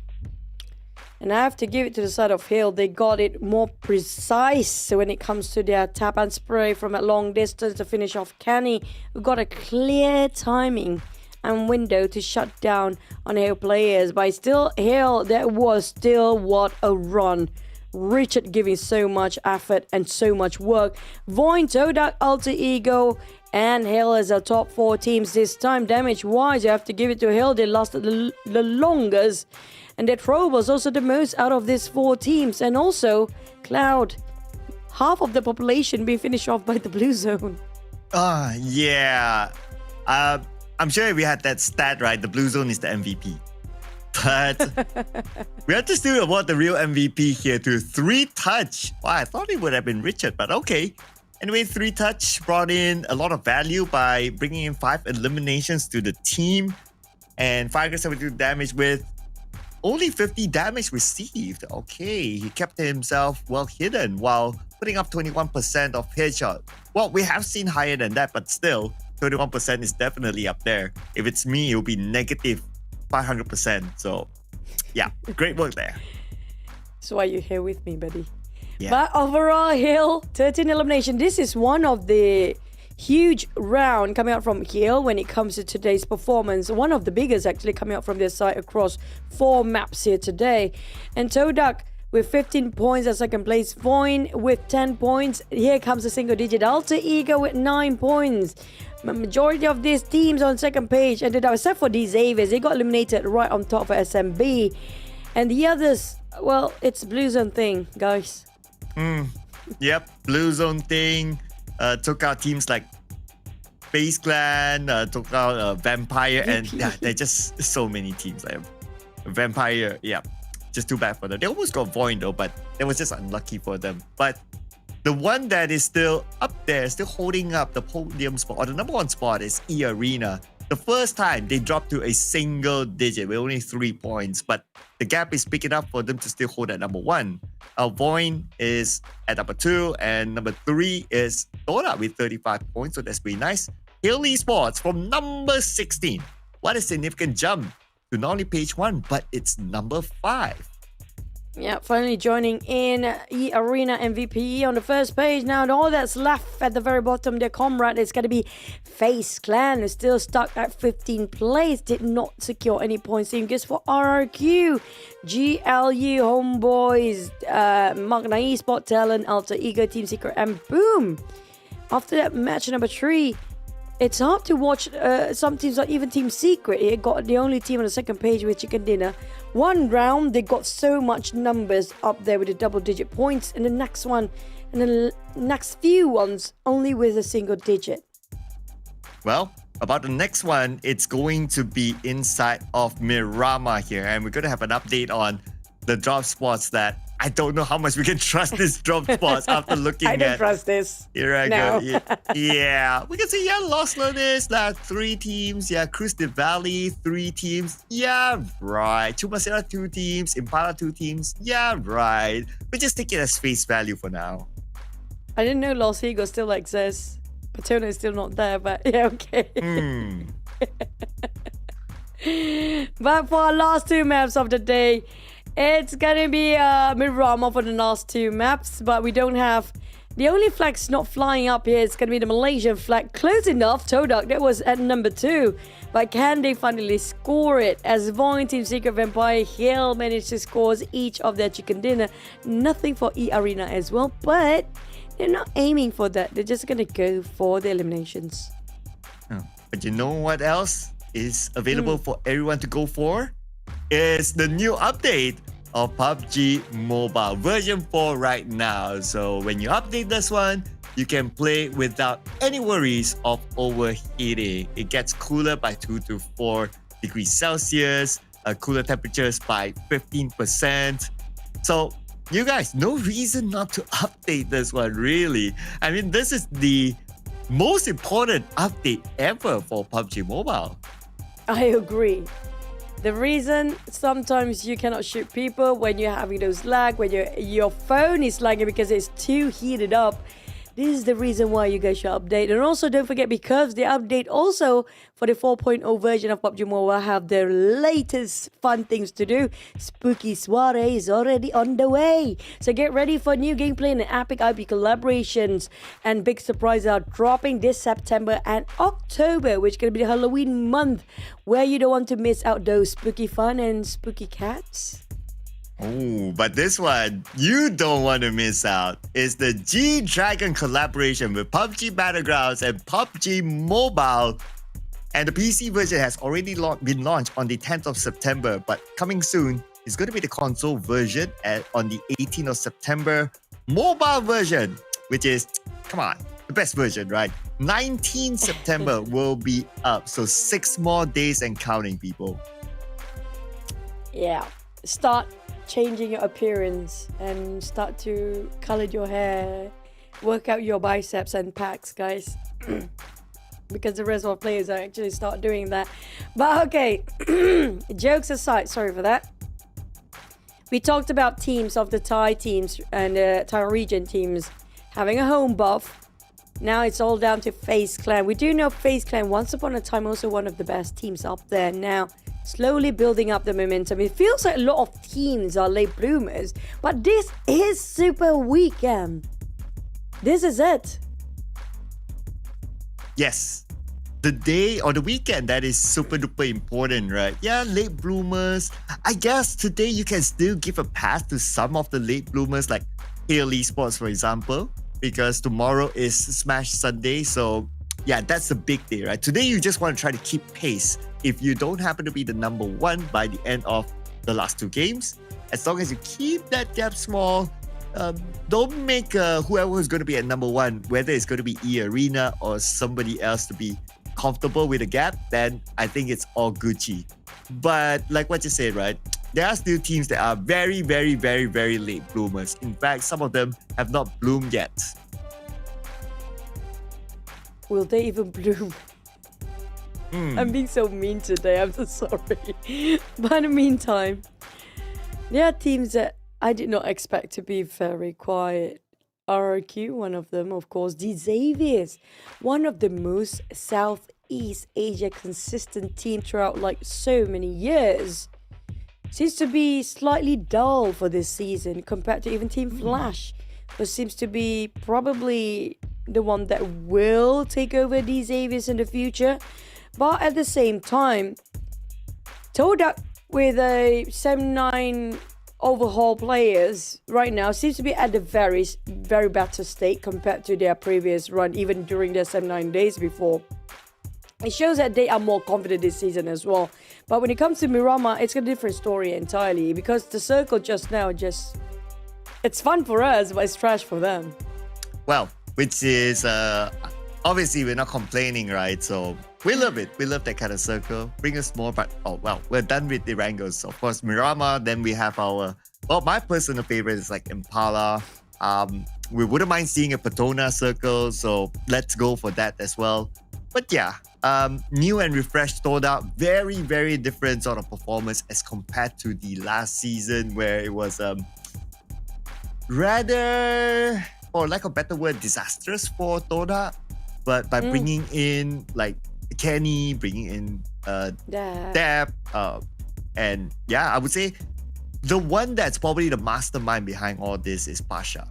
So Pasha used to be the coach for Sem9, so obviously he knows Deb, knows Kenny very, very well. So with him having that kind of information, he knows that, okay, I know the potential of them. I know how to bring the best out of these players, how to make them work as a team. And it's working out well. So gotta give it to Pasha as the mastermind. But will these teams be the mastermind of that chicken dinner and Choo-Choo's making RRQ and Xavier? Yeah, because I mentioned about them in the last one. So they got eliminated. The first 2 they got eliminated. I'm not going to call out any teams right now. But I like that you mentioned TALON for this one, despite it's just random for you. But I haven't talked too much about TALON here.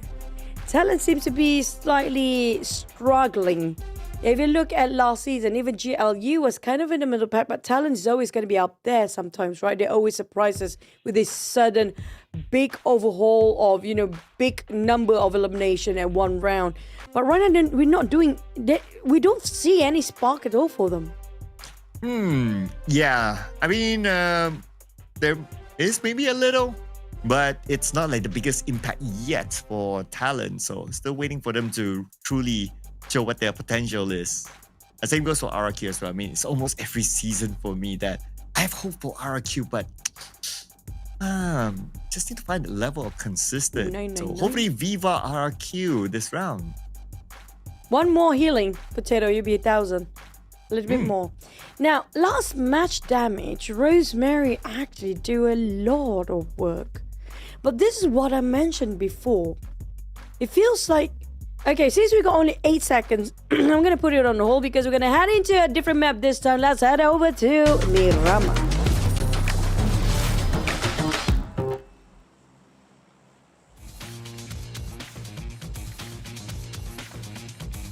Yep, and that's Miramar. So I know, Chuchu, you wanted to say something, right? So yeah, I'm waiting for your cue. yeah. You're so so please, nice. please. You're so polite. Thank you so much, Cloud. Now, I feel like Rosemary has the potential, but I don't know, is it just me feeling it? But it doesn't feel like they are gelling as a team. It feels like it's more as an individual these days for Rosemary. It feels like very detached. Like he's on his, he got his own idea or his own view of things. And then there's this team that couldn't actually read out what he's trying to do or something like that. It feels like very disconnected right now. Okay, so I'm going to put you on the spot, right? Is Alter Ego still Rosemary Esports or not? Right now, no, which is better, I think, when it comes to that. But he's one of the best fragger in here as well. Yeah, I mean, the FMVP last season definitely proving himself. But the only thing that is stopping Rosemary from being the GOAT is actually securing a world title at this point. And that was the whole conversation during the PMWC, is that this guy, he has everything except a world title. He is like, now, if we talk about like world stage, he's almost like the uncrowned king. He is. Right now, he is the uncrowned king. But to get there, to really get crowned, I mean, it took years to be consistently up there to finally get crowned. And he almost got crowned, but it's just at the time that it's so close to getting crowned, that's the downfall. We're going to crown Hexas back into the game. Going to replace KF this round. So welcome back, Mr. Construction Hexas. Okay, that's I didn't see that double line before. This is so precise. Oh, you mean the line at the middle of the shirt? Yeah. Now you like it even more, right? Yeah, I want that shirt, man. Yep, Blue Squad, you know how to DM us. But Ade Boy gets the DM to step out this round. Ooh, Richard, 1v2. Richard was one of the highest damage dealer in the last map. Ooh, that's sort of a very small pixel shot window for them to actually take him down. But Richard! Oh, he bit him back in the neck. BTO, Soxy is in, and for a good reason. It's the legendary Zoxy back to finally help Crazy, but touch. Free touch. M249 onto 3 touch. They can easily spray down Zuxi, who's all alone. Crazy being held hostage, but the focus is right now on Zuxi. Zuxi with the bandages. Federella's on his way. And Razy eliminated. It's going to be the IGL out. As 3 touch. They still need to find Zuxi. Federella's has arrived. So now they need to deal with the 2 players of BTR. Just on the outskirts of Montenuevo, it's a bit of 1-to-1 trade between BTR and Hale. Just got himself that chicken dinner for Hale. suddenly now have been challenged by BTR. Finally, we have Red FaZe joining in a bit later. Finally got himself a UMP. It'll be a bit too late now. Touch to take it down on Zuxi. He just walked in this map. Instantly get booted out. Red FaZe just arrived, but coming up from the back line, Red FaZe didn't see that one coming. Federalis helping on Red FaZe. He swapped to the DBS and fighting on Tiger, but it's down to only Federalis to do the job. Last man standing, Federalis. Mini 14 and UMP. Not the most clutchable weapon, especially with the Mini 14. So it's really down to his UMP right now, but still Federalis. With his mechanics get Pazurix. One more to go. 14 bullets, he needs to reload. 10 more bullets. Okay, time to reload. For 3 touch, going for the pickup, but he cancelled it. Federalis. 1v1 with 3 touch. Goes in and Federalis wins it.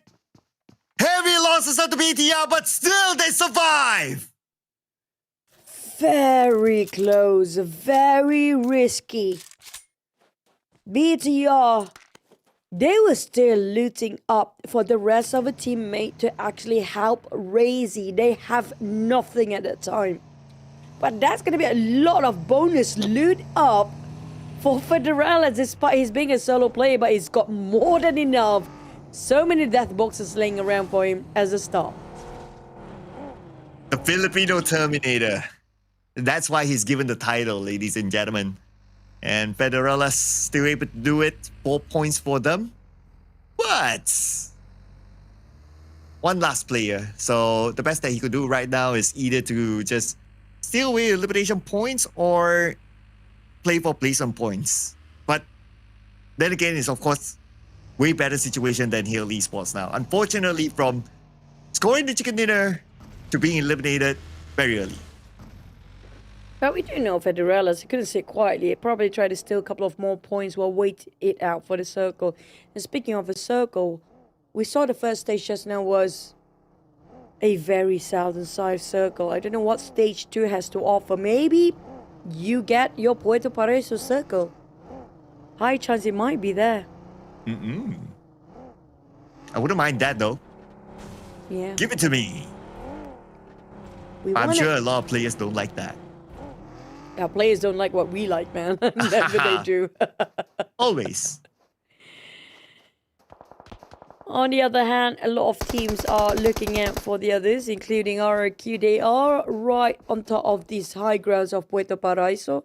While Team Secret resorting to taking those low grounds, you have the choice to make whenever it's Miramar. You want those high grounds, there will be plenty of view for you up there. But when it comes to the low grounds, you got walls, you got barricades, you got loot as well. But bad news, you can't see a thing from down there. A TODAK frenzy. Not seeing a thing, that's why he's cleared the loot all alone. Our highlight team here, eArena, who's currently at number 1, coming in. Across Graveyard Unchallenged, of course, it's a big map. So, a lot more space for these teams to rotate in. Not going to be a problem.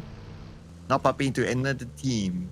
Not at all, not at all. So, eArena right now, they're in a position still because they want to create that gap at the top, right? So, they can still play in a way that if they see a team, they can still take those fights where necessary for them to still create that gap. So it's all about setting the tone for tomorrow now for the teams at the top especially.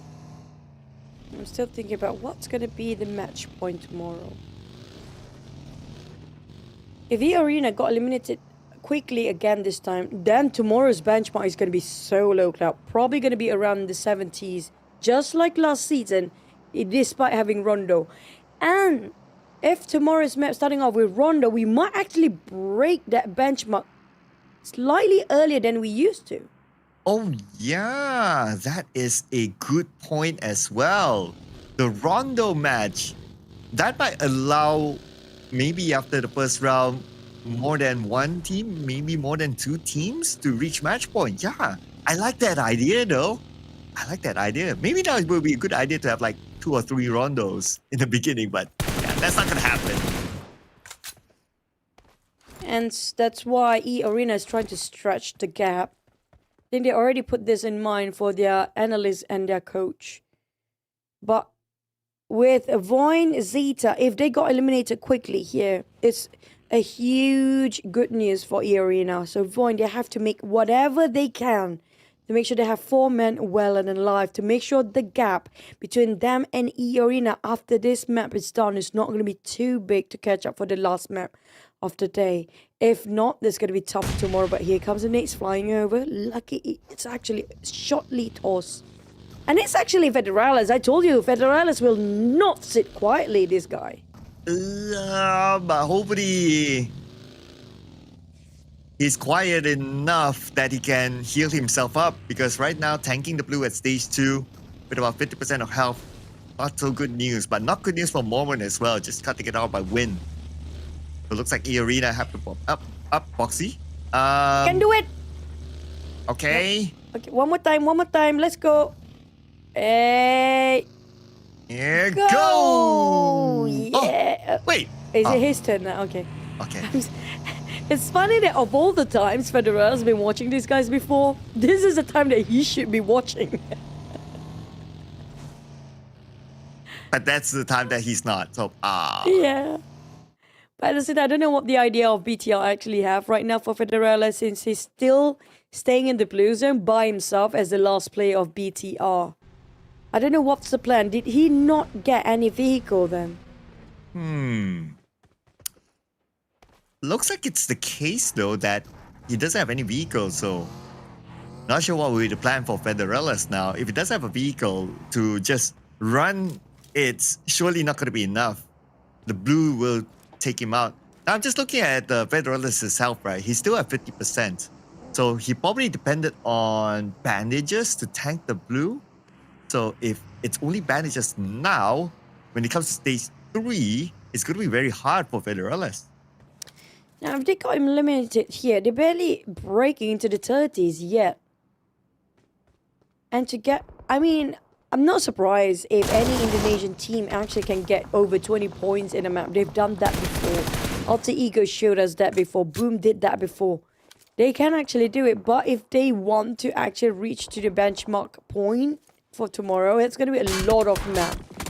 Back towards the circle, we see Alter Ego taken down by Homebois MAQNA Esports. And Homebois MAQNA spending a bit of time in the blue, but at least they're not too far away, so they'll be okay. We can see them at the northeast part of the circle. Free entry point. As long as they can navigate around this area, they'll be fine. But Snape, that damage onto him. But he should be able to heal up with the bandages. That's going to be okay. But knocked down onto a player of TALON somewhere else. Long range knock. No follow-up yet. He might be able to heal up. Oh, but Yoru knocked with the SLK. Okay, that's definitely a CQC. Here we have it on screen. Axel now, 1v1. Thompson eliminated. Now up against Win. TALON is now down to 3 players, but Zeus gonna arrive very soon. Win have to buy time as much as needed. He has to deal with the rest of TALON by himself. Here comes the nade, hoping it will somehow will connect on Boy Chill. Zeus arrive. At least it's not alone anymore, but it's gonna be a 3v2 for now. The rest of Vampires come out from those high grounds, and Bao's being ambushed by Vampires from above. He couldn't help the rest of the teammate. They have to regroup. They have to leave. But will TALON let this slip by? The moment they go up, it's going to be Vampires fight towards these 2 players of Team Flash. They're not out of the woods yet. No woods here for them to go out since it's a desert. But TALON... Thanks. Yeah, I try. But Vampire is trying though to hit eArena here with those nades. Sends it onto the top of this hill. Depending on luck if anything goes by, but it does connect but no knock. So no clear entry yet for Vampire. They have to deal with eArena. None of them willing to back out or retreat. So it's down to, I want to see what TECNO has in mind right now. He's a very creative player. Going all the way up to find those high grounds to see exactly the position of Vampire players. We might actually spot more than Vampires. GLU Xbox is there as well. So he wants to peek by taking the pills up first. While we're hovering around, the team is still suffering in the blue zone. That's going to be the last team to get out from the blue zone damage. The Xavier is going to join in on the right side of a circle where the circle will shrink anytime. But will TODAK and Alter Ego so splitted out? Yeah, such a wide split at the right side circle, but next they might come in together because now the circle is small enough though. So now with the circle shift, next potential clash point is still on the southern side. Blue squad there, eArena and Vampire still at it. But they can still hold that spot. Oh, TODAK and the Xavier. Okay, I didn't notice that because their colors are similar, but now we get a good clear view. Yeah, it's Paragin only. Is it just Paragin here? Lamborghinis, actually, they're being splitted by TODAK in between. Their formation is broken. But Lambo will regroup with Paragin. They will bomb into Frenzy right across. Paragin's out with the rifles. Will Kenny and Frenzy manage to leave? Will they actually pull over and fight head on? With the Blues stop to close in 10 more seconds, they're going to be doomed by the Blues once more. Paragin spotted out by Levi. He knows where his teammates are. But last time we saw Frenzy actually hop out of his vehicle. In the minimap, they look very close with each other, but there's some distance still. But Federalis, he still survived. Cloud is still gonna live. Wow, okay, the survivor. 5 first aids, 5 bandages for Federalis. But he needs to survive longer because we still have 13 other teams in order for him to gain those placement points. Okay, sliding in, eArena on top. He saw them there. That's why he's gonna hug the hill, the foot of this hill. And this is a very safe gameplay by Federalis. Very smartly navigated. I agree. I think the best song to describe him right now is I'm a survivor. Da, da, da, da. Feels like he is doing that right now. Exactly that. I worry that you just reviewed your age with the song. Oh, really? I don't know that song. I'm a Gen Z. Okay. Name me a Gen Z song now. I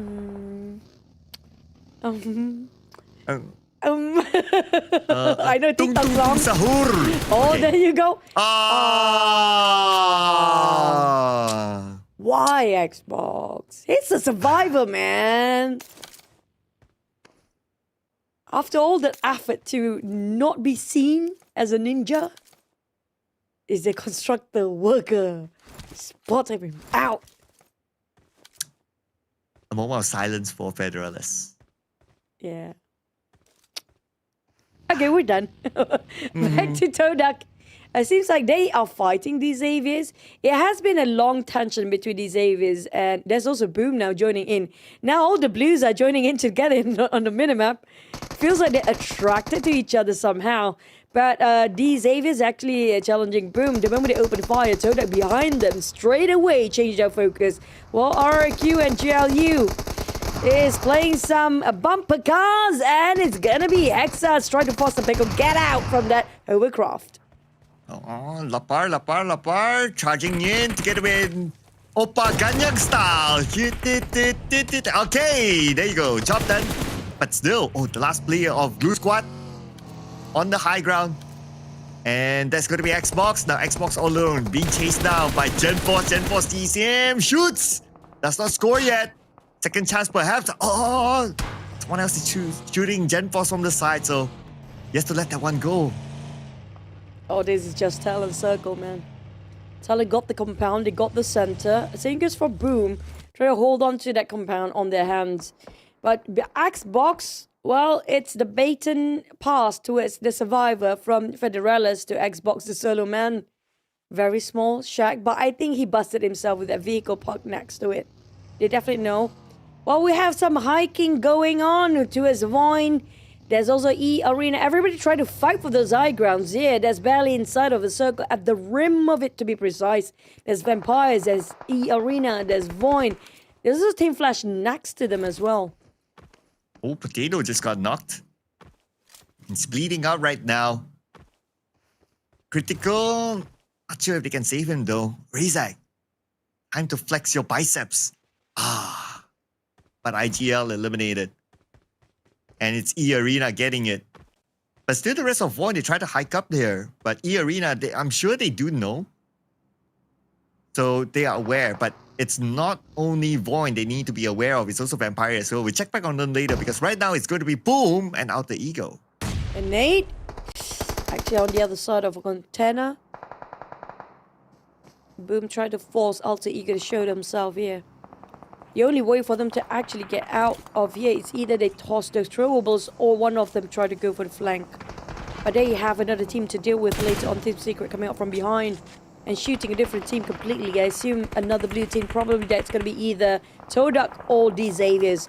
But Yummy May popped the smoke while trying to focus on Alter Ego right beneath them, who's focusing onto his Team Secret. Rosemary and the rest of Alter Ego is actually chasing TODAK, but they're not aware they're being scouted and zoomed in by Boom. And so many teams on the right side of the circle, if you kind of think about it. Like TODAK, we have Team Secret here. We also have Alter Ego, and we have Boom Esports. All going to shoot at each other.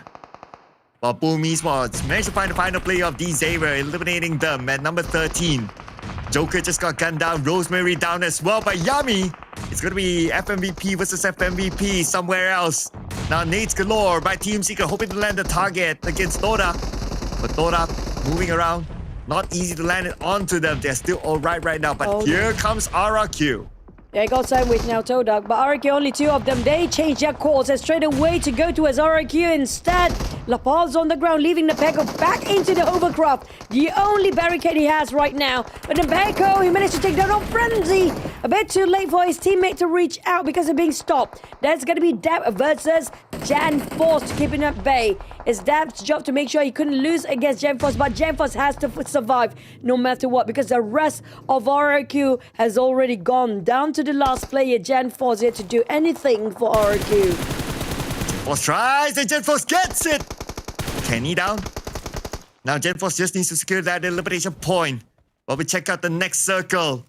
And it will go towards the middle. TALON in it. Together with Team Flash and FaZe Clan up north. Now focusing back on the Janforce. Only 10% of health left after that nade. Has to back up to heal. He does have a handful of first aid, so he'll be alright for now. But time is still on this side. 30 more seconds before the zone starts to close. Kenny! Oh, point stolen away by Team Secret. That's a huge nade by GK. Dropping it big against TODAK. In between, they're being sandwiched now. Despite Janforce in trouble, but thanks to Team Secret, who changed the course of TODAK to focus on them. That's a no sweater and no brainer for GK to finish off with a shotgun. But here comes Xeris, try to push towards the side of Dab with a molly, also burning all around him. Dab, try to find cover, try to find the rest of the team, but there's nobody else left. Dab will not be safe at this point. The last play of TODAK, it's gonna be too far to reach. GK, will the rest of Team Secret still commit to Tom? Or it's gonna be Janforce versus Tom 1v1. Back to those high grounds. eArena eliminated with the least amount of points again. Now, that opens up the opportunity for VOIN, maybe even TODAK, maybe even Team Flash. But okay, Team Flash a bit too far. But then again, VOIN Esports can potentially overtake eArena after this round. Let's see what happens here. As they need to survive against Vampire Esports first. They do have a marker in the circle and they're making their move now. Flying car! Knocked out by Zeus and his minute 14. Oh, Team Flash across. Stop by our players. And now VOIN Esports had to put a pause to come in. We have four teams fighting at the same time. Water spray by Mela, taking down on such a long shot. Almost 200 meters, 150 meters. Approximately for the distance just now for that spray with the rifle. But Mela is not out of the clear yet. FaZe Clan just arrived. Team Flash, Bows, and also Zeus is up there. VOIN Donkey fighting. Is FaZe gonna pick VOIN Donkey fight, or they're gonna go up straight to the high grounds? Because Canary seems to be very interested to go on the top. But Alter Ego and Boom seems like a three-way war. Alter Ego, Team Secret, and Boom going a go. Ooh, on the right side of the circle, and Boom Esports stood tall. Taking out Alter Ego at number 11. No placement points for them. But Alter Ego, they scored 6 elimination points, pretty decent. Now their next challenger is going to be Team Secret. That will stop them from coming to the circle. Juke got mastery. And now it's only Octa left. Then he's for a big clutch here against Team Secret, spraying down. And here comes Team Secret, finishing him off. 2 teams back-to-back eliminated. All the fight of the warehouse finally over. The dust settled, but we're back to those high grounds. Canary still tried to climb up, but it seems to be a very steep climb for the rest of FaZe. They are moving towards VOIN. VOIN and Zeta is up there next to Bose. They're both kicking up Nate to toss against each other. But here comes the Nate coming out from a different angle entirely. It's coming out from beneath them. They did not expect that kind of engagement for VOIN. So right now they have to reassess and re-strategize because they are cornered down by so many teams for VOIN. And Circle favors TALON. Oh man, this is looking good for TALON this round. But for all the other teams, well, on the outside, Team Secret is clearing the circle. But for Tam needs to win this fight against Genforce and Tam. With the captain's performance, 1v1 gameplay, Tam winning it against Genforce. And now TODAK is in top 8, starting to bring in the placement points. It's lacking of ammunition here on the side of Tam. Well, we're done with the solo plays. Tam is not done yet. Doc knows, I think perhaps, yep, he tossed the molly. Forcing Tam to retreat all the way back. But if he go all the way back, it'll be another team shutting him down. That's going to be TALON, and Tam's going to go down next. No place, no room for solo plays at all when it comes to the big map like Miramar. But we're not done yet between the triangle of VOIN, FaZe Clan, and Team Flash. We might have another new party coming in. Vampires might join on the north here. You can see they're slowly closing the gap. They start firing, and Zeus not giving them any opportunity to breach at all. Oh, it's so tight here at the northern side. Zeus gets his target. Dewey down on the ground. Eliminated immediately with a minute 14. Win gets Mela. Win! Countered by a jump shot. With SLK by Schwabs, aka Lazarus. And here comes the nade from VOIN Esports. They want to be a part of this now. Nade did not connect. At least this vehicle will be their barricade temporarily, but can they reset as fast as they hope for? Because VOIN coming in. They're coming in as a 3v3. Zeta's down on the ground, Foxy as well. Down to only one, and Lazarus Schwabs versus Razak. Who's the bigger man? But Zeus, Flash. Flash is Zeus evil. is the bigger man. Oh, wait. Oh, the FaZe Clan suddenly showing up. What is this? What is scrappy fights? Oh my. They did not expect that kind of angle at all. What a surprise party coming out. I agree, scrappy indeed. But it's down to Team Secret. And we do know TALON got the best compound, that is. They're not making any move just yet. Will they do it now, as they're being surrounded by Team Secret? Well, in Team Secret, they have a full squad as compared to the rest. But the full squad doesn't guarantee you a chicken dinner. But look at how rough this terrain area is for all teams. Okay, we're going to close the circle in about 15 more seconds now. And we still have a lot of teams on the outside, namely FaZe Clan. We have Vampire Esports that needs to come in. The only team right now in the middle of the circle is TALON. And they haven't really shown themselves yet. Yeah, it feels like a deja vu, just like how the previous Team Secret played this kind of circle. Might actually win this, but Boy Chill, Charcoal, FaZe Clan coming in later and taking all the shots, but somebody else is shooting. Charcoal, it's going to be TALON. Axel, while they focus on towards Vampire, there's another set of eyes watching on their side, and they are done due to the blue zone as well. We're down to 2 teams, make it 3, but Vampire's barely hanging on. All eyes, TALON, Team Secret, both focus on Vampire. There's no way out. Now we finally get to see TALON in action. And Red Bull denied away the point to the balloon. And TALON versus Team Secret right now, okay? Team Secret full squad focusing on TALON. But for them to breach through, it's going to be super hard. Look at this Axel on top of this rooftop. What an angle he has against Team Secret. Now, they have to take out Axel. If not, it's so hard to crash in. And not just that, it's an open, flat, plain field out there. And they got this compound right in the center. Like it or not, Team Secret have to push their way in. Lucky they still have some smoke grenade, but they used up all of it just now. Like it or not, it's gonna be go time Team Secret. GK, Zaris, and Juke already going in. On the side of Achul, where Boycha Axe already cooked the nade up, but it will not somehow connect. Will it knock down on one? Here comes Indoors going in for the flush. While Axel will not be taken out, Juke close enough. But when it comes to 2v1, Achul's the only one indoors. It's 4v3 now. Axel being retreated all the way back. Juke pressing Axel. But now Dog comes in. Achul goes down. The numbers now favor Team Secret. Only Boychill and Axel left. And Axel is separated from Boychill. All they need to do right now is to focus on the Boychill and then think about Axel later. Axel, probably time for him to come down to join Boychill. Let's see what's the strategy. Yep, he's heading down right now. But they're on the building. So we'll start to close right now. Nate onto the rooftop. Axel takes damage. It's a 2v4. Axel couldn't even pick out. They keep him at very close eye towards those rooftop. They breach in Team Secret. 2 different buildings. But lesser player on the side of TALON. Seems to be a bit grim right now with 4v2. But here comes a nade to greet Axel once more. Really try to force him out and down off the roof.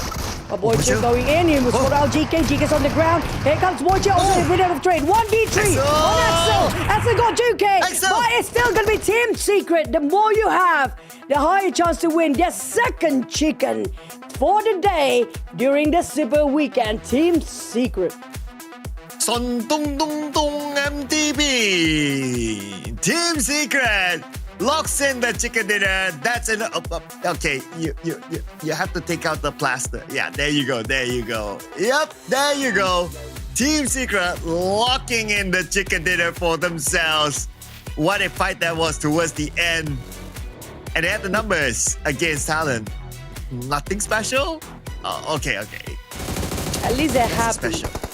But that was a tricky one for TALON. I mean, it was difficult for them to stop with the lesser number of men remaining, but those high grounds fight, that was really topsy-turvy for most of the teams out there. It's so confusing where to focus.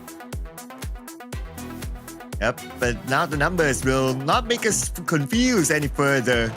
12 eliminations for Team Secret with the chicken dinner, 22 points in this round. And every one of them have a similar favorite weapon, which is the M416. Standard weapon, I must say. But if we were to zoom in onto who might be the MVP this time, okay, if we talk about most damage, then it's going to be Xeris. But if we talk about most eliminations, it's going to be Doc. So it could be between these two. But looking at the stats, we'll check that out down later because now is the highlights.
mentioned about who's going to be MVP, but I think it's probably going to be Doc based on the damage. There's 100 difference just now with more eliminations. That's probably going to be the case. But for what it's worth, it's because they earn it. Team Secret with 35,000 travel distance, 2,515 damage with a full squad time of the most just now. That was a flawless win for them. But unfortunately for Vampires, despite of this, they still managed to take into the top 4 and TALON as well, despite they got themselves that circle. And Team Flash squeezing in as the 4th team with 1,300 damage. That's almost half of what Team Secret has to offer. Well, Doc has to offer the MVP for Team Secret. 5 eliminations, 764 damage, 246 damage received. So that's pretty standard numbers, I must say. And 40% headshot as the MVP this round. But Team Secret also, they had the full team towards the end. So it's, of course, a team effort for Team Secret to bring in this chicken dinner that's so valuable. And we're starting to see like not the top teams bringing in the chicken dinner. So the points are going to be tight for tomorrow, as we have one more game to go after this. But let's revisit the match rankings again. And 2 other teams got a double digit. TALON and Vampire Esports, both 10. This means eArena is nowhere near here. I assume probably Team Secret can overtake them in number 1 spot when it comes to the overall points, since they got over 20 points in this round. While RRQ has a 4 alter ego, TODAK 666. Looking at the only team without any points, it's a bit sad to see these Xaviers. A bit awkward for us to actually see this one. They never drop their performance all year long, but this time they really have a hard time with it. Yeah, and plus, normally we see the Xavier doing well in Miramar, but it's a very different kind of the Xavier this time. Ooh. But eArena, 2 rounds in a row, they start to have a slumpy performance, but still able to get that. Hold on to the number 1, 53 points now. Team Secret, after the chicken dinner, 22 points. Now they're at number 2 with 43, sharing the same amount of points with VOIN Esports. But the tiebreaker favors Team Secret. 2 chicken dinners for them is enough for them to be in the podium spot for now. Other than that, BTR, even though Federalis went out after his clutch, but they still maintain themselves on page 1. But now on page number 2, it's RRQ at the end, sharing the same amount of points with Homebois MAQNA. A lot of catching up for the page 2 teams, but I was calculating in my head, if Arena get eliminated once more early in the last Miramar here, I think almost 8 teams, the top 8, can break it tomorrow. Don't forget Rondo again. Rondo can get you up to almost 20 elimination points due to the recall tower. And it's within reach for anybody in the top 8 tomorrow to smash it. That is a fun thought, because we have not got Rondo as part of a smash day before. So it's going to be the first time. That's why it's really exciting to see how it will pan out tomorrow. Of course, do stay tuned with us. But for today, we still have one more game to go in Miramar. So after Team Secret scoring a double chicken dinner today, that leaves only one region that's not up here. That's the Malaysian region. TODAK, they came close, but one more game to go to see if any of the Malaysian region teams can put their name up here. But before we talk more about the game, also, you guys who haven't updated your PUBG Mobile, please update it now. You missed out a lot because there's super smooth graphic available right now. So just update your PUBG Mobile to version 4.0 and enjoy the smoothest battleground like butter. And also, there's less CPU and GPU usage, that's why it's smoother, and also less power consumption, so you don't have to charge it all day long or keep hanging those power banks while you actually play the game. You don't need to do that once you update, so update it now, guys. Yeah, keep playing longer, people, so you can play a lot more games this time. But while you're playing, do check out the upcoming Spooky Suare, which is okay, I actually checked it out during the break earlier. It's actually in the game already. So time for you guys to check this one out. It's available only until October. So update your game version to PUBG Mobile version 4.0 right now, and do check this one out. I have not had time to check out how that cat looks like because we're obviously on the broadcast, but you guys, while waiting for the next match, can log into the game right now and check out how it is and let us know in the comments.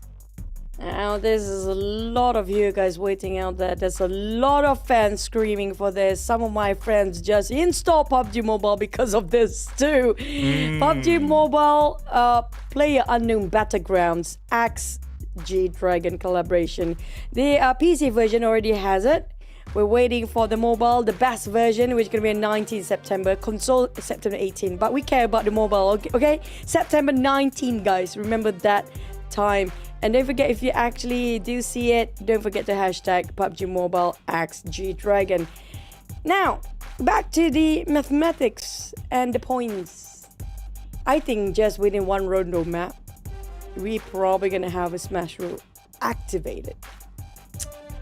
Ooh, I don't want to say it though, but yeah, we'll leave that one for tomorrow. We're like, okay, let's not. Too late, Brady. I already said it. I jinxed it. Yeah, that's it. But actually, our producer said it earlier than both of us. So if any worst case scenario happens, then we know who to blame, right? Yeah, it's Mr. Tiger Pie. You know, we know where he is right now. I will find you. But for our next team to focus, I don't want to mention this, but I'm a bit late again. But Team Flash, BTL, both of us. Oh, well, good luck, BTL, when you have the double jinx from the caster's curse on the table. Good luck with that. And it was Zaxi's debut in the previous round, but he didn't really get to play much, so hopefully we get to see more of Zaxi after this. Please but don't swap hopefully him out. more of RQ too. I agree. We only got like what a few seconds of him. He just swapped in. I don't think he's gonna get swapped out though. I think he's still gonna play for the next one. You can't play him for a few seconds and sub him out, right? No, you don't do that to Zaxi. No. Yeah, that's a legendary player, still active. And he can do so big plays. Like, I still remember last season, he clutched 1v3 at the slope of the south of Los Leones. That's so memorable that I still remember till today. But yeah, I remember that one too. You remember, right? It was such a tricky terrain though. Yeah, it was. And he was still able to pull it off. So hopefully we get to see more of Zaxi this time. Now, I'm looking at... Am I the only person who feel like Snape is like Boyka version 2? Oh no. Okay, we need the camera again. I need to have a good look. His photo looked like Boyka. If you guys don't know who Boyka is, it's actually one of the OG players of Malaysia as well. From Arov, if I remember that right. Is this Razak? Why are you so obsessed with Razak, man? No, because I'm a bit surprised that he looks different from the picture. I'll take the Razak picture version. What do you mean? I mean, I don't know. Thanks, cameraman. It's his fault. Oh man. Okay, we're down to last map. Do tell us in the comment, what do you think will be this match point will be by end of this round? Miramar.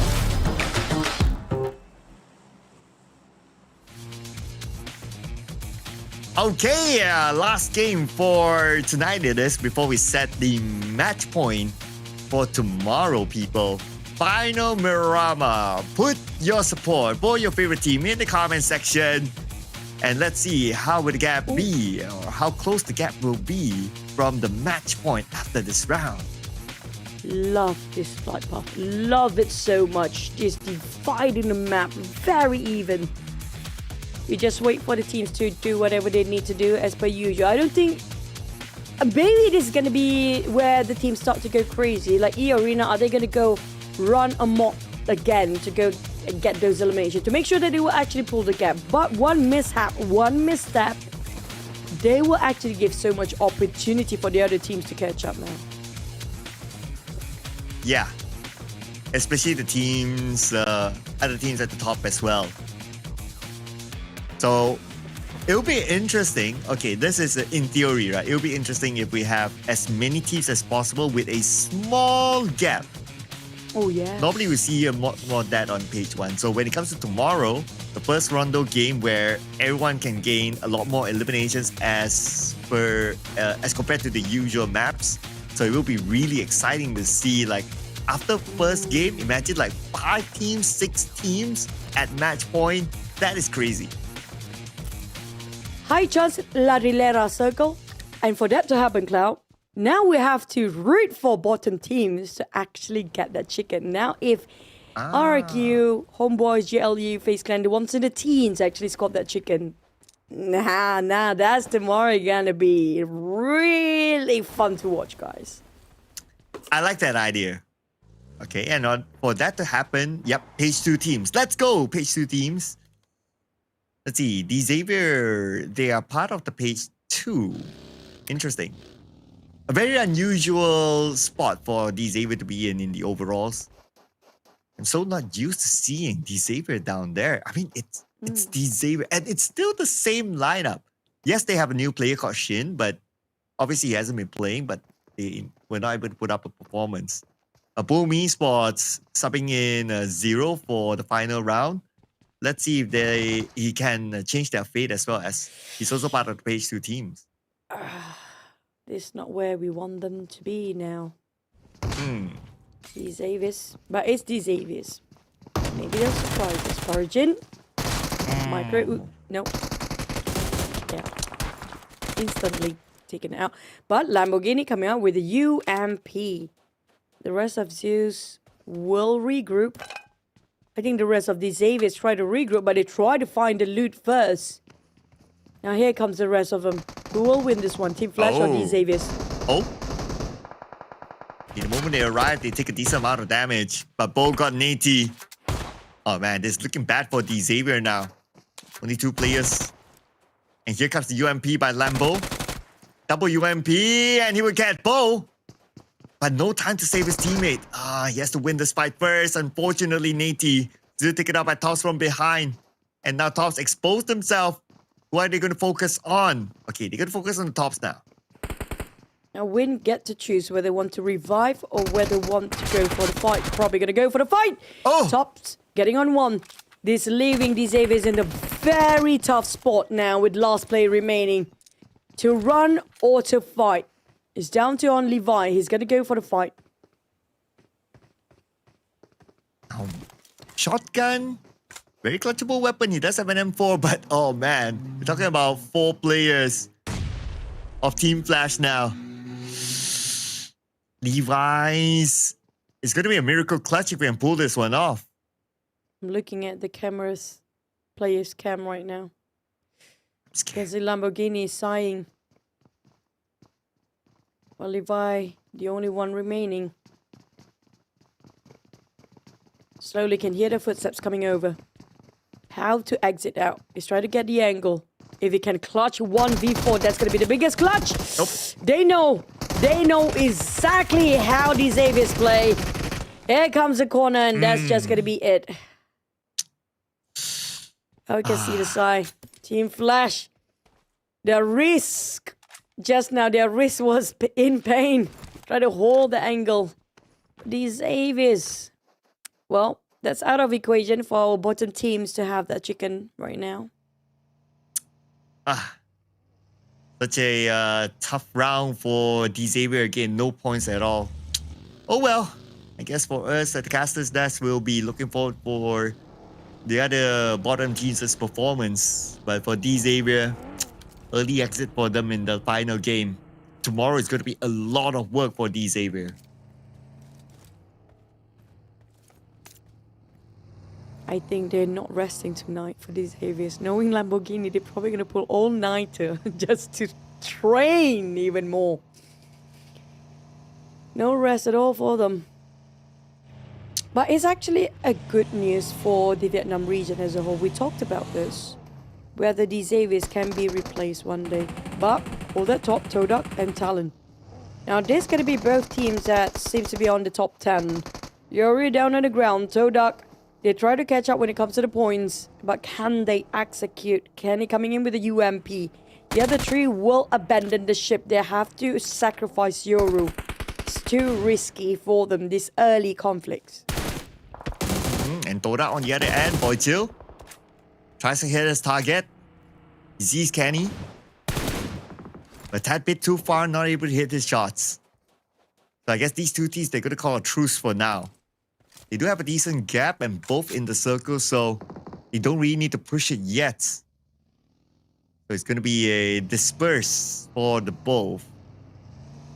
Looking at FaZe Clan, they're also one of the bottom teams. And this is the season that they transferred out Dewey and Red Bull. And we can see that after transferring out those two key players, it's a very different performance for FaZe Clan. Yeah, it's heavily impacted when it comes to how they play. They have to start from scratch again, losing their key players to find their own way of PUBG Mobile. But we do have another visitor. That's going to be Schraps, aka newly brand Lazarus. For what reason, no idea. But he's picking a fight against all the talent players who already lost one person early on against, if I'm not mistaken, was it TODAK that take one player of talent out? Chumacera seems to be one of the hottest spot for these teams. But will it be really Chumacera for the last few circles? And no movement yet for the teams at the very bottom. Instead, like Blue Squad and Homebois MAQNA, they're tanking the blue, but we're still at stage 1, so it's okay. Wouldn't be too worried about them yet for now. But on screen, eArena, just right beside Esports as they try to scout the high ground. Not too sure if Tiger knows that Mormon's up here though. But good for Mormon that nobody is sieging him down since he's alone here, so that's still okay. But we'll know the circle in about 10 more seconds, so will it be Chumacera though? If it goes to Chumacera, then the high grounds will be very, very valuable for the teams. And here's a confirmation, and looks like it moves away. La Drilera will be the center point. Yep, this is a tricky one. Whether to get left side high grounds of La Drilera, or you want the right side high grounds of La Drilera, or be in the valleys, which have higher risk down there. Because you can't see a lot going on inside of those creeps and those valleys, deep valleys. Majority of the teams taking on the right side of La Drilera, but RRQ and also VOIN is taking on the left side. Look at how far Zeta is for VOIN, but Vampires versus Team Secret. Gonna be Dewey from the side, getting GK. 2 more from Team Secret inside the building. And here comes Mela as well with Red Bull as an outside support. Dewey will finish off GK. Right now, it's a matter of Vampire Esports trying to wrap things up. The Molly is still active though, but Mela with a nade onto Zerus.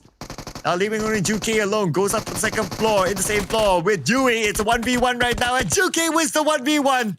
Still able to at least lock in 1 point. Reset, but here comes the rest of Vampires. Can GK revive on Zerus? Nate's flying in from the angle. Hoping we'll somehow look at that gone. Team Secret opened up the second place to his Vampires, is catching up the points in the 40s as well.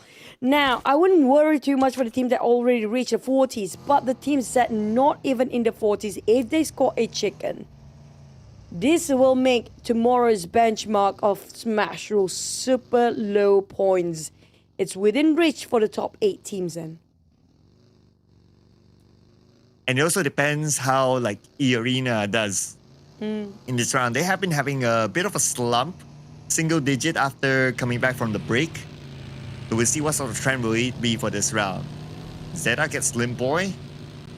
It's a mini 14 knock, so I expect it to be a long range.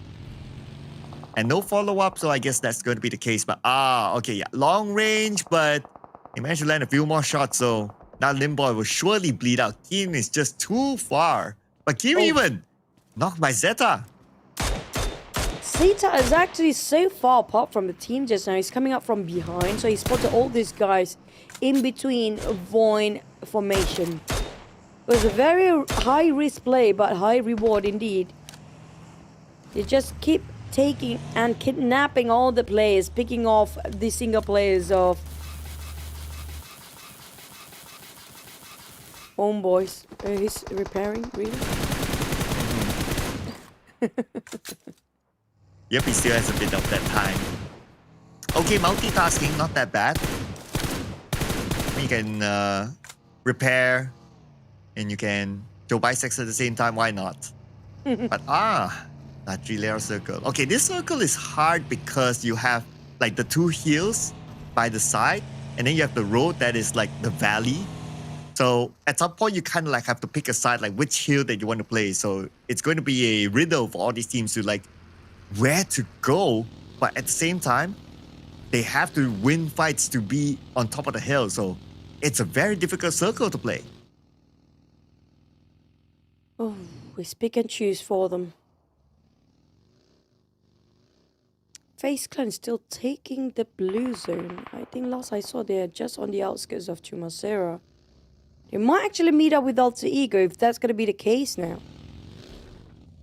Just next to them after they get out from the blue. And Boom is taking blue as well. And last it was on the left side. Team Flash now eyeing out towards Vampires. Vampires do have 3 remaining players. But will they... Oh, they straight away engage. No doubt and not second guessing at all. Not hesitant to start firing on. But knowing Vampires, they might actually fire back. And try to challenge them head up front. But FaZe Clan, here goes. VOIN and Boom. Yummy. Mr. FMVP taken out. And the rest of them still okay. Nothing shows up on the elimination feed for Boom Esports. But we can see that all these teams are trying to get the high ground. So that's why the teams are very close with each other. Canary is down, but Chaco is not going in for it. Maybe he knows that it's not clear. Yep, Boychill is there. And he's being held hostage. That is Canary. So whoever goes for Canary, then Boychill will take them out. So unfortunately, Canary will be left behind, and surely he will either bleed out or somebody is just going to finish him off. Slightly to the... Oh, we couldn't overpick. Couldn't overpick. It's going to be Alter Ego. Rosemary, don't miss with those taps. But Boychill, those bullet drops make it so difficult for him to land those shots to finish it off. Mormon coming in. It's going to be Boom coming in hot against TODAK. But Rosemary gets Canary somewhat. Rosemary seems to me like he's going in trying to find those long, very far shots. TODAK. Boom. How many left? But that's the last player. They just got into the circle. Yeah, and last on the elimination feed, I noticed that it's Yummy out, and all of a sudden, there's only one Boom player left. Misery, aka Mastery. Needs to show his level of mastery here, but let's see how will the circle fare next in 5 more seconds. Okay, this will be big. If it goes up to the high ground, it's super hard. Okay, goes into the middle. We still have a decent amount of high ground, especially on the right side of the circle to play. But RRQ, this could be their last hole of the circle if they still stay on the left side high ground. Also, you have to force a fight against eArena now. You don't have a choice. To go downwards is going to be a graveyard for them waiting at the end of that. So they have to cut across eArena, which guarded heavily by Mormon. They heard those vehicles going over. Here comes straight to TECNO. TECNO gets away. Lucky enough, he deployed the smoke, so his back is covered. But Alter Ego, they're trying to find a flank. The rest of eArena are there to support TECNO. As for VOIN Esports, now up against RRQ and Ganyang, not so style. Zeta with a mini 14 still, but the nade countered by Lapar. Landed nicely on the boxy. Perfect nade. Here comes Lapar tossing another one in. 1, 2, 3. Straight on Potato. Reverse. Can it connect? No. What a nade by Lapar here today. Leaving VOIN with only last player standing. And that's going to be a 3 eliminations without any strategy needed after all. After that, nated down. But Zeta have to leave. But eArena taking a fight. The bridge is in. Oh. Alpha's down on the ground. Crimson next. Alter Ego. How many have left? There's still 3 players alive, but where are they? Here comes Snape though. A little bit of time bought by Razy from afar, knocking down Moment. Assisting Alter Ego from afar. And now Moment has to drop down because his teammates will need to pick him up. And now Snape shows up with the DBS. Joker now, eliminated. Alter Ego, they seem to be on the verge of winning this fight. But then again, eArena, they fight back. 30k, trades it back off. But Alva follows up from behind. M249 gameplay. Try locking those elimination points, but from behind. Now Rosemary will need to come in quickly in order for him to win this fight, but he's on the lower ground. But still, it's Rosemary we're talking about. They're finally coming up from the cover fire 4. He couldn't see anything indoors. He needs to be up here to join in. Well, it's going to be NC2 versus Rosemary 1, a V1. These top 2 teams, if they bow out now, it will open up to all the teams that still remains to actually catch up for tomorrow's match point rule. NC2 and Rosemary. 1v1, Rose, carry it. Beast it is, Mary. Still alive and managed to survive. Man, the Beast carry 1v1. His win rate is just impeccable. Nicely done. 5 eliminations now for Alter Ego, and he will continue to survive for the team. But for Team Flash right now, they have to survive against Blue Squad. With 1 player down on the outside, it's going to be Win. Noah buying time for his other teammates to come by. Stickley on his way. Say hello to Stickley, but Noah goes down. Oh, Xbox! The moment he arrives, down onto the ground right now, it's going to be Stickley. 1v2. At some point, it's going to be 1v3. Oh, just right in front of him. Stickley knows, but he doesn't have the angle. Jump shot by Stickley. Jumps across, and Stickley still gets it. Oh, it's not done yet. JLU. Oh, Stickley is really sticking his gun down there. No stopping Stickley now. Casually just finished off another player. Stickley, is this the clutch? Is this the mighty clutch? Oh. But the rest of GLU, it's going to be the rest of GLU done. Back to Team Flash. It's going to be Hill next. 3 touch just arrived. While the remaining of Team Flash bows and win as the last 2 players still there. 3 touch. He wants to go for it, but Hill, last player, not really. They still have a 4. Will the rest of Hill actually rush towards Team Flash? Ooh, right now they are probably deciding, but we're back on the Rosemary. Rosemary! The more we switch over, he gets a double shot by Chaco out. But now he has Ursi to deal with. 1v1 again. Rosemary when it comes to CQC 1v1 and Rosemary! Clutch FaZe Clan! 6 eliminations by himself. This is what I'm talking about. He is going for solo play here, and that's what he does best for now. It feels like he's constricted when there's a team that needed him to be here at certain places. It's not free, but when you let him free, the beast is out. Hill next against Vampire. And the top 2 teams is already ousted Cloud. This is gonna be a super smash rule tomorrow. Oh, it's gonna be real tight for sure. Can't wait for that. But now the middle pack, most of them are still alive, so they can still gain points here. Vampire Esports, one of them, with Mela still alive. And Lazarus, aka Schweppes. I still prefer that name though. Now with the nade on to the top, but nobody's home. Hill Esports, 3 touch going in for the flank. Lazarus receives a lot of damage from that nade. Now it's go time for Hill Esports to finish him off. And they will, oh wait, stolen away by Axel. Oh, okay, Tiger still lands the final blow, so it still goes to Hill Esports. TALON is breathing down to make sure they will get those opportunities with the wall they can get. 3 touch getting on. Red Bull, that nade almost completely destroyed Vampire. 3 touch going towards Mela within the smoke. And Vampire is back in the box. But they're not done. TALON is there to go for another fight where Boom just finished on towards TODAK. Is actually the zone. Was it? Kenny bleeding out. Now, a lot of the top contenders being ousted here with Team Flash and TODAK only have 2 and 1 player remaining. This is it. The bottom team is on the rise. But here comes again. Rosemary on screen, this time against BTR, a full squad. with Zuxi playing a little bit longer this time. But look at the replay here. That's how he started. 1 nade to knock down 2 from FaZe Clan.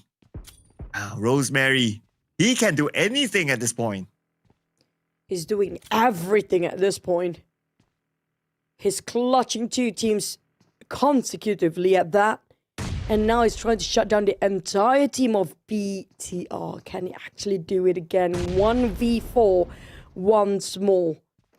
One of the best Terminator in Southeast Asia. Probably even should be crowned as one of the best in the world. But back on the side of TALON, we talked about them. And they are taking a fight against Zale. Richard, the previous MVP, can actually go against the rest of TALON. That's going to be a 3v4. Nate sent across, but that's not connect. As TALON playing without Yoru. By the edge of the circle, they need to find a way to come in. They have some space in front, but then again, they are aware of the presence of Hale Esports. And TALON, it looks like they are looking for an alternative route in case they cannot breeze through. As for Team Flash, looks like they're going to share the same area as Homebois MAQNA here. Jamil is the big boy with the DBS, so if Balls oversteps, then Jamil can easily take him out. At a standstill. 2v2. Team Flash scores 8 eliminations now. Nate's dropped to RQ instead. He's picking the wrong fight. This is going to be a tough one if RQ respond to this and Homebois is there. They're going to get sandwiched for Team Flash. And RQ, let's see what do they have on mind. Do they want to flank? And if they're coming from the other side, like what you said, Homebois will be sandwiched. But right now, it seems like Bo, he doesn't know that Homebois is just right beside him. Okay, we'll see how long will that take. I guess he will need to wait until the next stage of the circle, and that will come in about 1 minute 30 more seconds. But back onto the right side, we have TALON here still not in it yet. Oh, the moment the stage 7, not even stage 7, just in a couple of seconds, all hell break loose.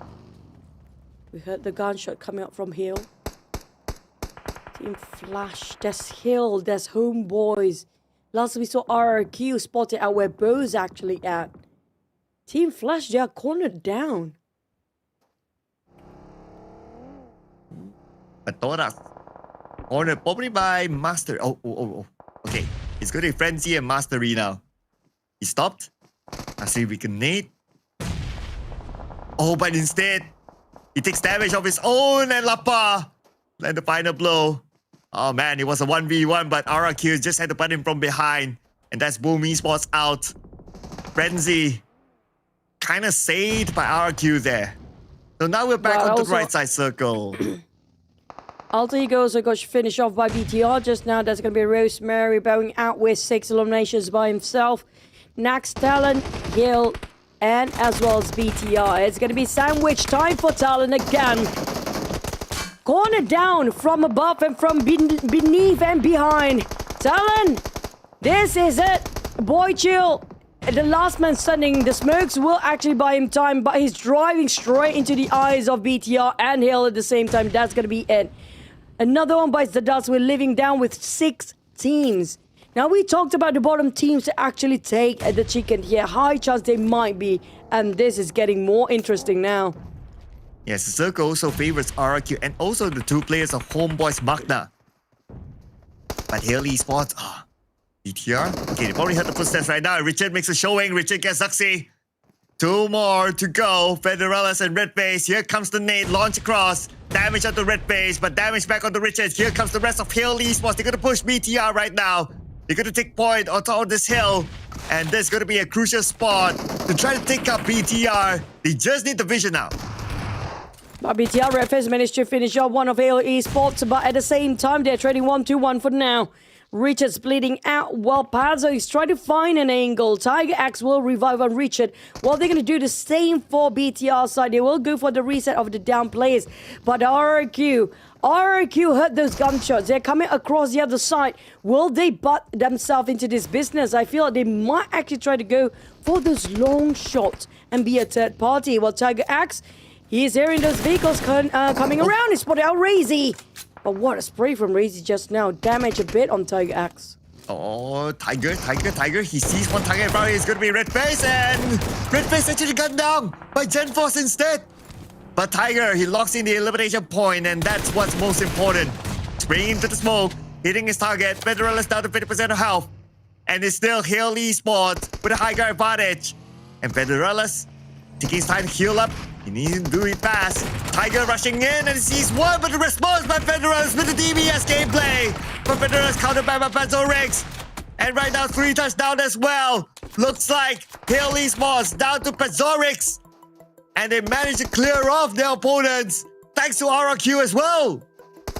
High chance RRQ will take this one away as they'll have only one player bleeding out. But RRQ, they did not notice. They did not notice that Hale is still licking their wound. They did not know exactly where the fight was just now. It's a bit too late if they want to hike up. It's a bit slippery slope as well. Well, Homeboy's last player. Where is he? Shamil. Ganyang, if he goes into this compound, Shamil will gun him down. He's been there forever. But Gen 4 scouted out the rest of Hill, managed to reset. They all healthy again as a 4. Jamil, the big boy, will hold it on for Homebois MAQNA. As Richard now taking point as a support role behind. Gen Force will lead the charge. And now it's our top 3 teams to lock in the chicken dinner for the final round today. And RRQ, this is their best chance. But then again, because Hail Esports, they all managed to heal back up, then it becomes a 50-50 between Hail Esports and RRQ. This is where Shamil could be the kingmaker because he's behind these 2 teams. They have no clue where it's at. None of them have any information on Shamil. Ganyang spots straight into Hill. If they're down to only 1v1, Shamil might actually have a chance to win this chicken too. And that's going to be 3v4. As they're losing 1 member thanks to Lapa. The rest of them, Gemforce gonna go hide and straight towards the enemy's lag. Ganyang going in for another one. Needs to go for reload, but Shamil is still at the back. He's waiting for the right opportunity. Well, Richard almost got him completely by Ganyang with this very awkward angle. Well, what a spray. Genforce finish off Richard straight away. And Genforce put it out. Another one. RRQ, will they score this chicken?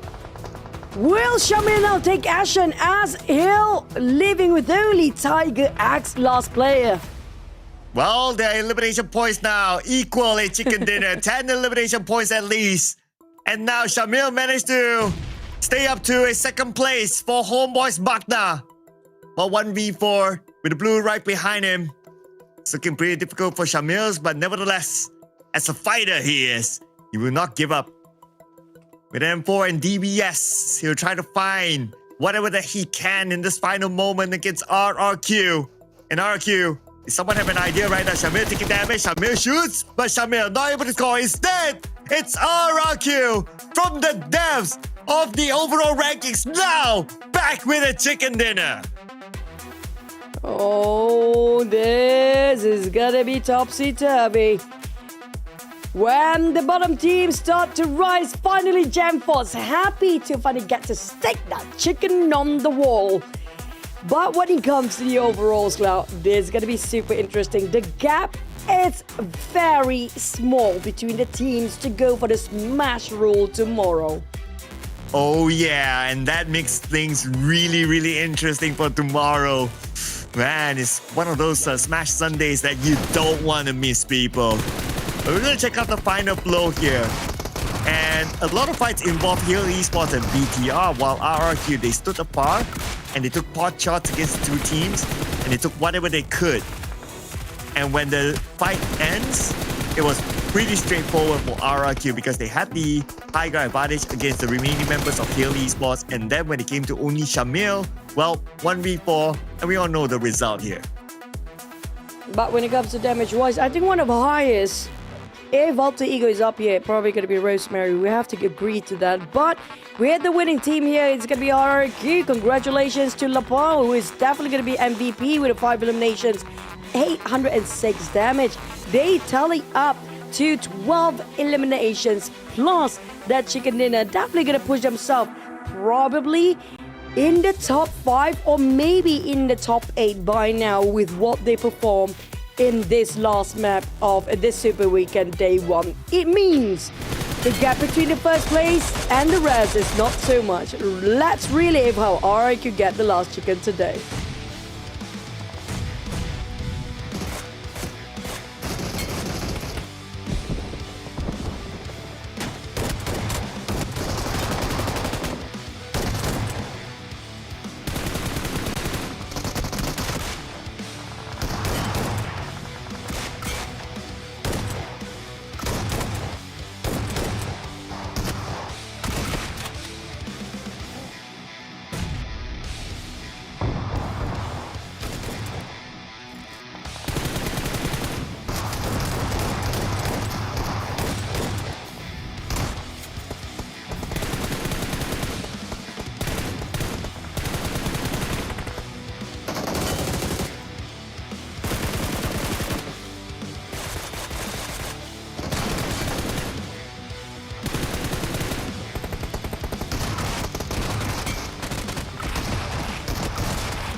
A sigh of relief for RRQ. Man, a lot of comeback stories today, and the latest one is RRQ. We also had like Hail Esports coming back, Vampire Esports coming back as well. This just shows how tight this lobby is. Very tight indeed. One missed toss of hand grenade, that's going to be the end for the entire team.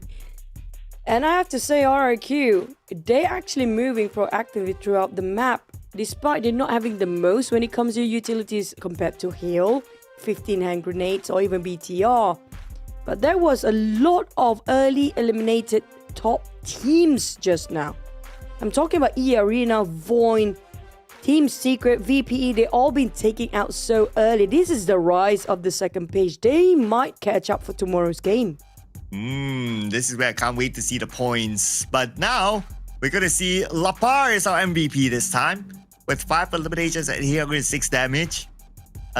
Who needs headshots if you can bring in that amount of eliminations and damage to be the MVP? But frankly speaking, like what you said early on, Chu, if it's not because we will pick the MVP from the winning team, well, Rosemary is surely up here. I don't know how much damage she dished out. Probably we have to wait for the stats tomorrow as well. 22 points coming out from RRQ. Another double digit for Hail and Team Flash. Team Flash has been on form. I feel like they swapped places with Xavier's last season now. Oh yeah, right. And Xavier has always been touted like to be the best Vietnamese team. And true enough, because of their achievements, right? But now it seems like Team Flash are rising up right now, bringing the Vietnamese flag up there in the podium spot. But as we flip over to page number 2, just reminding us of Xavier bowing out early in Los Leones, their hometown, no points. We saw how devastated they were when we get to see the players. Cam Xavier's got eliminated just now. I think there's going to be a lot of shouting by Lamborghini, but 57 points. It's going to be reachable for the top 8 teams tomorrow. Yeah, it is one of the tightest, if not the tightest so far before we head on to a Smash Sunday that we have seen. It's still eArena, 57 points, so the match point will be 67 points tomorrow, ladies and gentlemen. It's going to be super exciting. Plus, we're going to start off with Rondo. So we all know now, Rondo, you can bring in a lot of elimination points to maybe even reach match point after first round. So who knows how many teams they could get there. I think high chance probably going to be 2 teams at least, depending on how aggressive they can get. But for the other teams like GLU, FaZe Clan, Homebois, the Xaviers, whoever not in the 30s, they have a lot of work to do Either the top teams will take the Rondo map or they shut down the top teams, because all these teams at the bottom, we know what they are capable of when it comes to their firepower. It's just the strategy that makes a difference and the team play that will make a difference between them and the rest of the top 8 teams. And if they manage to conquer tomorrow's Rondo, the top team should be scared. Wow. You should be scared of this guy as well. Our daily MVP is TODAK. And eArena, no chicken dinner, no problem for them to be up there. And TODAK contributed to that stat with the daily MVP. Average eliminations of 3.53 average damage. And you mentioned about TODAK as well, being one of the highlight players. And he is definitely well-deserved of this daily MVP spot. Yep. The feeling is exactly how when during Rosemary suddenly rise up to be the star player of Southeast Asia. The same kind of vibe TODAK is projecting for the last few seasons. And with not having TODAK for this season yet, it gives so much opportunity for TODAK to really show his best moves out there. Another player that I think is also in the run, probably going to be Red Bull down there. Yeah, Red Bull definitely going to be one of it. Of course, Rosemary as well. So it's going to be quite a tight race. And of course, we're going to award the FMVP by the end of the season or end of this tournament as well. But let's check out the interview. And that settles it obviously here as our first super weekend of the PMSL Southeast Asia Fall 2025. Of course, the leader's point has been set, and that plus 20s is what every single team is going to set their prizes on, and it's all up for grabs from this point. Right now, I'm joined here by actually the team secrets Doku, right? Is that your name? How your name is pronounced? No, it's Doki. Doki, sorry, Doki, and also Viola, our translators here. So, Doki, it seems that you have already prepared for tomorrow's Smash Rule after securing a double winner chicken dinner today. What is the strategies coming up into the Smash Rule tomorrow? Chào Doki, thì sau khi mà giành 2 suất cơm gà ngày hôm nay, có vẻ là các bạn cũng đã sẵn sàng để đối mặt với Smash Rule ngày mai rồi đúng không? Thì chiến thuật của các bạn cho ngày mai là gì? Dạ, chiến thuật của em thì vẫn là như ngày hôm nay, là cứ đi vào tâm bo xong rồi đợi bo rồi chia ra giữ cánh thôi ạ. Well, our strategy is going to be the same as today. We'll try to approach the center of the circles and wait for the circle shifts, and then we split up. I see. That's a very solid strategies and plans all around, and definitely that has been working well for you guys so far. Now, we noticed there on Team Secret's interactive board, there's the words Suntang MTP in the interactive board. So, can you tell me what that was? Chúng tôi để ý thấy là trên cái bảng tương tác ở chỗ các bạn thì có chữ Sơn Tùng MTP. Thì bạn có thể giải thích thêm về từ này được không? Dạ, trên bảng của em có chữ Sơn Tùng MTP là tại vì cái concert gần đây của anh Sơn Tùng, ảnh có hát là flop quá thì ghi tên anh vào, nên là tụi em thấy bắn gãy quá, cái tụi em ghi tên anh Sơn Tùng vào coi bắn có bay không. The reason we wrote the word Suntum MTP on our interactive board is because in a recent research, Suntum MTP has a song in which he says, if you're too flop, just tag my name, write my name there. And because we didn't perform well, today we wrote his name to see if we can improve in any way. Oh, okay. So if that's a song in particular, could you please sing for us, okay? Vậy không biết là em có thể hát một đoạn nào đó liên quan tới Sơn Tùng MTP được không? Alright then, in 3, 2, 1. Chúng ta là áng mây bên trời vội vàng ngang qua. Chúng ta chẳng thể nâng niu những câu thề, cứ như vậy thôi không một lời lặng lẽ thế chia xa.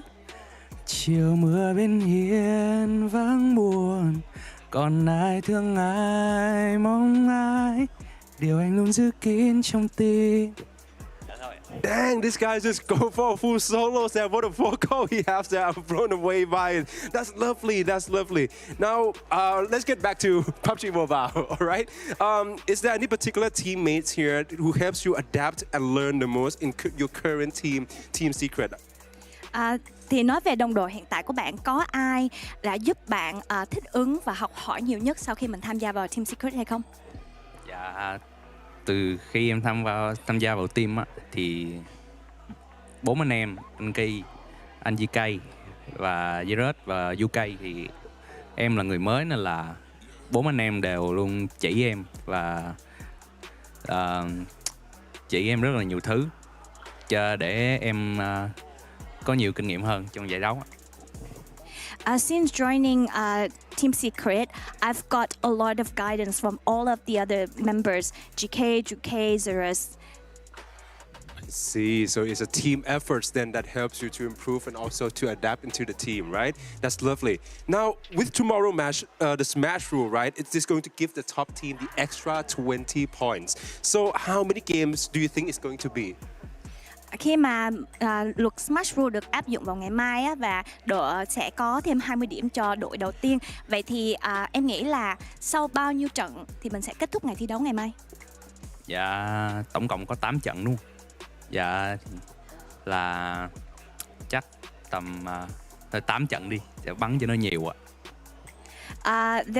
Well, I think there probably would be 8 games. Yeah, so that we can do our best, perform our best in all of the 8 games. Oh, there's 8 games. Could you please give us a bit more reason why do you think it's going to take the entire 8 games? Vậy thì em có thể giải thích thêm tại sao mình nghĩ là sẽ có 8 trận hay không? Dạ, tại vì nếu mà có một đội đạt đủ điểm mốc và muốn lấy cơm gà thì tụi em sẽ không tha cho tụi đó, và để kéo dài thời gian thi đấu ạ. Well, I think it's because if any one team has reached the qualifying points, and if they want to look for the winner chicken dinner, we will not let them do that. And that's why the games or the day will be dragged until the end. I see. Set tempos on their own terms, right? That would be it for this interview. Thank you very much, Team Secrets, Doki, as well as Viola, our translator here as well. And that is it for the entire Super Weekend here of PMSL Southeast Asia Fall. So we're going to leave you within the care of our casters here. I am FaZe Bomb, and we're signing off here from the Barca Hotel for the 2025 PMSL Southeast Asia Fall Super Weekend.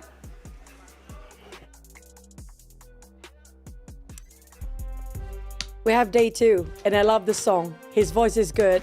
If you want to retire, he's a good singer. If G-Dragon needs a backup singer, you know who to find, okay? Yes. We're not going to go through even if you want show match maybe or what. they can do a collab, you know. They can do a collab, you know. And G-Dragon raps it in, and he can just go with the flow, you know. I love that. Hey, the fact that Doki, okay, it's not Doke, it's Doki, actually sang the whole version of it. I love that guy, man. And I think they're gonna post it on social media as well. I love it so much. Sorry, Moment. You have competition now for best interview, okay? Moment there. can be the backup dancer after this. Oh yeah, he can do the Moment dance. And Doki sings. Yeah. Yeah. I think the song is a bit too slow for him to dance, so he's probably going to change the style of his dancing or whatever. But today, I just wish they didn't stop ask about many games, because we don't know. I don't know too. I don't know. You guys in the comments just don't know, okay? Just don't know. Oh, man. But tomorrow's going to be an exciting one because the points are so close, Ju. And plus, Rondo is in. If Rondo is in, that's Recall Tower. Recall Tower means more elimination points. More elimination points means even within one map of Rondo, we're going to straight activate the Smash Rule.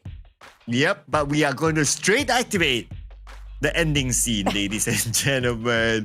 Make sure you guys tune in tomorrow because it's going to be Smash Sunday, and it's the one that you don't want to miss because the points are super duper close. For now, we are going to close the show as well. My name is Sir Cloud together with Chuchu. We'll see you again tomorrow, okay? Be back by then. Bye-bye.